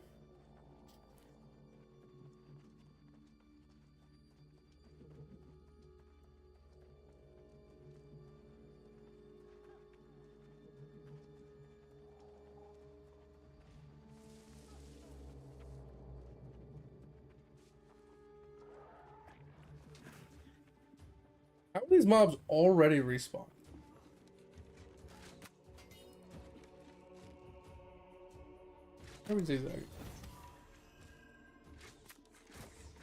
So annoyed that I died there. That's one of the most annoying mobs in the entire fucking game. Is how many times they attack in a row. Like, I understand like 3 or 4 attacks, but it's literally a 15 chain attack. He doesn't stop attacking. So fucking frustrating. So I gotta kill him before he gets to you. Or stagger him. And I just kind of got a little unlucky with being a little too close, too fast. Yep. Be like, I can kill him. So easy. But I missed a couple of shots and I didn't get any crits.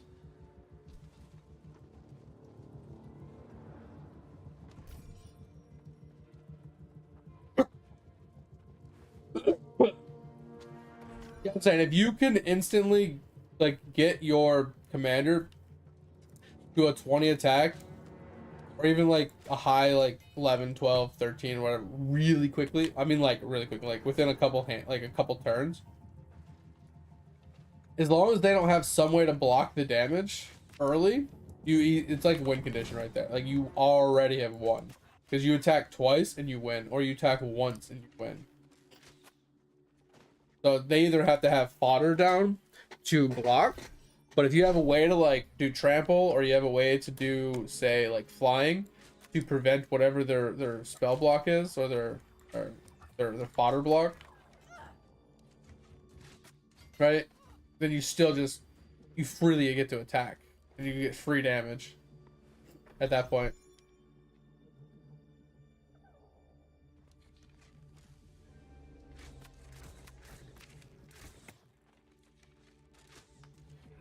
Okay, we're gonna die here because the motherfucker just took a random ass zigzag when he's running in a straight line. Almost killed us.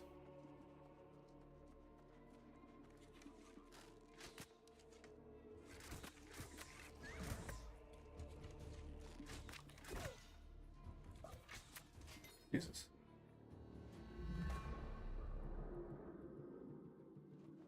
Oh, yeah, so they want you to hit so you can get a free card draw, and then you take that advantage, right?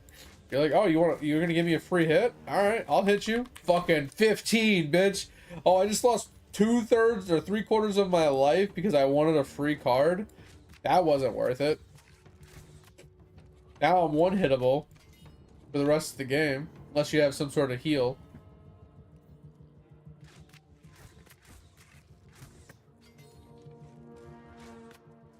Yeah, I don't know. That's wild.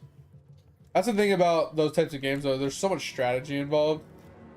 And like, there's so much RNG. I just can't get into Magic the Gathering. It's such a cool game, but it's too much. It's just like Teamfight Tactics and those types of games where it's just like auto chess kind of games. It's too much to think about. There's too many working components and strategies and things that just, I can't keep up with it.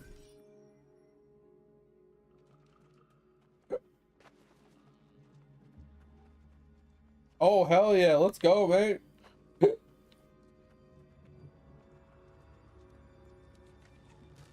It's unhealable? Really? What's that? I mean, can't you still block it? Or can you not block a commander hit?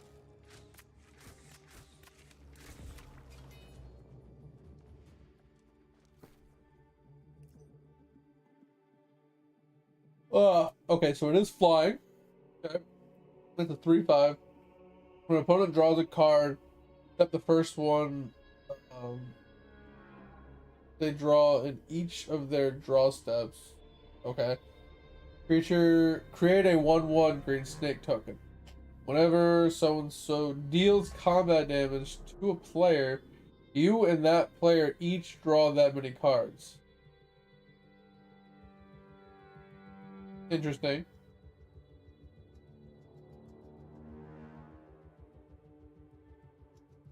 So how is it unhealable?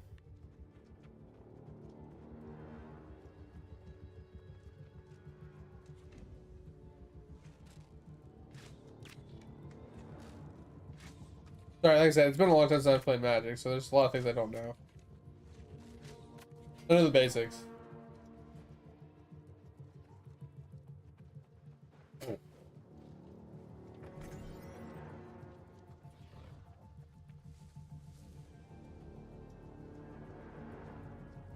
Huh. Interesting. Yeah, no idea. That's kind of cool. I don't, like I said, I'm not super in tune with the whole game, so.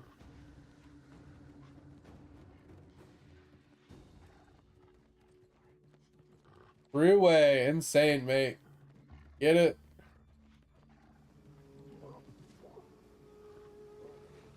That's so weird.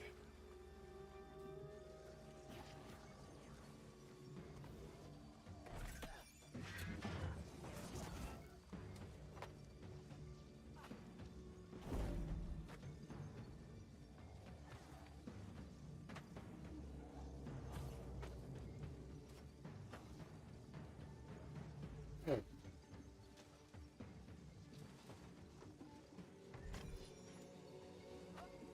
Well, yeah, because I remember there was some builds that like they infinitely stacked HP, and it was kind of crazy.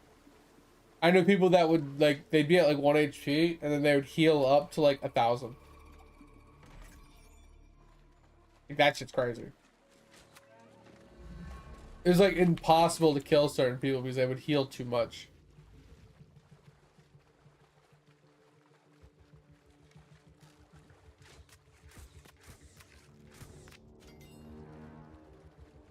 And I get it, but I also think that that's kind of meh. Like, I understand you need to counter the life stacking, but can't they find another way to do it? Like, there should be a way to heal back damage. Now, you should be able to be one hit. Like you said, if the commander can hit you with 20 damage, so it's an insta-kill, that's fine. But I also feel like if he hits you for like a 15, you should be able to heal that back up, you know, with an ability or something, so you don't just die on the second hit, kind of thing. That's the only thing I'm saying.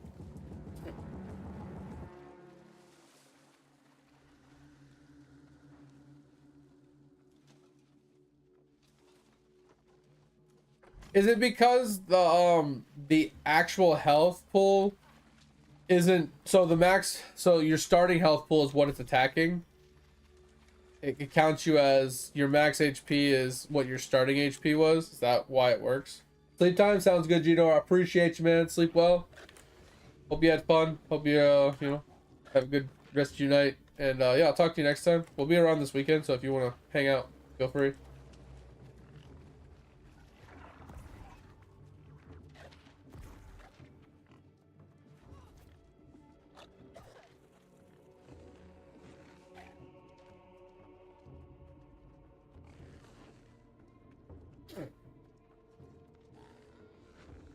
Okay, so you started 40 HP in Commander. Okay. Thought it was 20, but okay. Yeah. It's been a hot minute. I don't know everything, so I don't know a whole lot with what's changed and what's new. But yeah, I played before Commanders were even a thing. So this whole Commander series kind of stuff is over my head.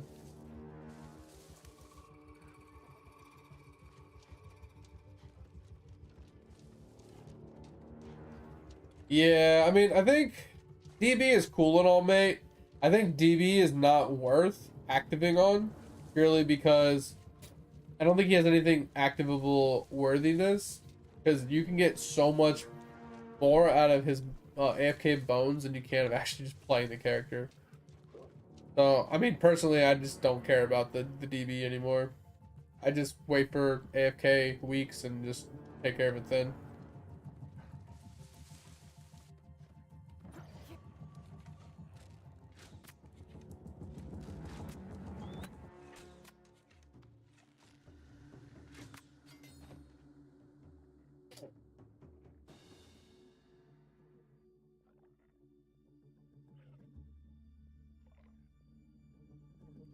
Jeez.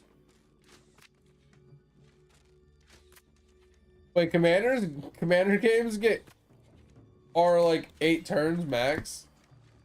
Well, roughly, if you have a good commander game, like a normal commander game. That's kind of wild.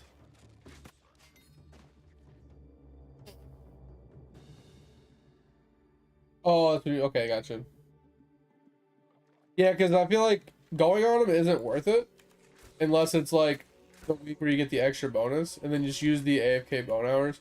Like, it's not worth just sitting there actively farming bone dust or whatever.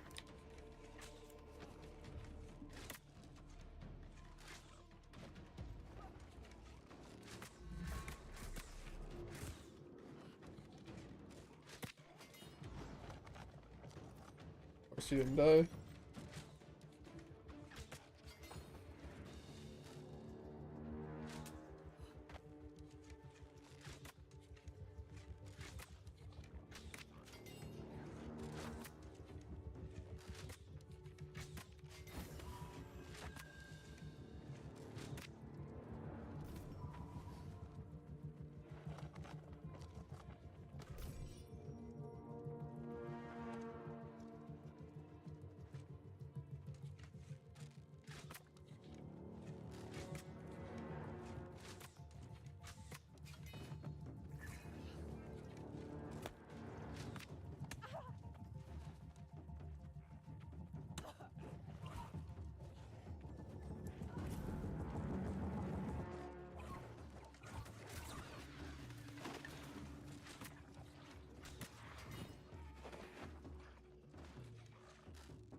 Oh. So it's like a false sense of security. They're like, oh yeah, this isn't really scary. This isn't really scary. And then out of nowhere, they have nothing to block with. And then you just like, oh, buff to all hell and you're dead. Interesting.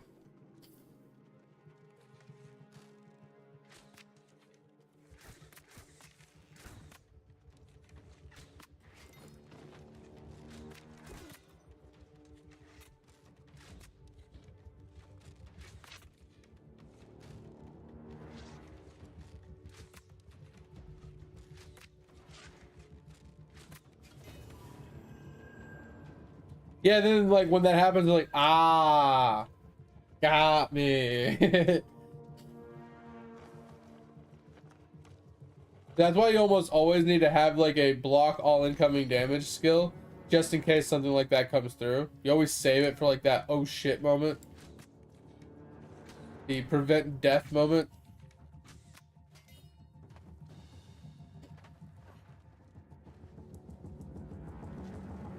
I always had a problem with playing with control decks. They were so annoying.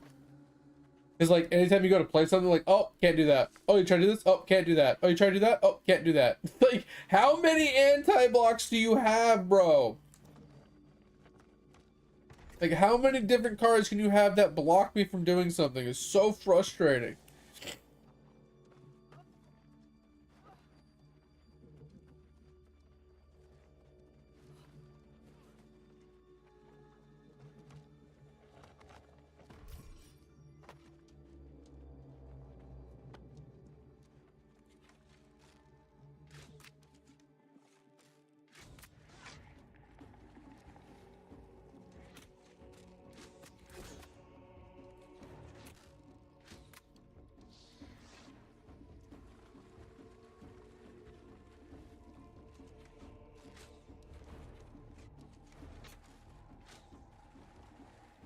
Okay, I definitely dodge rolled there, but I'm in water, so I can't.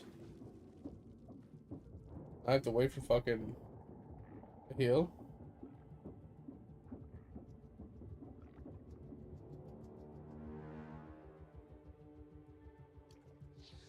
Yeah, I fucked up there. I'm trying to roll in an area that I can't really roll. Oh my. Are you fucking kidding me right now?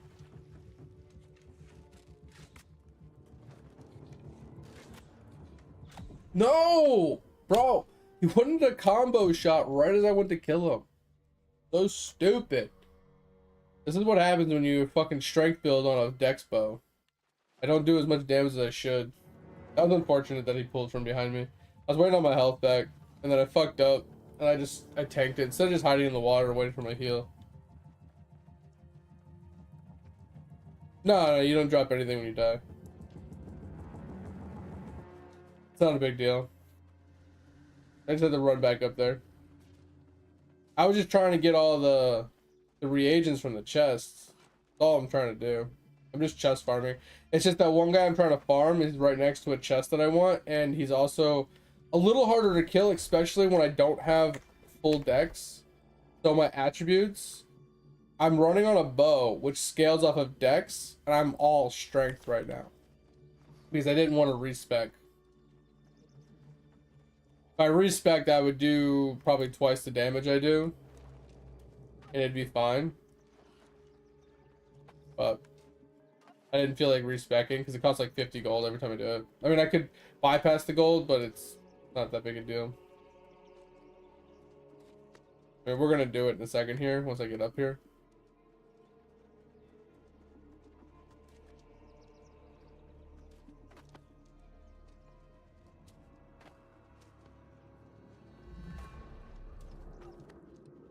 Wait, what are you talking about? The D3 rework? Wait, what? What are we talking about? Explain.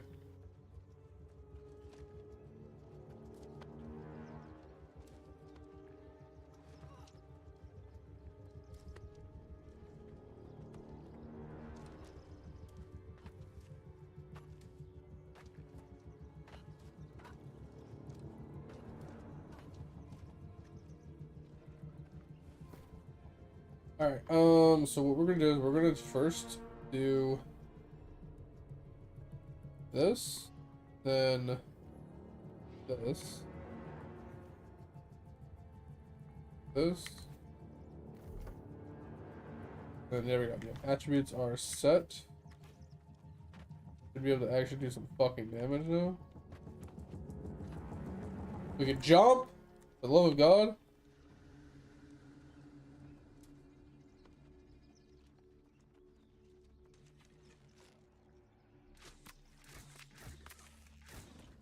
And I hit dodge and nothing happened. I hit my health potion, thank you.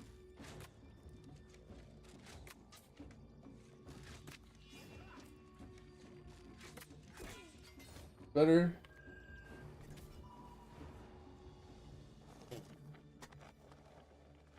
Yeah, much easier when you actually have 500 X. Actually kill the mobs fast, you know. Oh shit, where'd you come from? Motherfucker.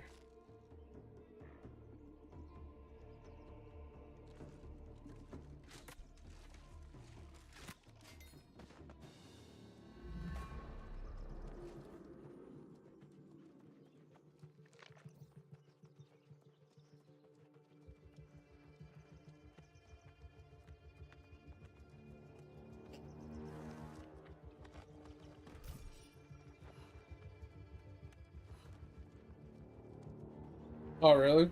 Interesting. I didn't know anything about that. I never paid attention to like the money making you do in that game. I just speed ran the game, you know, just roll one to death with the wife, and then when we streamed it, we basically would just stream and we would put people's barbarians together for them. So they'd come in with like gold. They come in with like 10 mil gold and like, hey, can you put together, you know, T10 viable build for us? Like, oh, with 10 mil, yeah, we can make that happen. And we'd go in to the auction house, we'd buy them 10 mil worth of gear, we'd put it on our character, we'd test run it, make sure it worked, prove the concept that it does actually do the content they were telling them to, and then we'd give them their gear. And they would, you know, tip us, basically.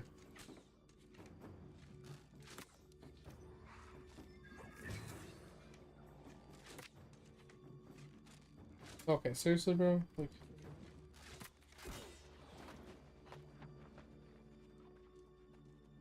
That's what we used to do. We never really ran Uber stuff. We never really ran for Hellfires or anything like that. We didn't do anything crazy.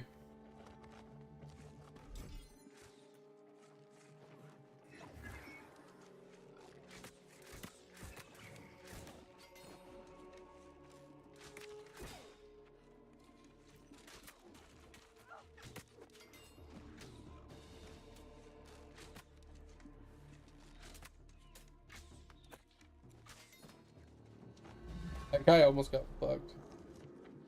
Oh, he's about to die to that guy though, probably.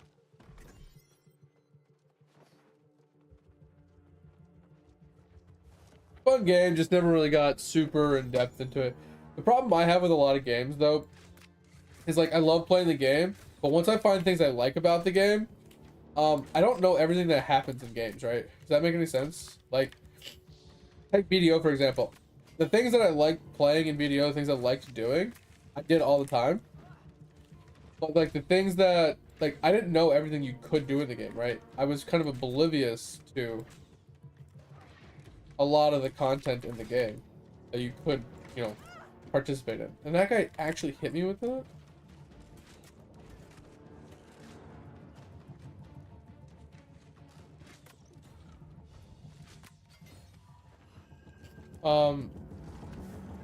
So like when it came to doing like world boss stuff, I didn't really know a whole lot about it. When it came to some of the grinds or some of the like things that you could build or craft or, you know, whatever, I didn't know a whole lot about the game. Whenever they added stuff, I didn't know it existed. Whenever they removed stuff, I didn't know they really changed it. It wasn't in my wheelhouse of stuff that I like did regularly. I didn't really know it existed, right? So that's the same thing with like Diablo. If it wasn't like in my face, hey, you can do this, and it didn't hold my hand and show it to me, or it wasn't like readily available to like understand that this is like content, and like, because like a lot of content in a lot of those games are kind of like, it's not that they're hidden, it's just you have to discover it almost. If that makes any sense, right? If you don't actually go and discover it, you don't go and like learn it's a thing, you don't know it's a thing, so you just never do it.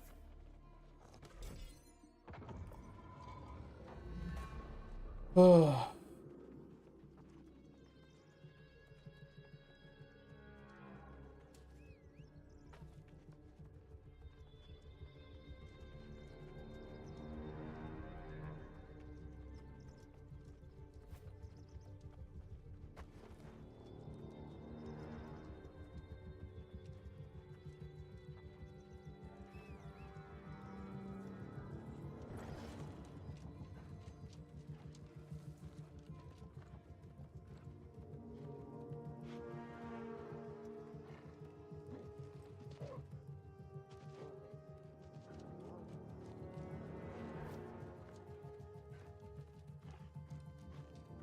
Yeah, that's crazy.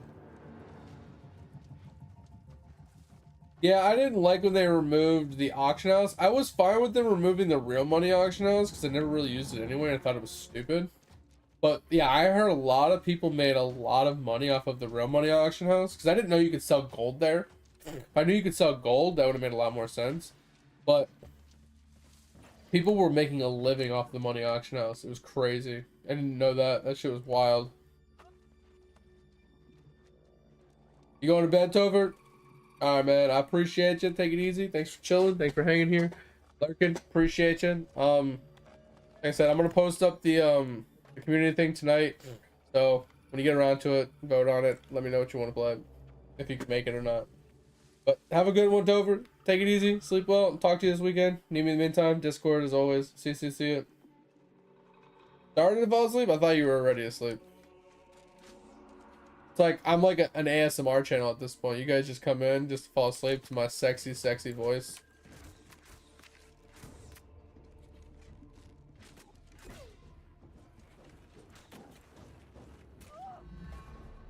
Thank you for bashing me twice. Always lovely.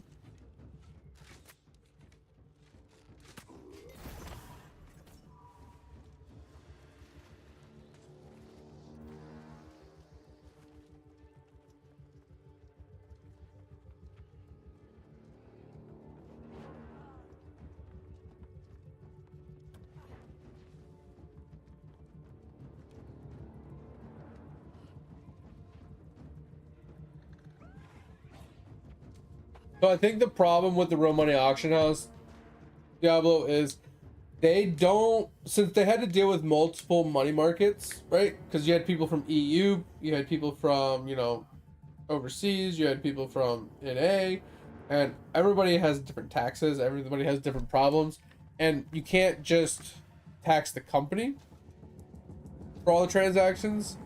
People that are making money have to pay taxes on the money they make. So at the end of the day, Blizzard would have had to have gathered X amount of information from each person that was making over X amount of money, or that made over X amount of dollars, so they could send them a tax form at the end of every year. And that's a lot of extra work that they would have had to implement, whether it's a screening process, information gathering process, a database they'd have to maintain and update. And then at the end of the year, another process of, you know, tax forms and things like that. It's just, it was a lot more effort for them, and I don't think they gave two shits about that. They were like, no, fuck this isn't worth. Okay, I somehow missed every single shot on this guy, and I didn't even pull aggro. Like, what was that? So I mean, that was the true problem, is from a company standpoint, it makes sense that you have a auction house in place that uses real money, and it's cool in premise, but if it's going to cost you more money to operate that because of the operating cost and the employee increase and the server increase and the extra added time and effort that goes into running that, is it worth implementing that into your game? Right? Like, I feel like they deemed it not worthy enough. Like, it didn't add enough to the game to be worth them investing more money into doing it. And then at that time, like, as well, like, they are making money off the real money auction transactions, but then they have to pay taxes on those money anyway, which, I mean, they have to pay taxes on everything else they make regardless, but it's not that big of a deal. It's more or less all the extra effort they had to put in. They have to have people that run that department. They have to have people that maintain the information. They have to have people that, the server costs and everything else. It's just the amount of funds that they were going to put out wasn't worth it, I think, in the long run for them. So they just said, "Fuck that. We ain't gonna tolerate that shit. We'll just get rid of it. It's not a big deal." Yeah, but think about 2%, Diablo. It's quite a lot when you're talking about every transaction from every player from every server. That's a lot of money.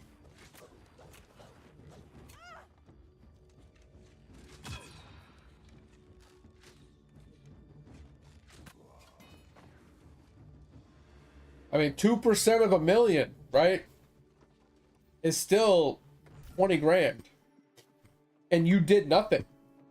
Making 20 grand from doing nothing is good. Free money in your pocket.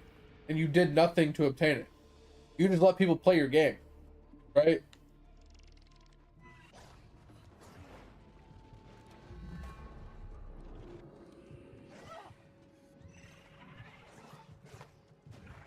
Really? That's funny.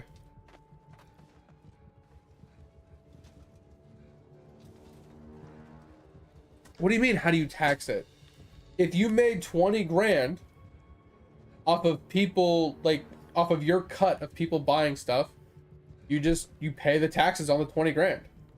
Just like you would pay taxes on $1 million of selling your game.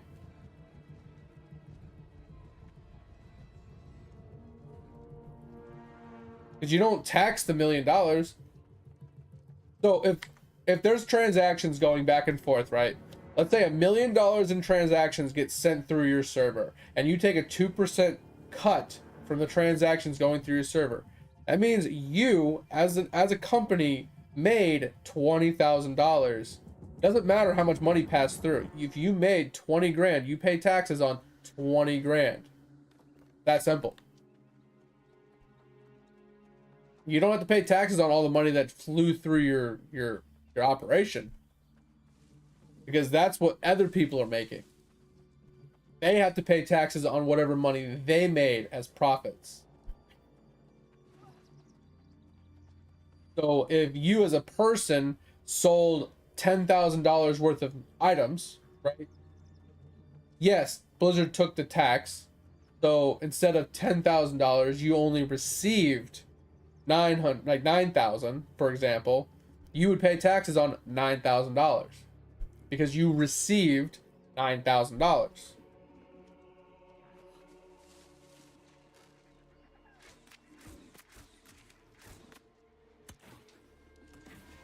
Wait, what about the banana game?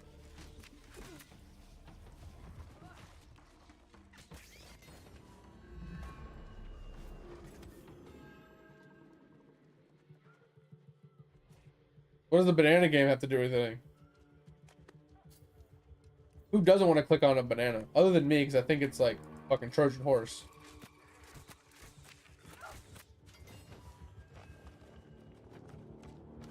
Yeah, the idle banana clicker or whatever. I refuse to download it because I think it's a virus, but...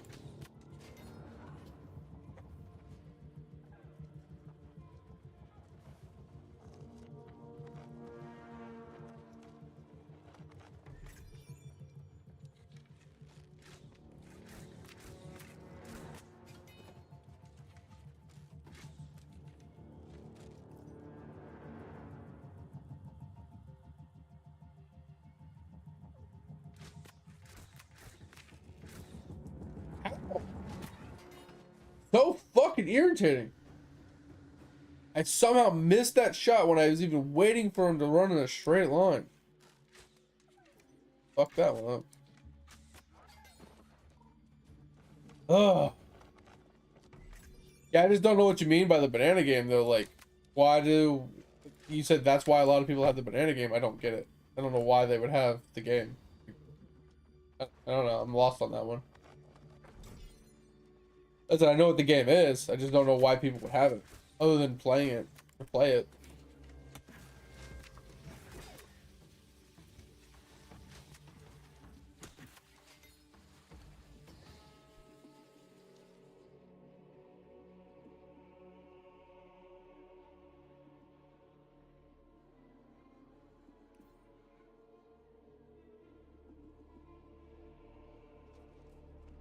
How are they worth that much?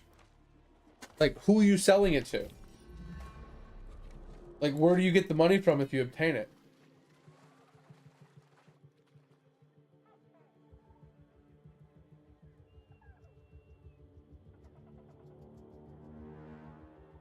Yeah, I get it's rare, but who is buying it? Like, is the company giving you the money for obtaining it? Or are you selling it to another player? Because then if that's the case, if you're selling it to another player, then it's relative to what people are willing to spend at that time, right? It could be 10K today, it could be $1 tomorrow. Okay, so it's to players, yeah. So it might be worth money right this second, but the second someone buys it and they no longer like want it, then the value of it goes dramatically down, right? Just like CSGO skins have plummeted in price.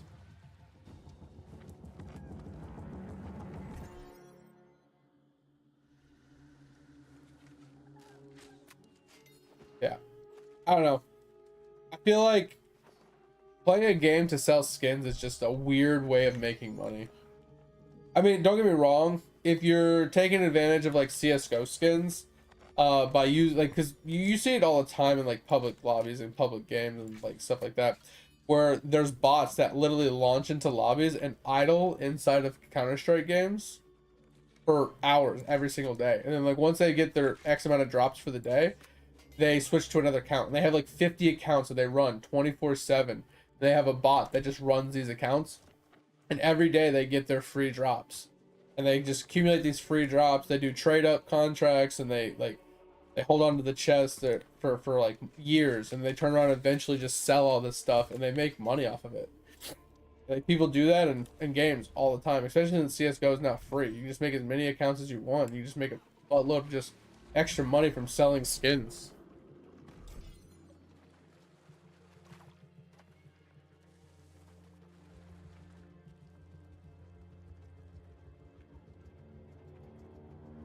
I mean, as a company, yeah, it makes sense for your skins to sell because, you know, you make money off of every transaction. But like at the end of the day, as a consumer yourself, like, you have to have more brands than that to be able to spend $10,000 on a stupid banana skin for an idle game that you're just watching play itself. Like, if you honestly think $10,000 is worth the, if you think that's worth $10,000 of investing your money into, then you need something else to do with your money.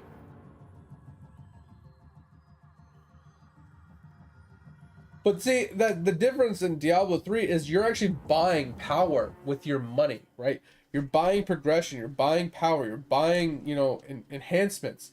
You're not buying a cosmetic in a game that is going to be irrelevant in a week. You know what I mean? Like, it's a idle game where you're clicking a banana, non-stop clicking a banana, and eventually you're going to be bored of clicking on a banana. So why are you going to spend that much money? You know what I'm saying? Like, that's where I'm getting with this, man. It just doesn't make sense. Like, these people, like, they don't have any realistic ideas of what valuing your money looks like. It's crazy.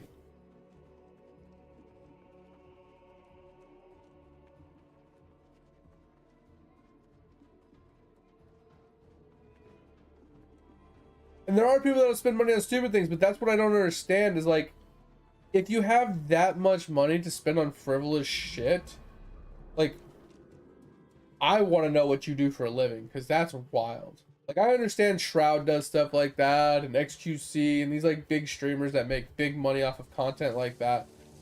But that makes sense for them. But for an average Joe Schmo that, you know, makes 80K a year, willing to spend $10,000 of their hard-earned saved money to buy a frivolous ass cosmetic skin for a frivolous game that doesn't give them any type of advantage or strength or power in correlation to what they just spent money on doesn't make any sense.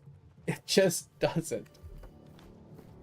Logically speaking, people that do that, they have a problem. I'm sorry to say, but they do. They need to go see someone because they have an addiction problem and they need to go and get it looked at. That's just crazy.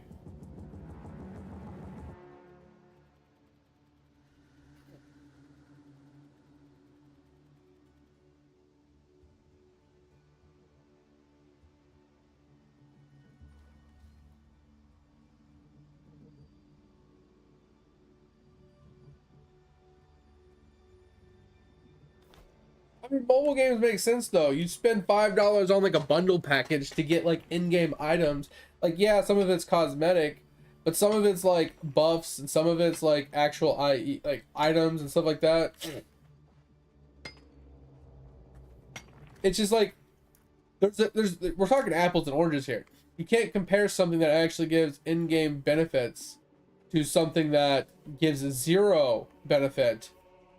And it's also a game that is very one-dimensional. At least in like a lot of these mobile games, there's like interaction with other players. There's like MMO aspects to it. There's PvP correlation. There's dungeons. There's guilds. There's raids. There's social interactions and things like that. You're playing an idle game that's single player that only you get to see. It's a clicker game. And you're gonna spend $10,000 on a stupid banana that the only thing that the only person that sees it is you. Apples and oranges. You cannot compare the two. It just doesn't make sense. Like, at least in a Counter-Strike skin that doesn't give you any benefits, at least other people are seeing your skins, and then other people, you can like, you know what I mean? You can drop the gun on the ground and other people see that skin. They can play with the skin, right? They can inspect it. They can see it when they're spectating you. They can see the skin. Like, it's visible to other people. It's more bragging rights and stuff. Having a fucking banana skin that no one is gonna see unless you take a screenshot of it and send it onto Reddit doesn't make any sense.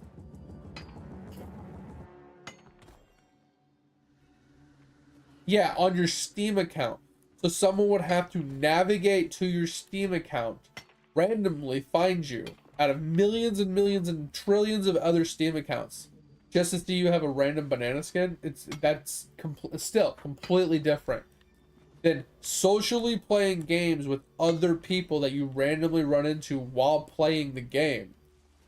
It's two different things. That's still two different things.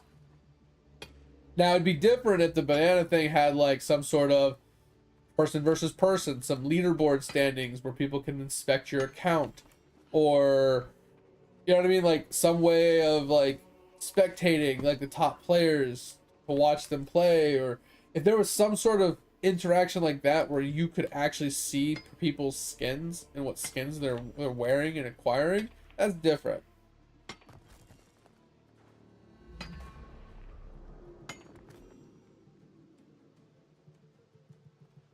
Yeah, but now you're talking about someone playing a completely different game than the game you spent $10,000 on.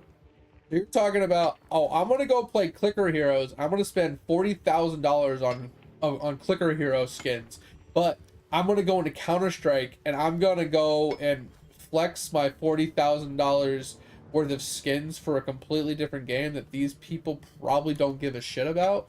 Still, the logic there is completely lost. Like, who in their right mind is going to be playing StarCraft and see you have the rarest banana skin in the entire world that's worth $10,000 and be like, damn, dude, you got the rarest banana skin in a banana clicker hero game?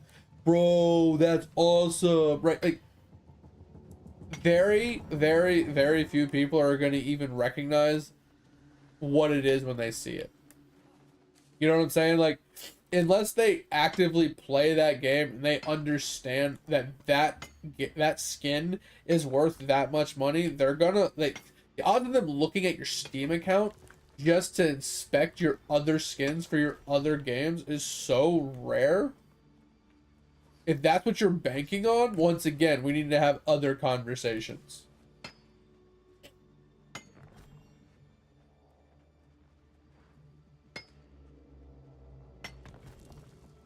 Just, yeah, it just doesn't make sense.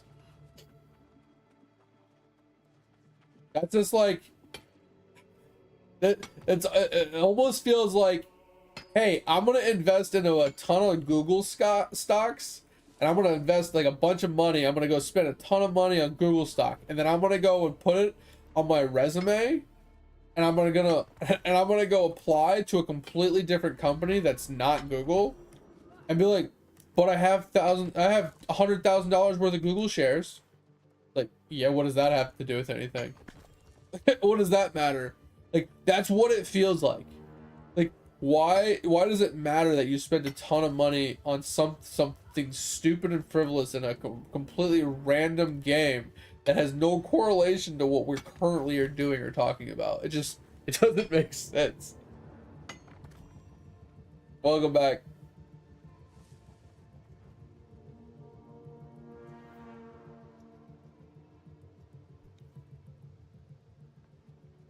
Wasn't Logan Paul like cryptocurrency? Didn't he do like a cryptocurrency like scammy kind of thing? Just like, you know, Bitcoin? Yeah, like NFTs, cryptocurrencies, they're all kind of the same thing. And like that's the thing. Skins are what, in my opinion, every skin is quote unquote an NFT. Because you're buying like an original copy of something and you get to actually hold on to it stuff. But the problem is it's a digital asset that fluctuates in value regardless.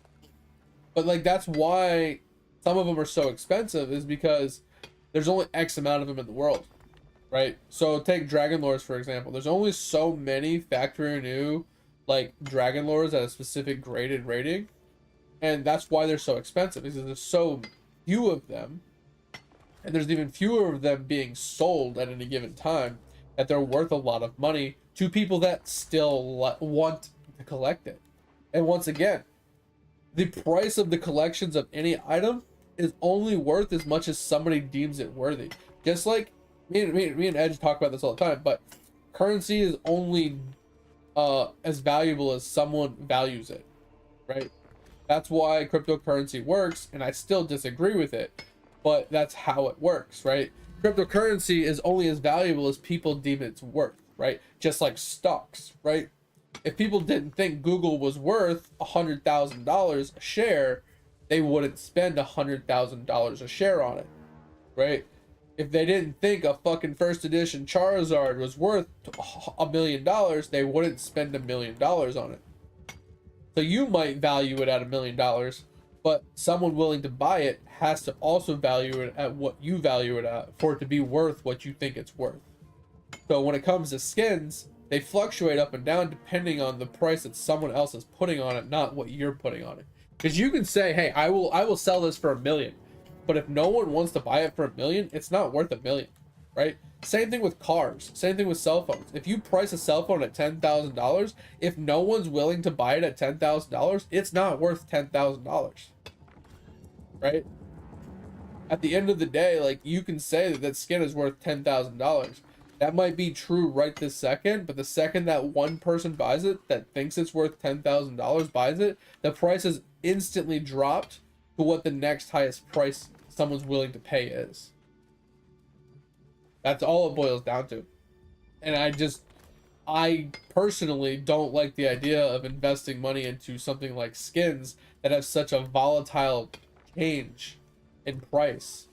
Same thing with collectibles. I feel like investing money into collectibles of any kind is a very high risk, high reward situation where it could go up in price dramatically. It could completely plummet and be worth nothing.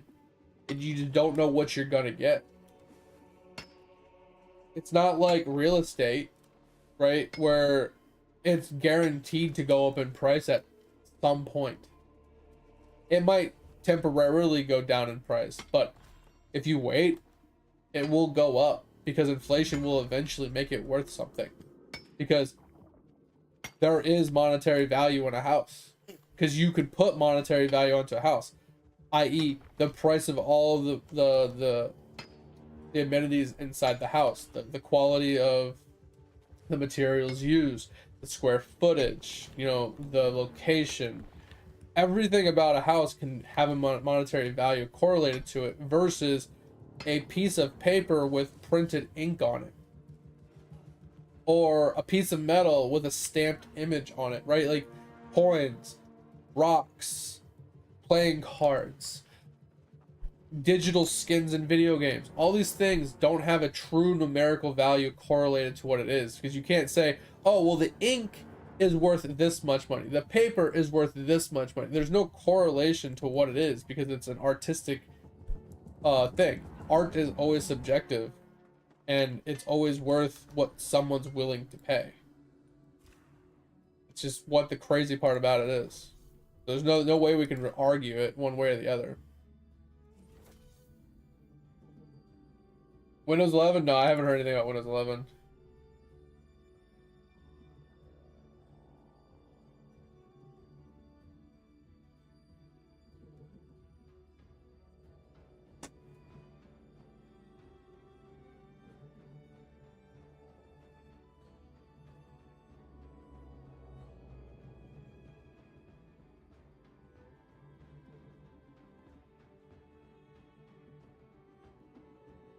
Yeah, that's kind of funny that sometimes that happens, Diablo. But what are you saying about Windows 11?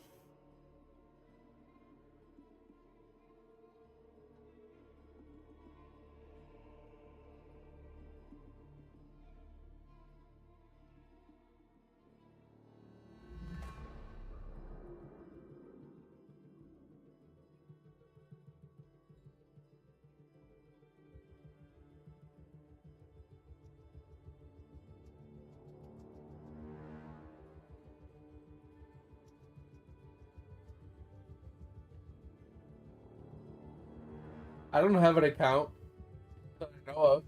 I might. I don't know. But it's been a long time.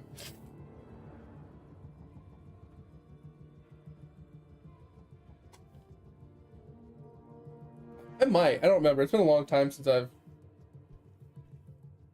reformatted my computer, so I don't really know. Alright, so we ran out of sandpaper. That's actually bad. Okay. Let us we're gonna buy some converters.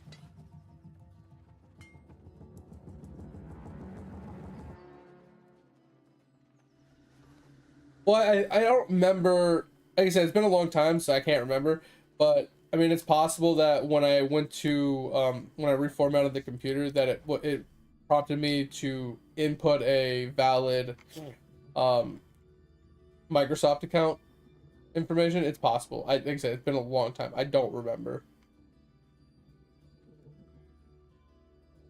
So like I said, it's possible. It's just been years. I can't remember that far back. Where, oh, where? There it is. We'll buy 100 of these.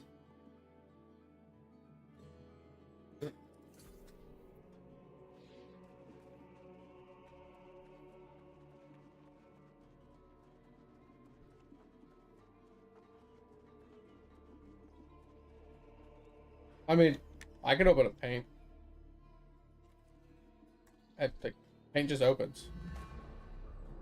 Huh?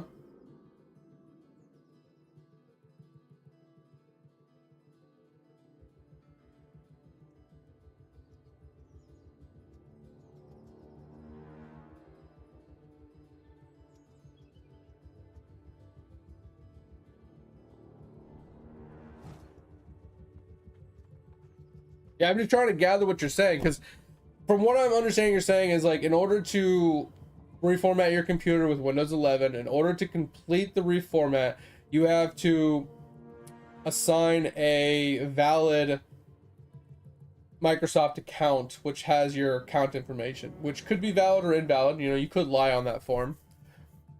You could lie on that information quite a bit, but you have to tag it to an email, quote unquote, right? Some sort of Microsoft login email, right? And that way they track the information from that account. So what does that have to do with anything? People make fake accounts all the time. Same, right? But let's. We have a lot of weaving. We can start to weave. We'll do that. So I'm just trying to take what you're saying piece by piece. All right, I'll look at it later. I was just trying to take what you were saying piece by piece so I can kind of understand it, you know. Because like what I'm like I said, from what I gathered from what you were like vaguely describing is like when you in order to complete it, you have to put in an email, and the email stores and tracks information and stuff like that, which people do that on everything. So I mean that's nothing new. I just don't understand how that has any effect on like what you were saying about something about renting the operating system instead of owning the operating system going forward. I don't know how that works. Because if you're renting it, wouldn't you have to be paying like monthly or yearly or something like that?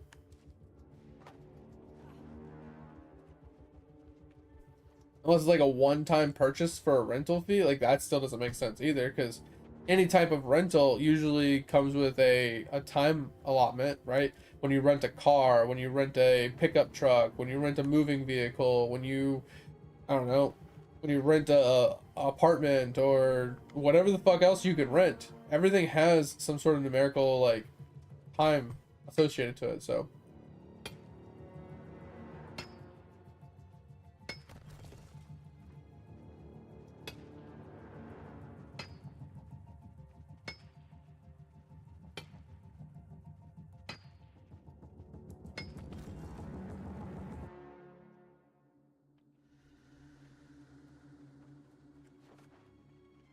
I don't understand how that could even be a viable thing. Like I could understand us having to pay like a monthly fee to have access to say the operating system, right? I can understand that, right? That they want us to pay a monthly fee so they can keep it up to date. That I can understand, that I can fathom, I can kind of justify, right? It's like, okay, we pay like $5 a month, and it's basically we're a premium user of, you know, the operating system. Stop. And that's so we can maintain, like we can receive, say, security updates and stuff like that, and be relevant, right? I can understand that. But there is no way in this God's green earth that if I spend $3,000 to $4,000 on a computer, put it together myself, and you're gonna sit there and try and charge me monthly for the computer I built, ain't no goddamn way anybody in the world is gonna go for that shit.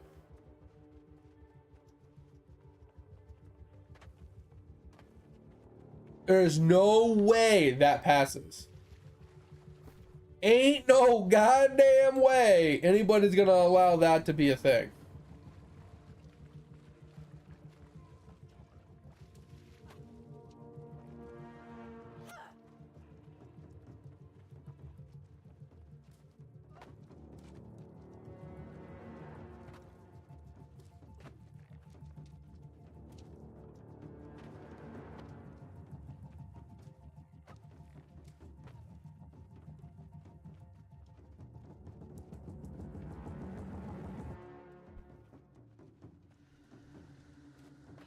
I mean, they have game passes where you spend a monthly fee for like Xbox Game Pass, and you don't own the games, but you get to play it as long as it's on the Xbox Game Pass. That's fine, because you're not buying the game. You're buying a monthly membership to have access to things that you want. That's fine, right? But you can't rent computers to people unless you are straight up sending them a legit, fully built computer for free, and they're paying you a monthly fee to use that computer. You cannot charge somebody for running their own PC that they built. It's impossible. There is no legal justification that that would even be legal. That would be like you bought a car, and then I am a tire person, and I'm like, hey, if you want tires on your car, you have to rent that car from me, even though you bought it outright, your own, right? That's just like a fucking insurance company for a house saying, "Oh, you want insurance from us? Oh, well, you gotta pay monthly mortgage fees to us for us to give you insurance." It's never gonna happen. There is no fucking way, legally speaking, that would ever pass. All right, we need to find another place because people are taking all this platinum. Let's go right here. Let's go here. Like, I understand what you're saying. It's just, there's no fucking way it works. There's no way that they get that to pass. Like, everything else makes sense, right? Leasing us the operating system after we bought it is impossible. Unless going forward, you can lease it from them. Now, if you say, hey, I will pay you $5 a month so I can, I can I can have your operating system and receive updates, that makes sense.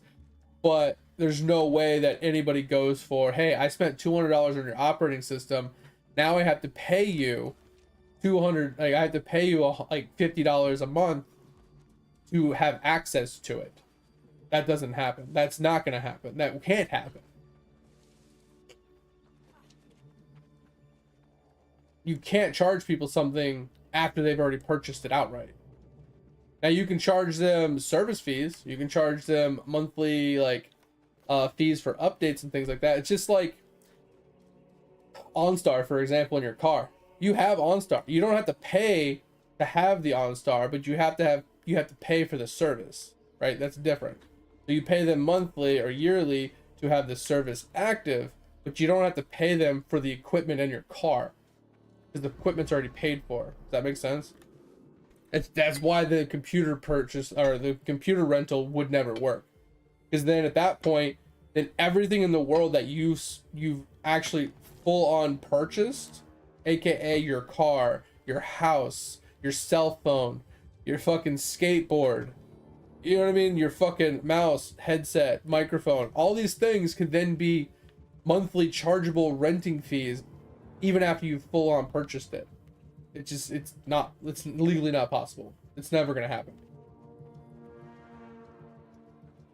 I think you made a comment. It was the one about apples and oranges. It's about basically you're trying to say I'm using apples and oranges wrong. I think that's what you were saying, right? Oh, okay. Let me read it then, just a second.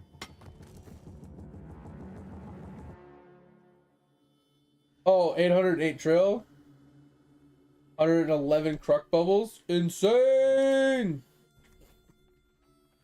You're making good progress. That's good.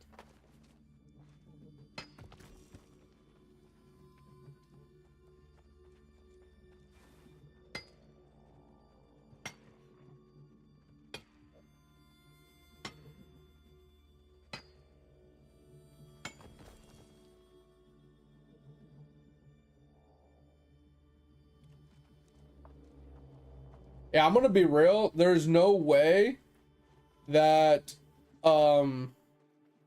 Microsoft can get away with preventing people from playing video games or accessing the internet or anything like that because you're not paying a monthly membership.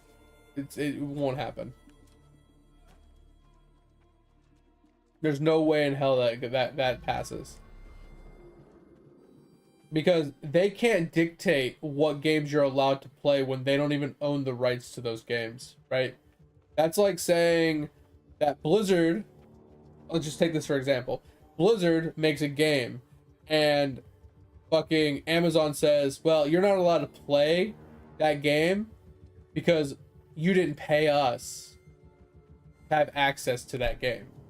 That doesn't make sense, right? It just doesn't make sense.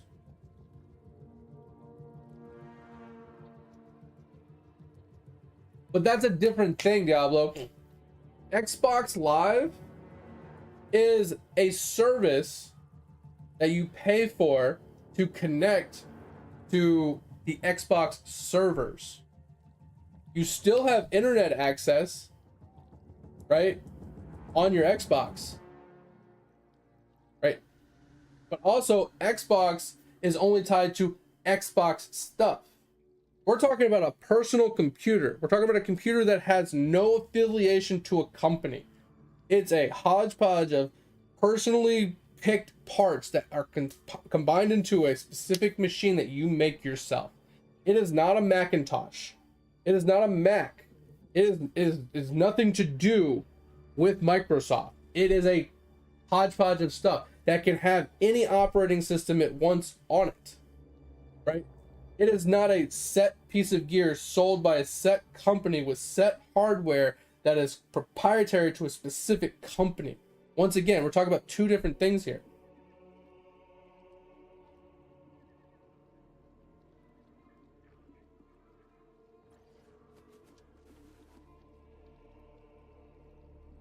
So there is an argument to the Steam thing, because when we buy it digitally, we don't physically own it, right? There is an argument to that.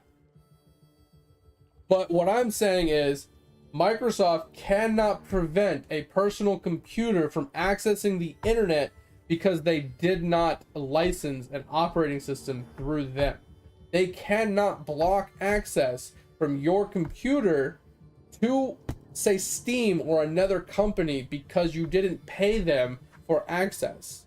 Because at the end of the day, all you have to do is put on a different operating system and you're no longer tied to Microsoft. So Microsoft has no say in what you connect to. You see what I'm saying? You can even install Microsoft, older versions of Microsoft, not put a CD key in, you're not authenticated, but you can still run the operating system and the computer still runs. So since that is all options, like, you see what I'm saying? Like, that means that there is no legal standing that they can say, you cannot access this. They would have to put so many limitations in place, so many roadblocks, and so many, like, things built into the operating system to even navigate that kind of thing. It couldn't happen in Windows 11.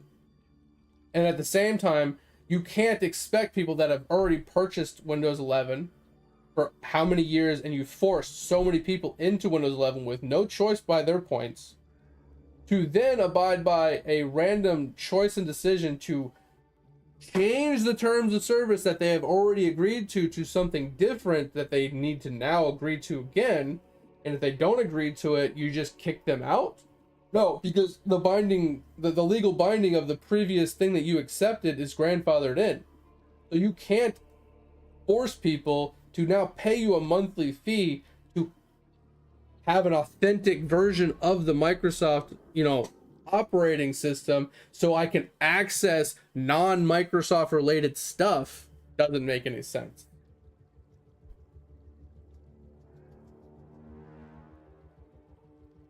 I don't agree with anything. Like, even without looking at that information, none of that makes any sense.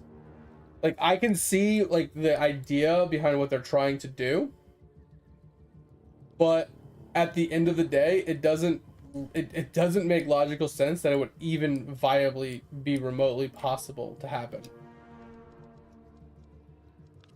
I don't see any legal standing that they could somehow justify it actually going through. Like I said, if you're trying to take the standpoint of, well, Xbox Live or Xbox Game Pass does it, that's different.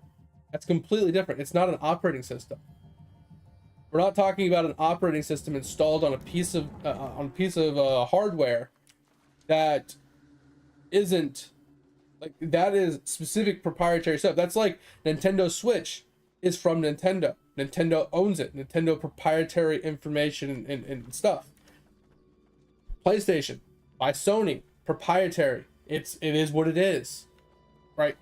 Like, all those things, it's made by the company with all the company's built-in stuff, and you're buying it specifically for that. A PC is not that. I did not go to Microsoft and say, hey, I want a Microsoft fucking copyrighted piece of shit computer from you that is specifically Microsoft. I went to Newegg, I purchased some random fucking piece of RAM, random fucking motherboard, random bunch of other shit, hodgepodge that shit together like fucking Frankenstein. It is not in any way, shape, or form a proprietary piece of equipment.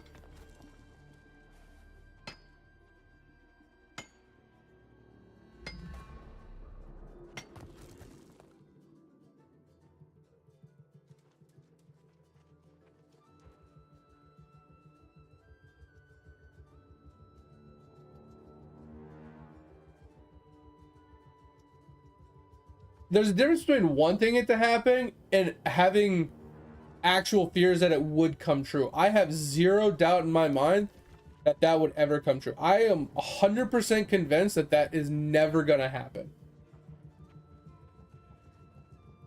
Like I said, now they might be able to justify certain aspects of it. Like I said, they might be able to justify, hey, in order to keep your Microsoft account, I would say up to date and valid and authenticated, you have to pay a monthly membership. That I can understand.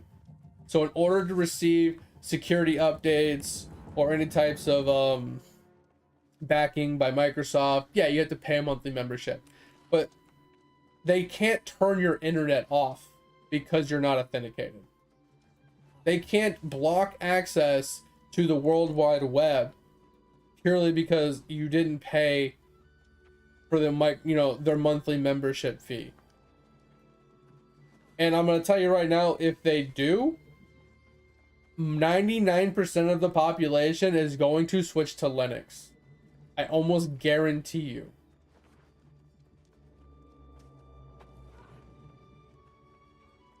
Because here's my question. Is Microsoft and Apple the same company?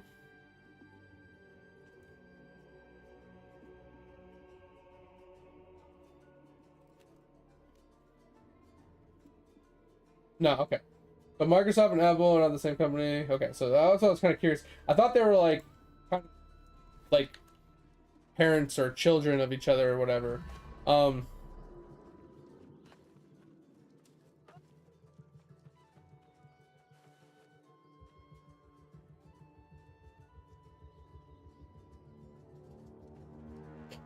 I was just curious because I wasn't sure if they were like the same thing. Because I was thinking like, well, if Microsoft already has their own operating system for I mean their own computers, Apple's. I was like, okay, well, why are they trying to now they're trying to corner the market on two different operating systems? That just seems fucking stupid. But anyway, you still have Macs. You can go to a Mac. You can go to fucking Linux. Like you have other options. Like if they're gonna try and go this route, I guarantee you they lose massive business because most games can be played on Linux. If not all games can be played on Linux. Almost all games can be played on Apple's as well. Like game companies have been cross-developing these things for PC for different operating systems for a long time. It didn't used to be as bad, but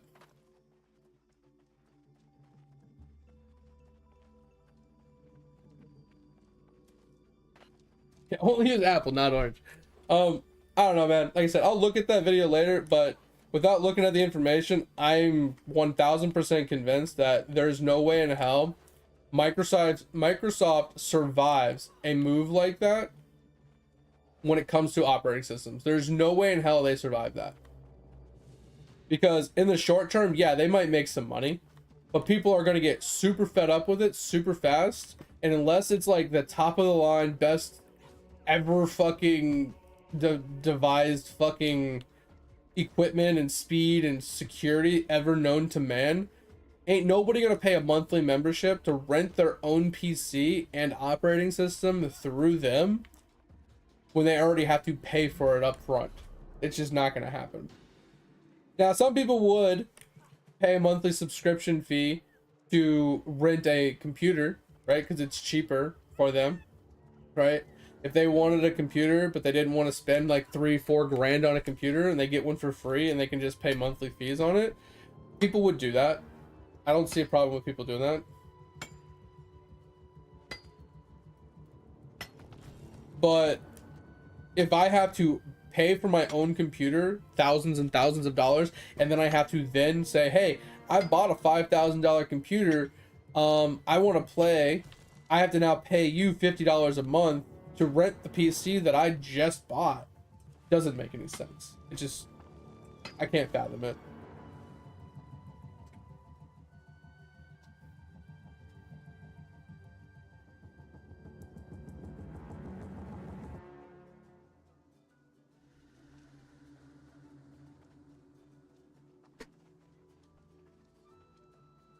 But I wouldn't be scared of it. That's what I'm saying. Like, There's no reason to be scared of something that the likelihood of something like that actually passing, you have better odds of being struck by lightning and winning the lottery at the same time.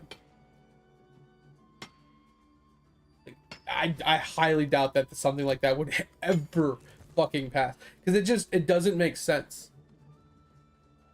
Like I said, it makes sense in the terms of if you were to like go to Microsoft and be like, hey, I need a computer, and you go to their rental page and you say, I would like to rent this computer with these stats, these specs, blah blah blah blah, and okay, that'll cost you $75 a month. Okay, that makes sense. But what doesn't make sense is I go to Newegg, I purchase a bunch of hardware, I purchase a bunch of stuff, and then I buy off of their website, you know, or let's say I don't. Let's say I buy all the hardware, and then I go to your website and say, hey, I would like to lease this operating system. Okay, that I can understand. So you go to the website, you want to lease Windows 11, and it's going to cost you $5 a month. So they send you a Windows 11 CD or whatever, thumb drive with a key and everything, and they're like, here you go, pay us $5 a month, we'll keep it active, and you'll be able to use it. That makes sense. But you cannot expect somebody that has paid for their own own computer, their own hardware, their own everything, to rent their own PC to themselves through paying you to rent their own PC to their own self and the operating system. That doesn't make sense. It literally doesn't make sense. Like, there's no way you buy a car from a car dealership, you call your insurance company and say, hey, I need insurance on my car. They say, sure. The insurance will cost you $200 a month. Oh, and we're going to charge you a rental fee of $100 a month on top of that for the car.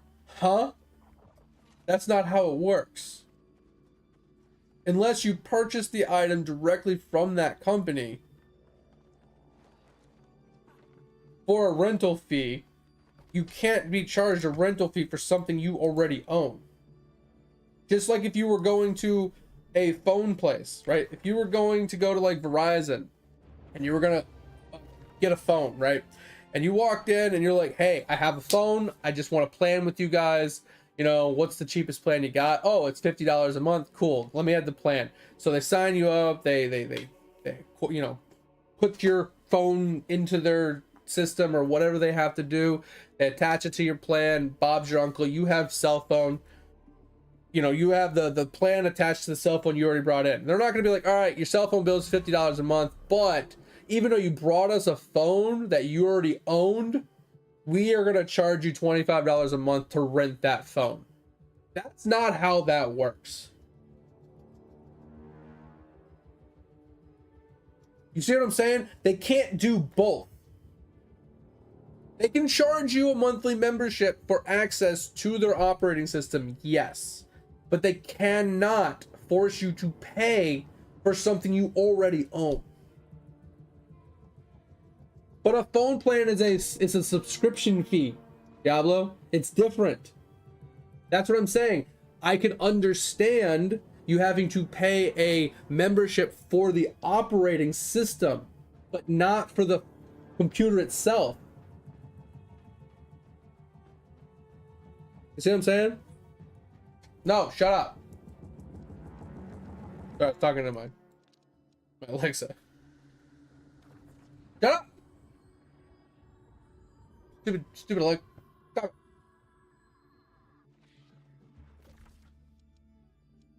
Like I said, the only thing I could fathom is they would charge people a service fee to keep the operating system active, right? And to keep it up to date. It's just like older operating systems, right? Where at a certain point in time, they stop publishing security updates, right? That makes sense. If you're paying a monthly membership to maintain security updates of an operating system, I can understand that. I can get behind that. I can agree with that. But that's not a rental fee, right? That's a membership fee, a service fee, to basically you're paying for security updates to keep your stuff up to date and secure. It's completely different than a rental fee for owning something.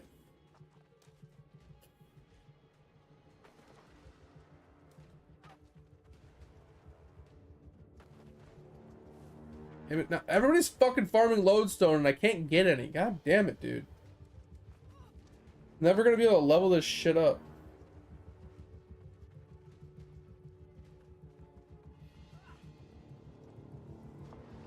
Like I said, like it's so weird. Like we're having this argument, right, or this debate, but I feel like what I'm trying to say, you are countering with things that don't make sense. Like you're trying to equate that I own my house, but I have to pay for power. Well, of course you have to pay for power. It's something completely different. You know what I'm saying? Like it's like I said with the whole cell phone thing. But you have to buy a plan. Well, no matter what you do, you have to buy a cell phone plan. You can't walk into a cell phone company and be like, hey, I have a cell phone. Let me talk on it for free. That's not how it works. You have to pay for the service. They are providing a service. Just like the internet. You don't just get internet because you have a computer. You have to pay for the access to the internet. Like I said, that's why I could understand the operating system itself having a service fee for maintaining its availability. But it has nothing to do with the computer. It has 100% to do with the operating system itself that can be changed at any time if you so choose. Once again, completely different than a service. So what I could fathom is they're trying to change the operating system from a box price, right? From a ownership model to a live service membership. Once again, that I can understand. That I can understand, I can get behind, and it makes sense. But other than that, they have no legal standing to charge you for something that they have no rights to, right? They have no legal standing to charge somebody for a computer that they do not own. They do not own that computer. They did not build it. They did not put it together. They did not ship it to you. They did not pay for any of the parts of the convenience stuff that's in it.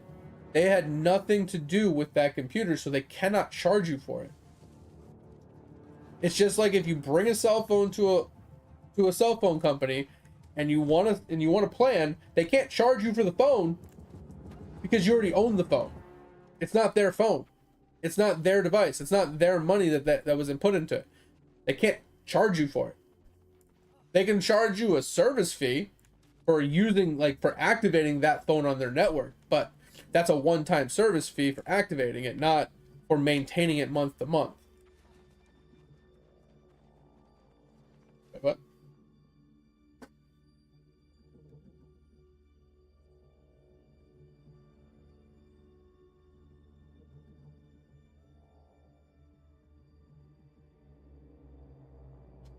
Wait, why would you need to... Okay, hear me out on this. If you make enough power to power your house without the necessary extra power from the company, why do you need to pay them? Why do you need to hook power up if you can run solely by yourself?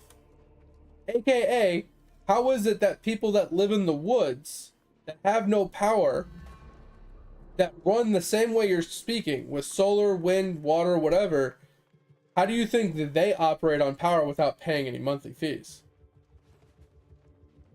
I'm just saying you can, but at that point you're not so much paying the power company for their power, you're paying for them to hook it up.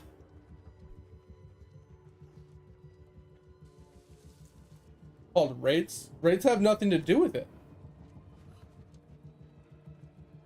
If you generate power from your house and you generate it to, say, a battery, if you hook that battery to your house cables, it can easily power your devices. You do not have to pay a single penny to the power company because you're not pulling power from them and you don't have it hooked up. You don't even call them. I don't understand.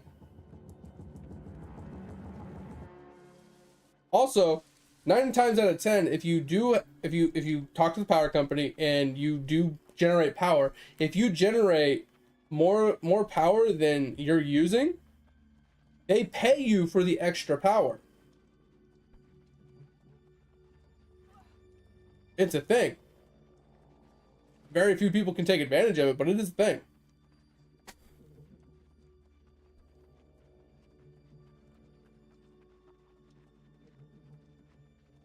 I just don't understand, mate. I'm lost.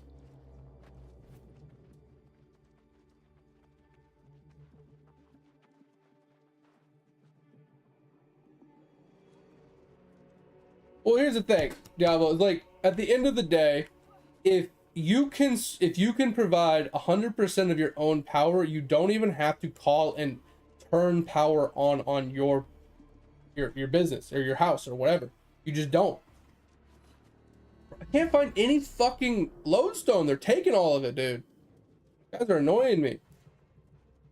Like I said, things are probably different in New Zealand. I'm not going to argue that. I'm just saying from my perspective, from what I understand and what I've experienced, yes, when you get a house, you call a power company, you have your power turned on. In the future, if you hook up solar panels and you add in a fucking wind turbine and maybe a fucking water wheel or some shit, and you know, you start generating more power than you actually are consuming, at the end of the day, the power company will typically write you a check for the power that you're like, because they absorb the extra power, right?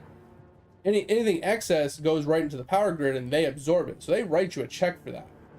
But at the same time, you could cut your power off. You can literally disconnect your house from the grid, no longer pay the power company for any support in any way, shape, or form, and provide yourself your own power and pay $0 going forward.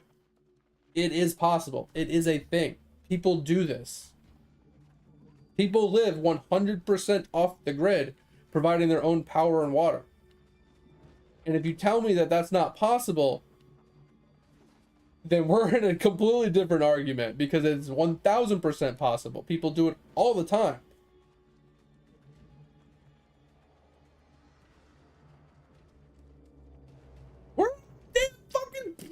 I want lodestone, dude. Fucking these guys, man. Get off my nuts. I want the lodestone.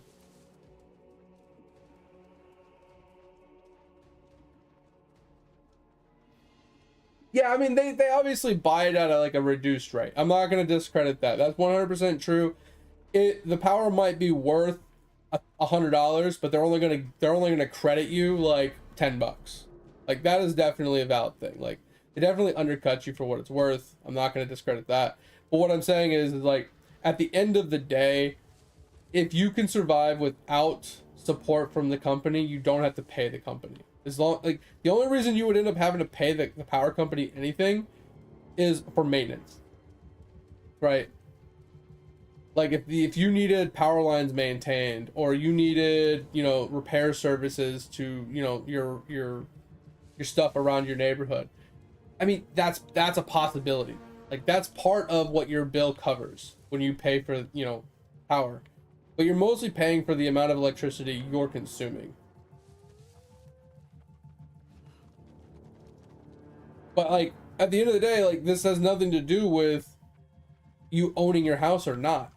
This has to do with that's paying for a service associated to your house. It's the power company isn't charging you because of your house. They're like, hey, your house is worth $10 million, so we're gonna make you pay us 1% of the value of the house as a rental fee for us to give you power. Once again, two completely different arguments. Like I said, we're arguing two separate facts here.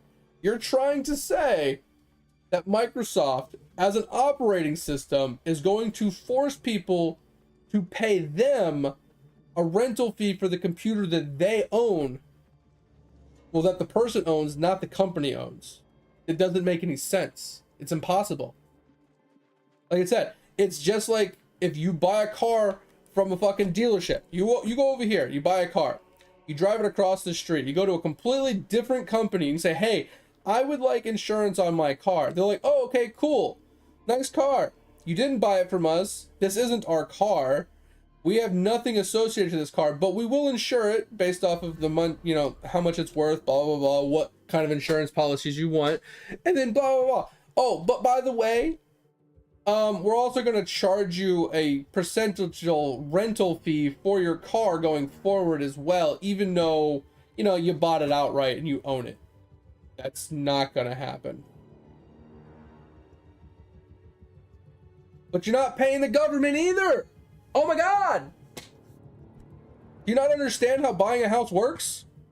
You're not paying the government. Okay, if I walk up to a house and be like, damn, this house is $100,000. I want to buy this house. Okay, cool. Holy yapping. It happens. Sorry, Hendrix. So you know, you go and look at a bunch of houses. You're like, all right, I want to buy this house, $100,000. Okay, I go to my bank and I say, hey, yo, bank, I want to buy a house for $100,000. They're like, okay, well, let's run the numbers. Okay, you make X amount of money. You have this much debt. You got this much credit score because you keep up with your debt. Da da da da. Run the numbers, calculations. Boom, bob. Your uncle's like, okay, well, we'll give you the $100,000 for this much per month. All right, cool, thanks. So they write you a fucking check and you pay it to the house person. So technically, your bank owns the house and you are technically paying the bank back over time until you fully pay off that debt to the bank. They technically own your house. It's in your name, but they hold the deed. They hold the ownership of the fucking house until you pay it off. They have nothing to do with the government. They are their own business entity of lenders that lend you money. They lent you the money, they own the deed. Once you pay off your debt to them, they give you the deed. You now own that house in your own right. The only rate that you have to pay yearly that has anything to do with the government is taxes. You have to pay property taxes based off of the value of your house, which property taxes is completely different.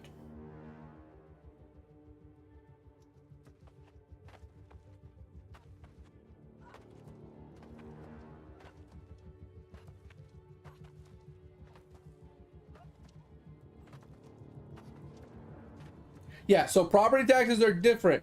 I don't know the reasoning behind property taxes. Let me look that up really quick. Why do we pay property tax? I'm actually kind of curious on the reasoning behind it. I just know it's a thing. Property taxes are mandatory annual fee based on the property's assessed value, primarily funding essential local services like public schools, fire departments, police departments. Yeah, so basically that fee is more of a, or that tax is more of a, it's not that you're renting your house per se, but it's, if you don't pay that, obviously you can go to jail. But the reason it's in place is purely for providing services to your house. So if you need to call the cops, if you need to call the fire department, if you need to call an ambulance, if you want your kids to have a school to go to, if you want there to be sidewalks, if you want there to be roads, if you want there to be lights on the roads, all of those services, all those fees come from the property taxes. So if you want those things to exist in the world, everybody has to pay them. Once again, still different than a company saying, hey, you own this, but you can't do anything with it unless you pay us with it. That stuff doesn't make any sense. These things gonna fucking spawn anytime soon? Like, I'm getting so pissed that I can't. I'm about to log the fuck off because I can't get any loads done. I'm so annoyed about this right now.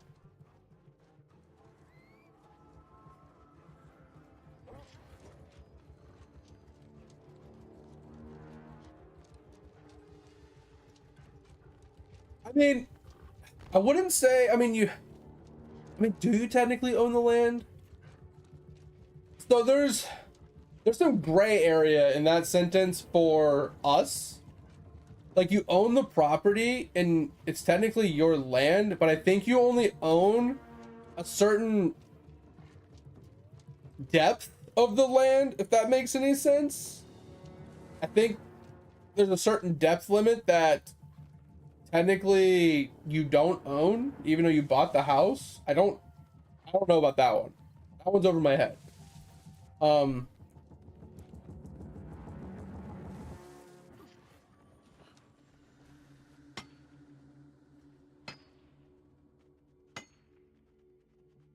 a night. Sounds good, mate. I appreciate you. Thanks for being here. Have a good one. I'll talk to you later.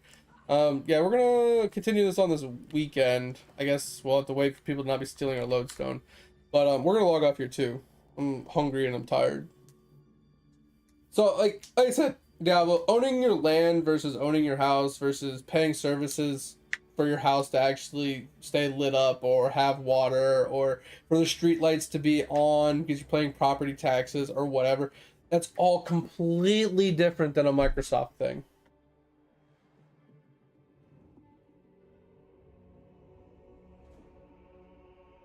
I mean, that's the thing though, Diablo, like, if you don't, legally speaking, if you don't pay your property taxes, they have the right to repossess your house. I don't know how far it has to go. Because if you're not paying for the services provided to that house via the government, then at a certain point you've accumulated enough debt that they can own your house, I think.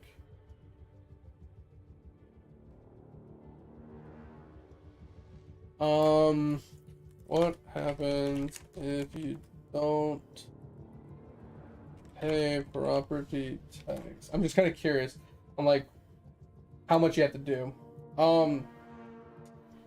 Says results in severe consequences, starting with penalties, interest, and fines, followed by tax liens on your property. Eventually, the local government can foreclose on your home or sell it at auction to satisfy the debt. Yeah. So, in theory, not paying it, like I said, because basically what happens is you're paying for the service, right? The property taxes is you paying for the government's service provided to your house. Like I said, the street lights, the maintenance of the road, the maintenance of the sidewalks, the maintenance of the foliage and the trees and everything along the roads, the provided fire, police, and hospital stuff that are provided to your house if need be. Like all of those things are governmentally provided to everybody that owns that lives, right? And that is all funded via the property tax. If you do not pay that, that means you are in debt to the government for those services. If you accumulate enough of the debt, they will, to get their money, to recoup the debt, to recoup the money that is being lost from you not paying, they can seize your house, right? It's just like if you try to buy a car, you don't pay your payments, they can repossess your car. If you try to buy a house and you don't make your monthly mortgage payments to the bank takes the house back, right? Same thing with the cell phone. If you don't pay your cell phone bill, they turn your cell phone off. Now they can't repossess your cell phone because that's kind of frivolous, but they could in theory. They could take your cell phone back if they could get a hold of you, but it's not really worth the trouble. But you see the point. It's like it's a little different because you're paying for a service. And that's what I'm saying with the operating system is currently the way it is you buy the CD, you install it, and you activate it via the CD key. So you've bought that item in a physical form. So you own that item. You actually own the CD, you own the CD key, you actually own it. But if they wanted to incorporate a monthly service fee for accessing their security servers for maintenance and updates, they can do that. Like Microsoft can do that if they deemed it worthy or necessary. And if you don't pay the service fee, your operating system would not stay up to date. Just like Windows 7 no longer receives security updates, it would be the same thing. You would have an outdated, non-secure operating system that still runs. Your computer still turns on, it still accesses everything, but it won't be able to authenticate to the servers because you don't have a active service, right? AKA like World of Warcraft. You can still launch World of Warcraft and you can get to the login page, but you cannot play the game because you can't access the server, right? It's the same thing. You still have the game, you can still launch it. Like I can go and launch World of Warcraft right now and get to the login page, but I can't do anything because I can't log in. Same thing with the Microsoft account. The Microsoft account, the only thing that allows your computer to do is turn the fuck on and process the programs on your server or on your computer. So in theory, it should still work even if you don't pay for the live service fees. They should have no bearing or responsibility being able to turning off access to your computer via the internet. That's crossing a line. That's manually manipulating your computer to preventing you from accessing the internet. Because that means they would have to block internet access to your NIC using their software, which is wrong.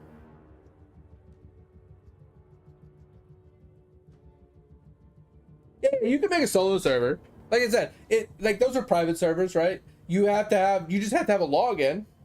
Like you have to point the game to what server you wanted to, like what authenticated server you want it to go to. So if you make your own server and you tell the game, hey, authenticate to this server, and then when it logs into that server, it points to that server and says, hey, I want to log in. You put your creds in, it says, oh, these are acceptable. Cool. It will log into the game. It will. But it'll pull from the database that server is associated to, so your current characters on the real servers aren't there.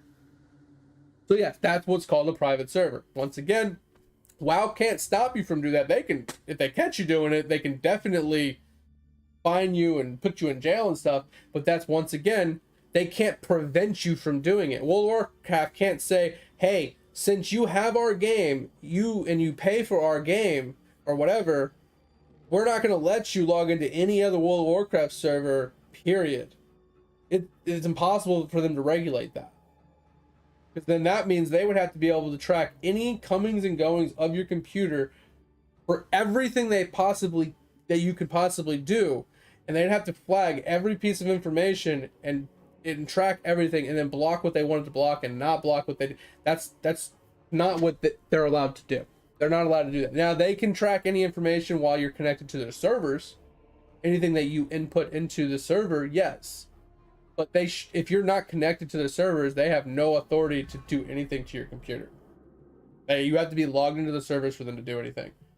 Like I said, Microsoft's a little different because it's an operating system and it's always active. But once again, if you pay for the CD, you pay for the CD key, and you install it on your computer and you're running it, the only thing that they have a legal standing on is implementing a service fee to keeping it up to date for maintenance, right? If you don't want maintenance and you don't want to keep it up to date and you don't want security updates, you shouldn't have to pay for it, right? Now, in theory, they could extend that further down the line from more of a to more of a live service fee. So in order for the operating system to operate, you have to be able to log in and authenticate to the server like World of Warcraft, right? And then that's where we get into the gray area of what you're scared of. But I highly doubt that it'll go that way. If it does, like I said, that is a greater probability than nothing. Probably like a 10-15% chance that could happen. But I would say the more years go by, the more likely it is to happen. Like I said, I'm not downplaying that can't be a thing, that you're paying for a live service via the operating system.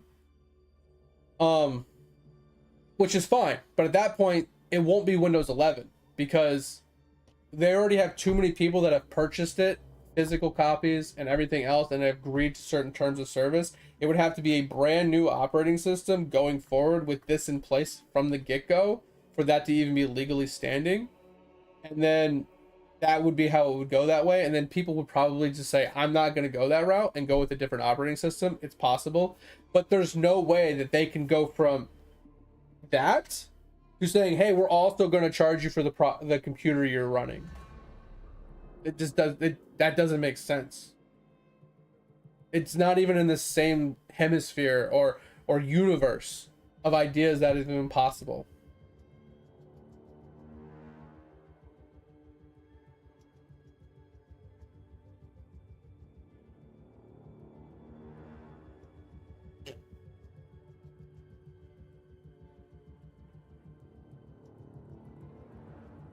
Like I said, I could see them going with the live service for operating systems. I can see that being a thing. Like I said, that I can see in the realm of possibilities, but not for this operating system.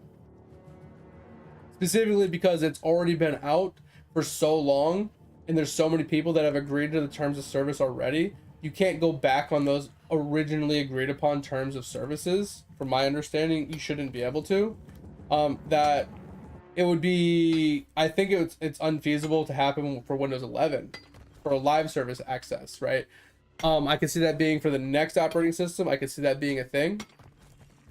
They come out with the next operating system and they kind of force everybody over to it, and they charge a live service fee for it. That I could see happening. But like I said, they, from that point, they can't also charge you for a computer that they do not own. Like, that can't be done. You can't charge someone for something you have no authority over. You see what I'm saying? Like, World of Warcraft can't charge you for you playing a game that they don't own. That'd be like New World saying, "Oh, you play World of Warcraft? Well, you owe us $5 for playing World of Warcraft." It's not doable.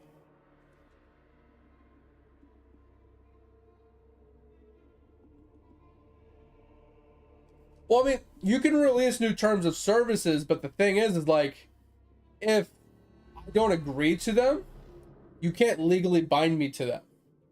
Now, you can turn certain aspects off for me not agreeing to it, but legally standing, if I agreed to this term of service, and this is what I agreed to, and you agreed to it as well, if you want to change your mind and do a different terms of service that is contradictory to what I've already agreed to, and I don't agree, then you can't just cut my access completely. You can't just Control delete me, right?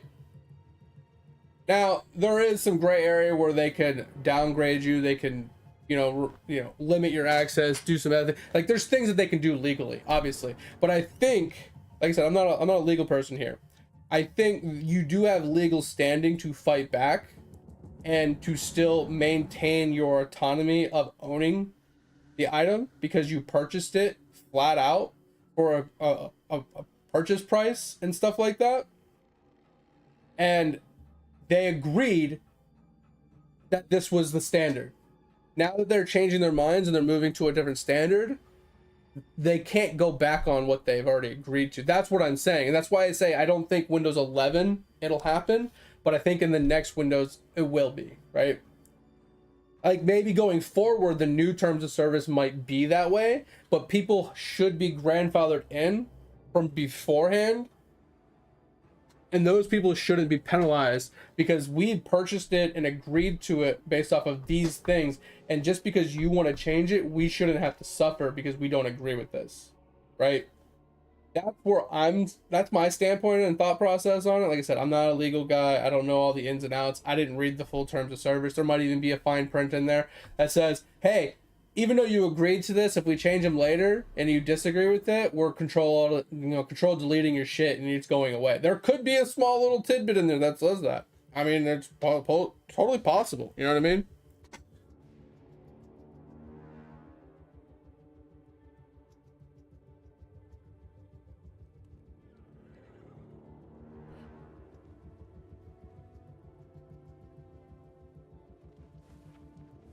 What are you talking about? Your camera? Oh, you're talking about like a Ring camera or something? Wait. Oh, yeah, because if you don't pay for the service, it only like catches certain data at certain time periods or something. Is that what you're talking about? That's different. Once again, like the analogies you're giving me are completely different scenarios. Like I said, the only argument I'm proposing here is the fact that Microsoft cannot charge you a rental fee for your computer. They can charge you a rental fee for their operating system, but they cannot charge you a rental fee for a computer that they don't have any authority over. And they have no authority over your internet, right? They can't block you from accessing internet because of whatever reason. Because in theory, as long as you can turn the computer on, you can access the internet if you have internet. That's simple. It doesn't matter what your operating system is. As long as the computer can process the information from point A to point B, they can't block your internet access. It's unethical.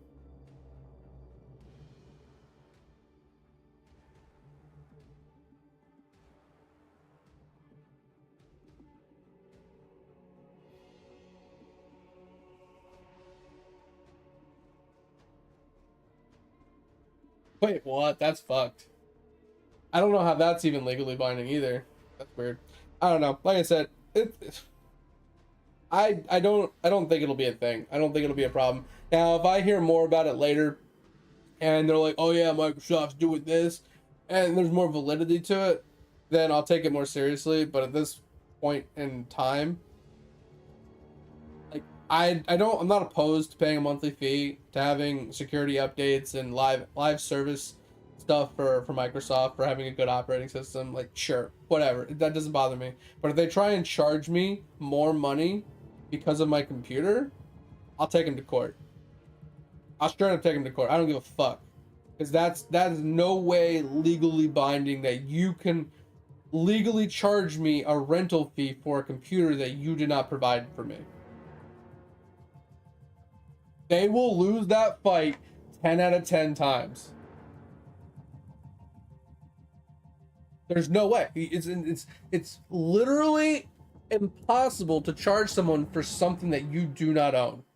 Now, if you call your internet provider and you say, "Hey, I need internet installed at my house," if they bring you a router and install that router, they can charge you a rental fee because they provided you with a router that you did not pay for, and they charge you a monthly fee for renting that product from them.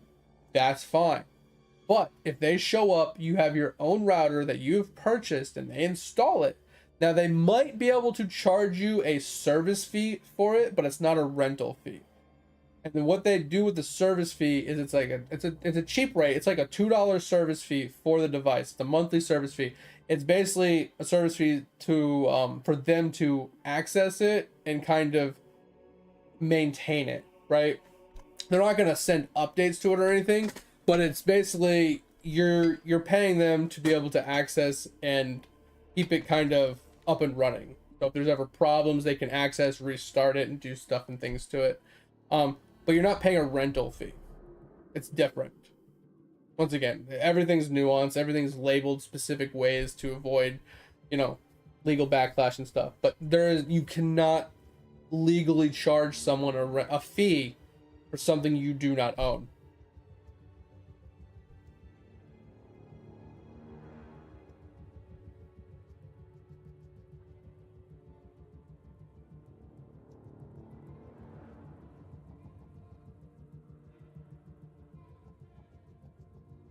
See, I don't understand how you can't just plop your SD card into your computer and load it with a program like I don't even know what, like, I don't know, Windows Live, Windows Media Player or whatever, and just play the SD card video through that program. Like, what is preventing you from being able to watch it for only 90 seconds or something? Like, how are you loading it? No, it's not you. Shut up. Sorry, my Alexa keeps popping off.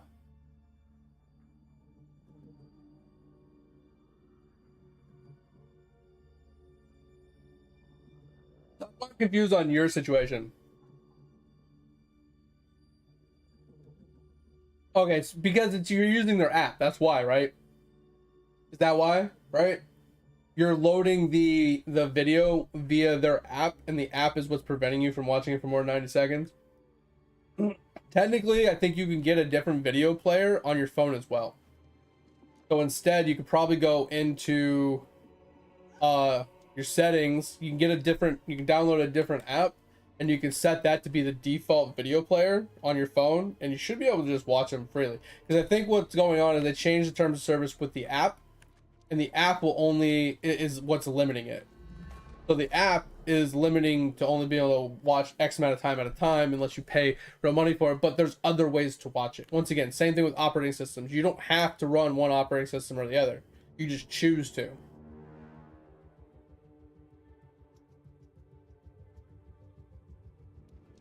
I mean, maybe the app on your computer isn't the updated version, or maybe they do it for the phone because it's too taxing for phones. Like, there's some sort of limiting hardware factor where they're limiting the access to it. I don't know. Like I said, I have no idea. I don't know. I don't personally have one that has that problem, so I don't know. Because I don't have cards. I don't have SD cards. First off, my phones don't take SD cards anymore.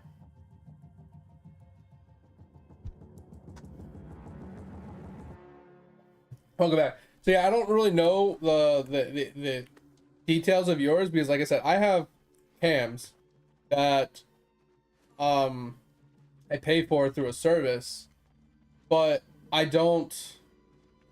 I can access them whenever I want, and I can view them whenever I want, but it only loads certain chunks at a time on its own, unless it sees like motion or whatever. But it only records X amount of time at a time. I don't. My phone doesn't even have an SD slot to load an SD card to my phone, so it's a little bit different for you.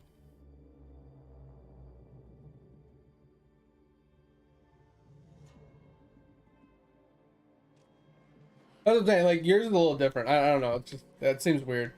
I don't know much about that to be able to actually talk about that or to, you know, speak educatedly about it in any way, shape, or form. Seems weird. Just seems like the app got updated on your phone and the new app prevents you from doing certain things because of certain limiting factors they want to have as a. I think this guy a bot or is he just like infinitely running a specific line farming fucking lodestone? Like so weird.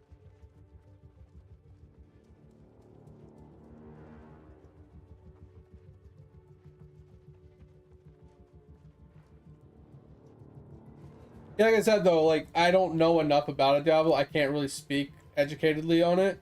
It's just cameras are really weird. Every company is slightly different. Every camera is slightly different. But I don't know the ins and outs of why yours does what it does. I can't speak to that. I can just speak generically, as in it makes sense if the app is what's the limiting factor because they put some sort of limitations in place to have premium accounts versus non-premium accounts so they can try to make more money, and I can understand that, but there's ways around it, right? Whether you use different video players, whether you don't use the app to watch it, like rewatch the content, like you have ways around it. It's not like they're preventing you from watching that video in any way, shape, or form unless you pay for it.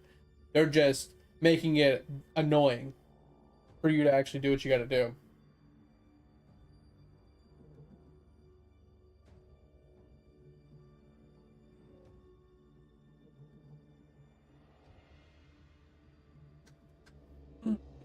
Yeah, so like that's the thing too, is like I don't buy things because they say that the things are free. I look at like detailed reports and like reviews and kind of justify purchasing things based off certain reasons.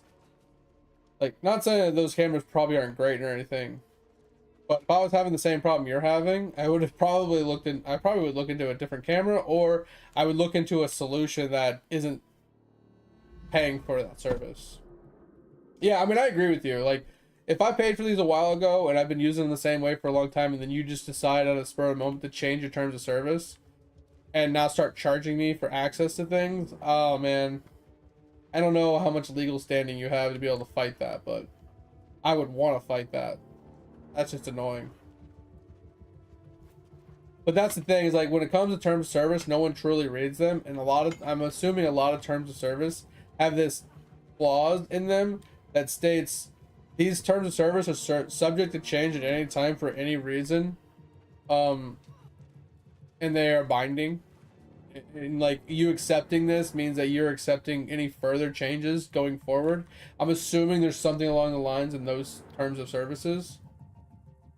So that way they are legally allowed to change it whenever they want, whether you agree to them or not. I guarantee you there's something like that in the terms of service because they're so long and they're so tedious and so wordy. And that's what I'm saying. Like, I wouldn't put it past Microsoft charging a live service fee. I don't. Right? I've never argued that that can't be a thing. I'm saying that it shouldn't be a thing, and I don't think it will be a thing with this current one. But it's still a possibility. But there's no way they're going to charge you a rental fee for your PC. That is a hard no. That I don't agree with, and I don't think that's even a possibility or realm of possibility. And even a minute chance. I honestly, wholeheartedly believe that that is impossible. Anyway, since these motherfuckers are just stealing all the fucking lodestone and fucking report these bitches for cheating, I'm just gonna go log off, go watch some anime, go make some food, and get ready for work tonight. But I appreciate you guys. I'm gonna get out of here. How deep do you bury the cam guy? Well, deeper than 6 feet is always good because 6 feet's the minimum. Try and prevent people from digging them up, like cats, dogs, coyotes, wildlife in general. Deeper, I don't know if deeper is better, but 6 feet is roughly what you want to shoot for. Anyway, guys, I'm gonna get out of here. Hope you guys had a good time. Hope you have a good rest of your day. Thanks for being here. If you ever wanna hit me up, if you ever want to help someone wow, if you want to share something, help someone, show something off, or hit me up on the side or whatever, or ask any questions, feel free to chime in the Discord anytime if you haven't done that already. And if you haven't checked out the VODs channel, I'd appreciate that as well. If you ever miss a stream, want to rewatch a stream, rewatch something, you know, miss something, clip something, that's the best place to go and do it. If you wouldn't mind giving us some support over there, I'd appreciate that as well. But anyway, I appreciate you guys. Thanks for being here. We'll be back on Friday, Saturday, and Sunday, aka Saturday, Sunday, and Monday for you and Kay. But I appreciate y'all. Take it easy. Talk to you guys then. See you. If you need in the meantime, hit me up in the Discord. Bye, bye, bye. Thank you.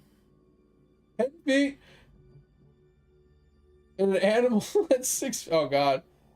Yeah, so that way they see the animal and they stop. Yeah, it's a good idea. All right, guys. I'm out. See you. Bye, bye, bye. Thank you.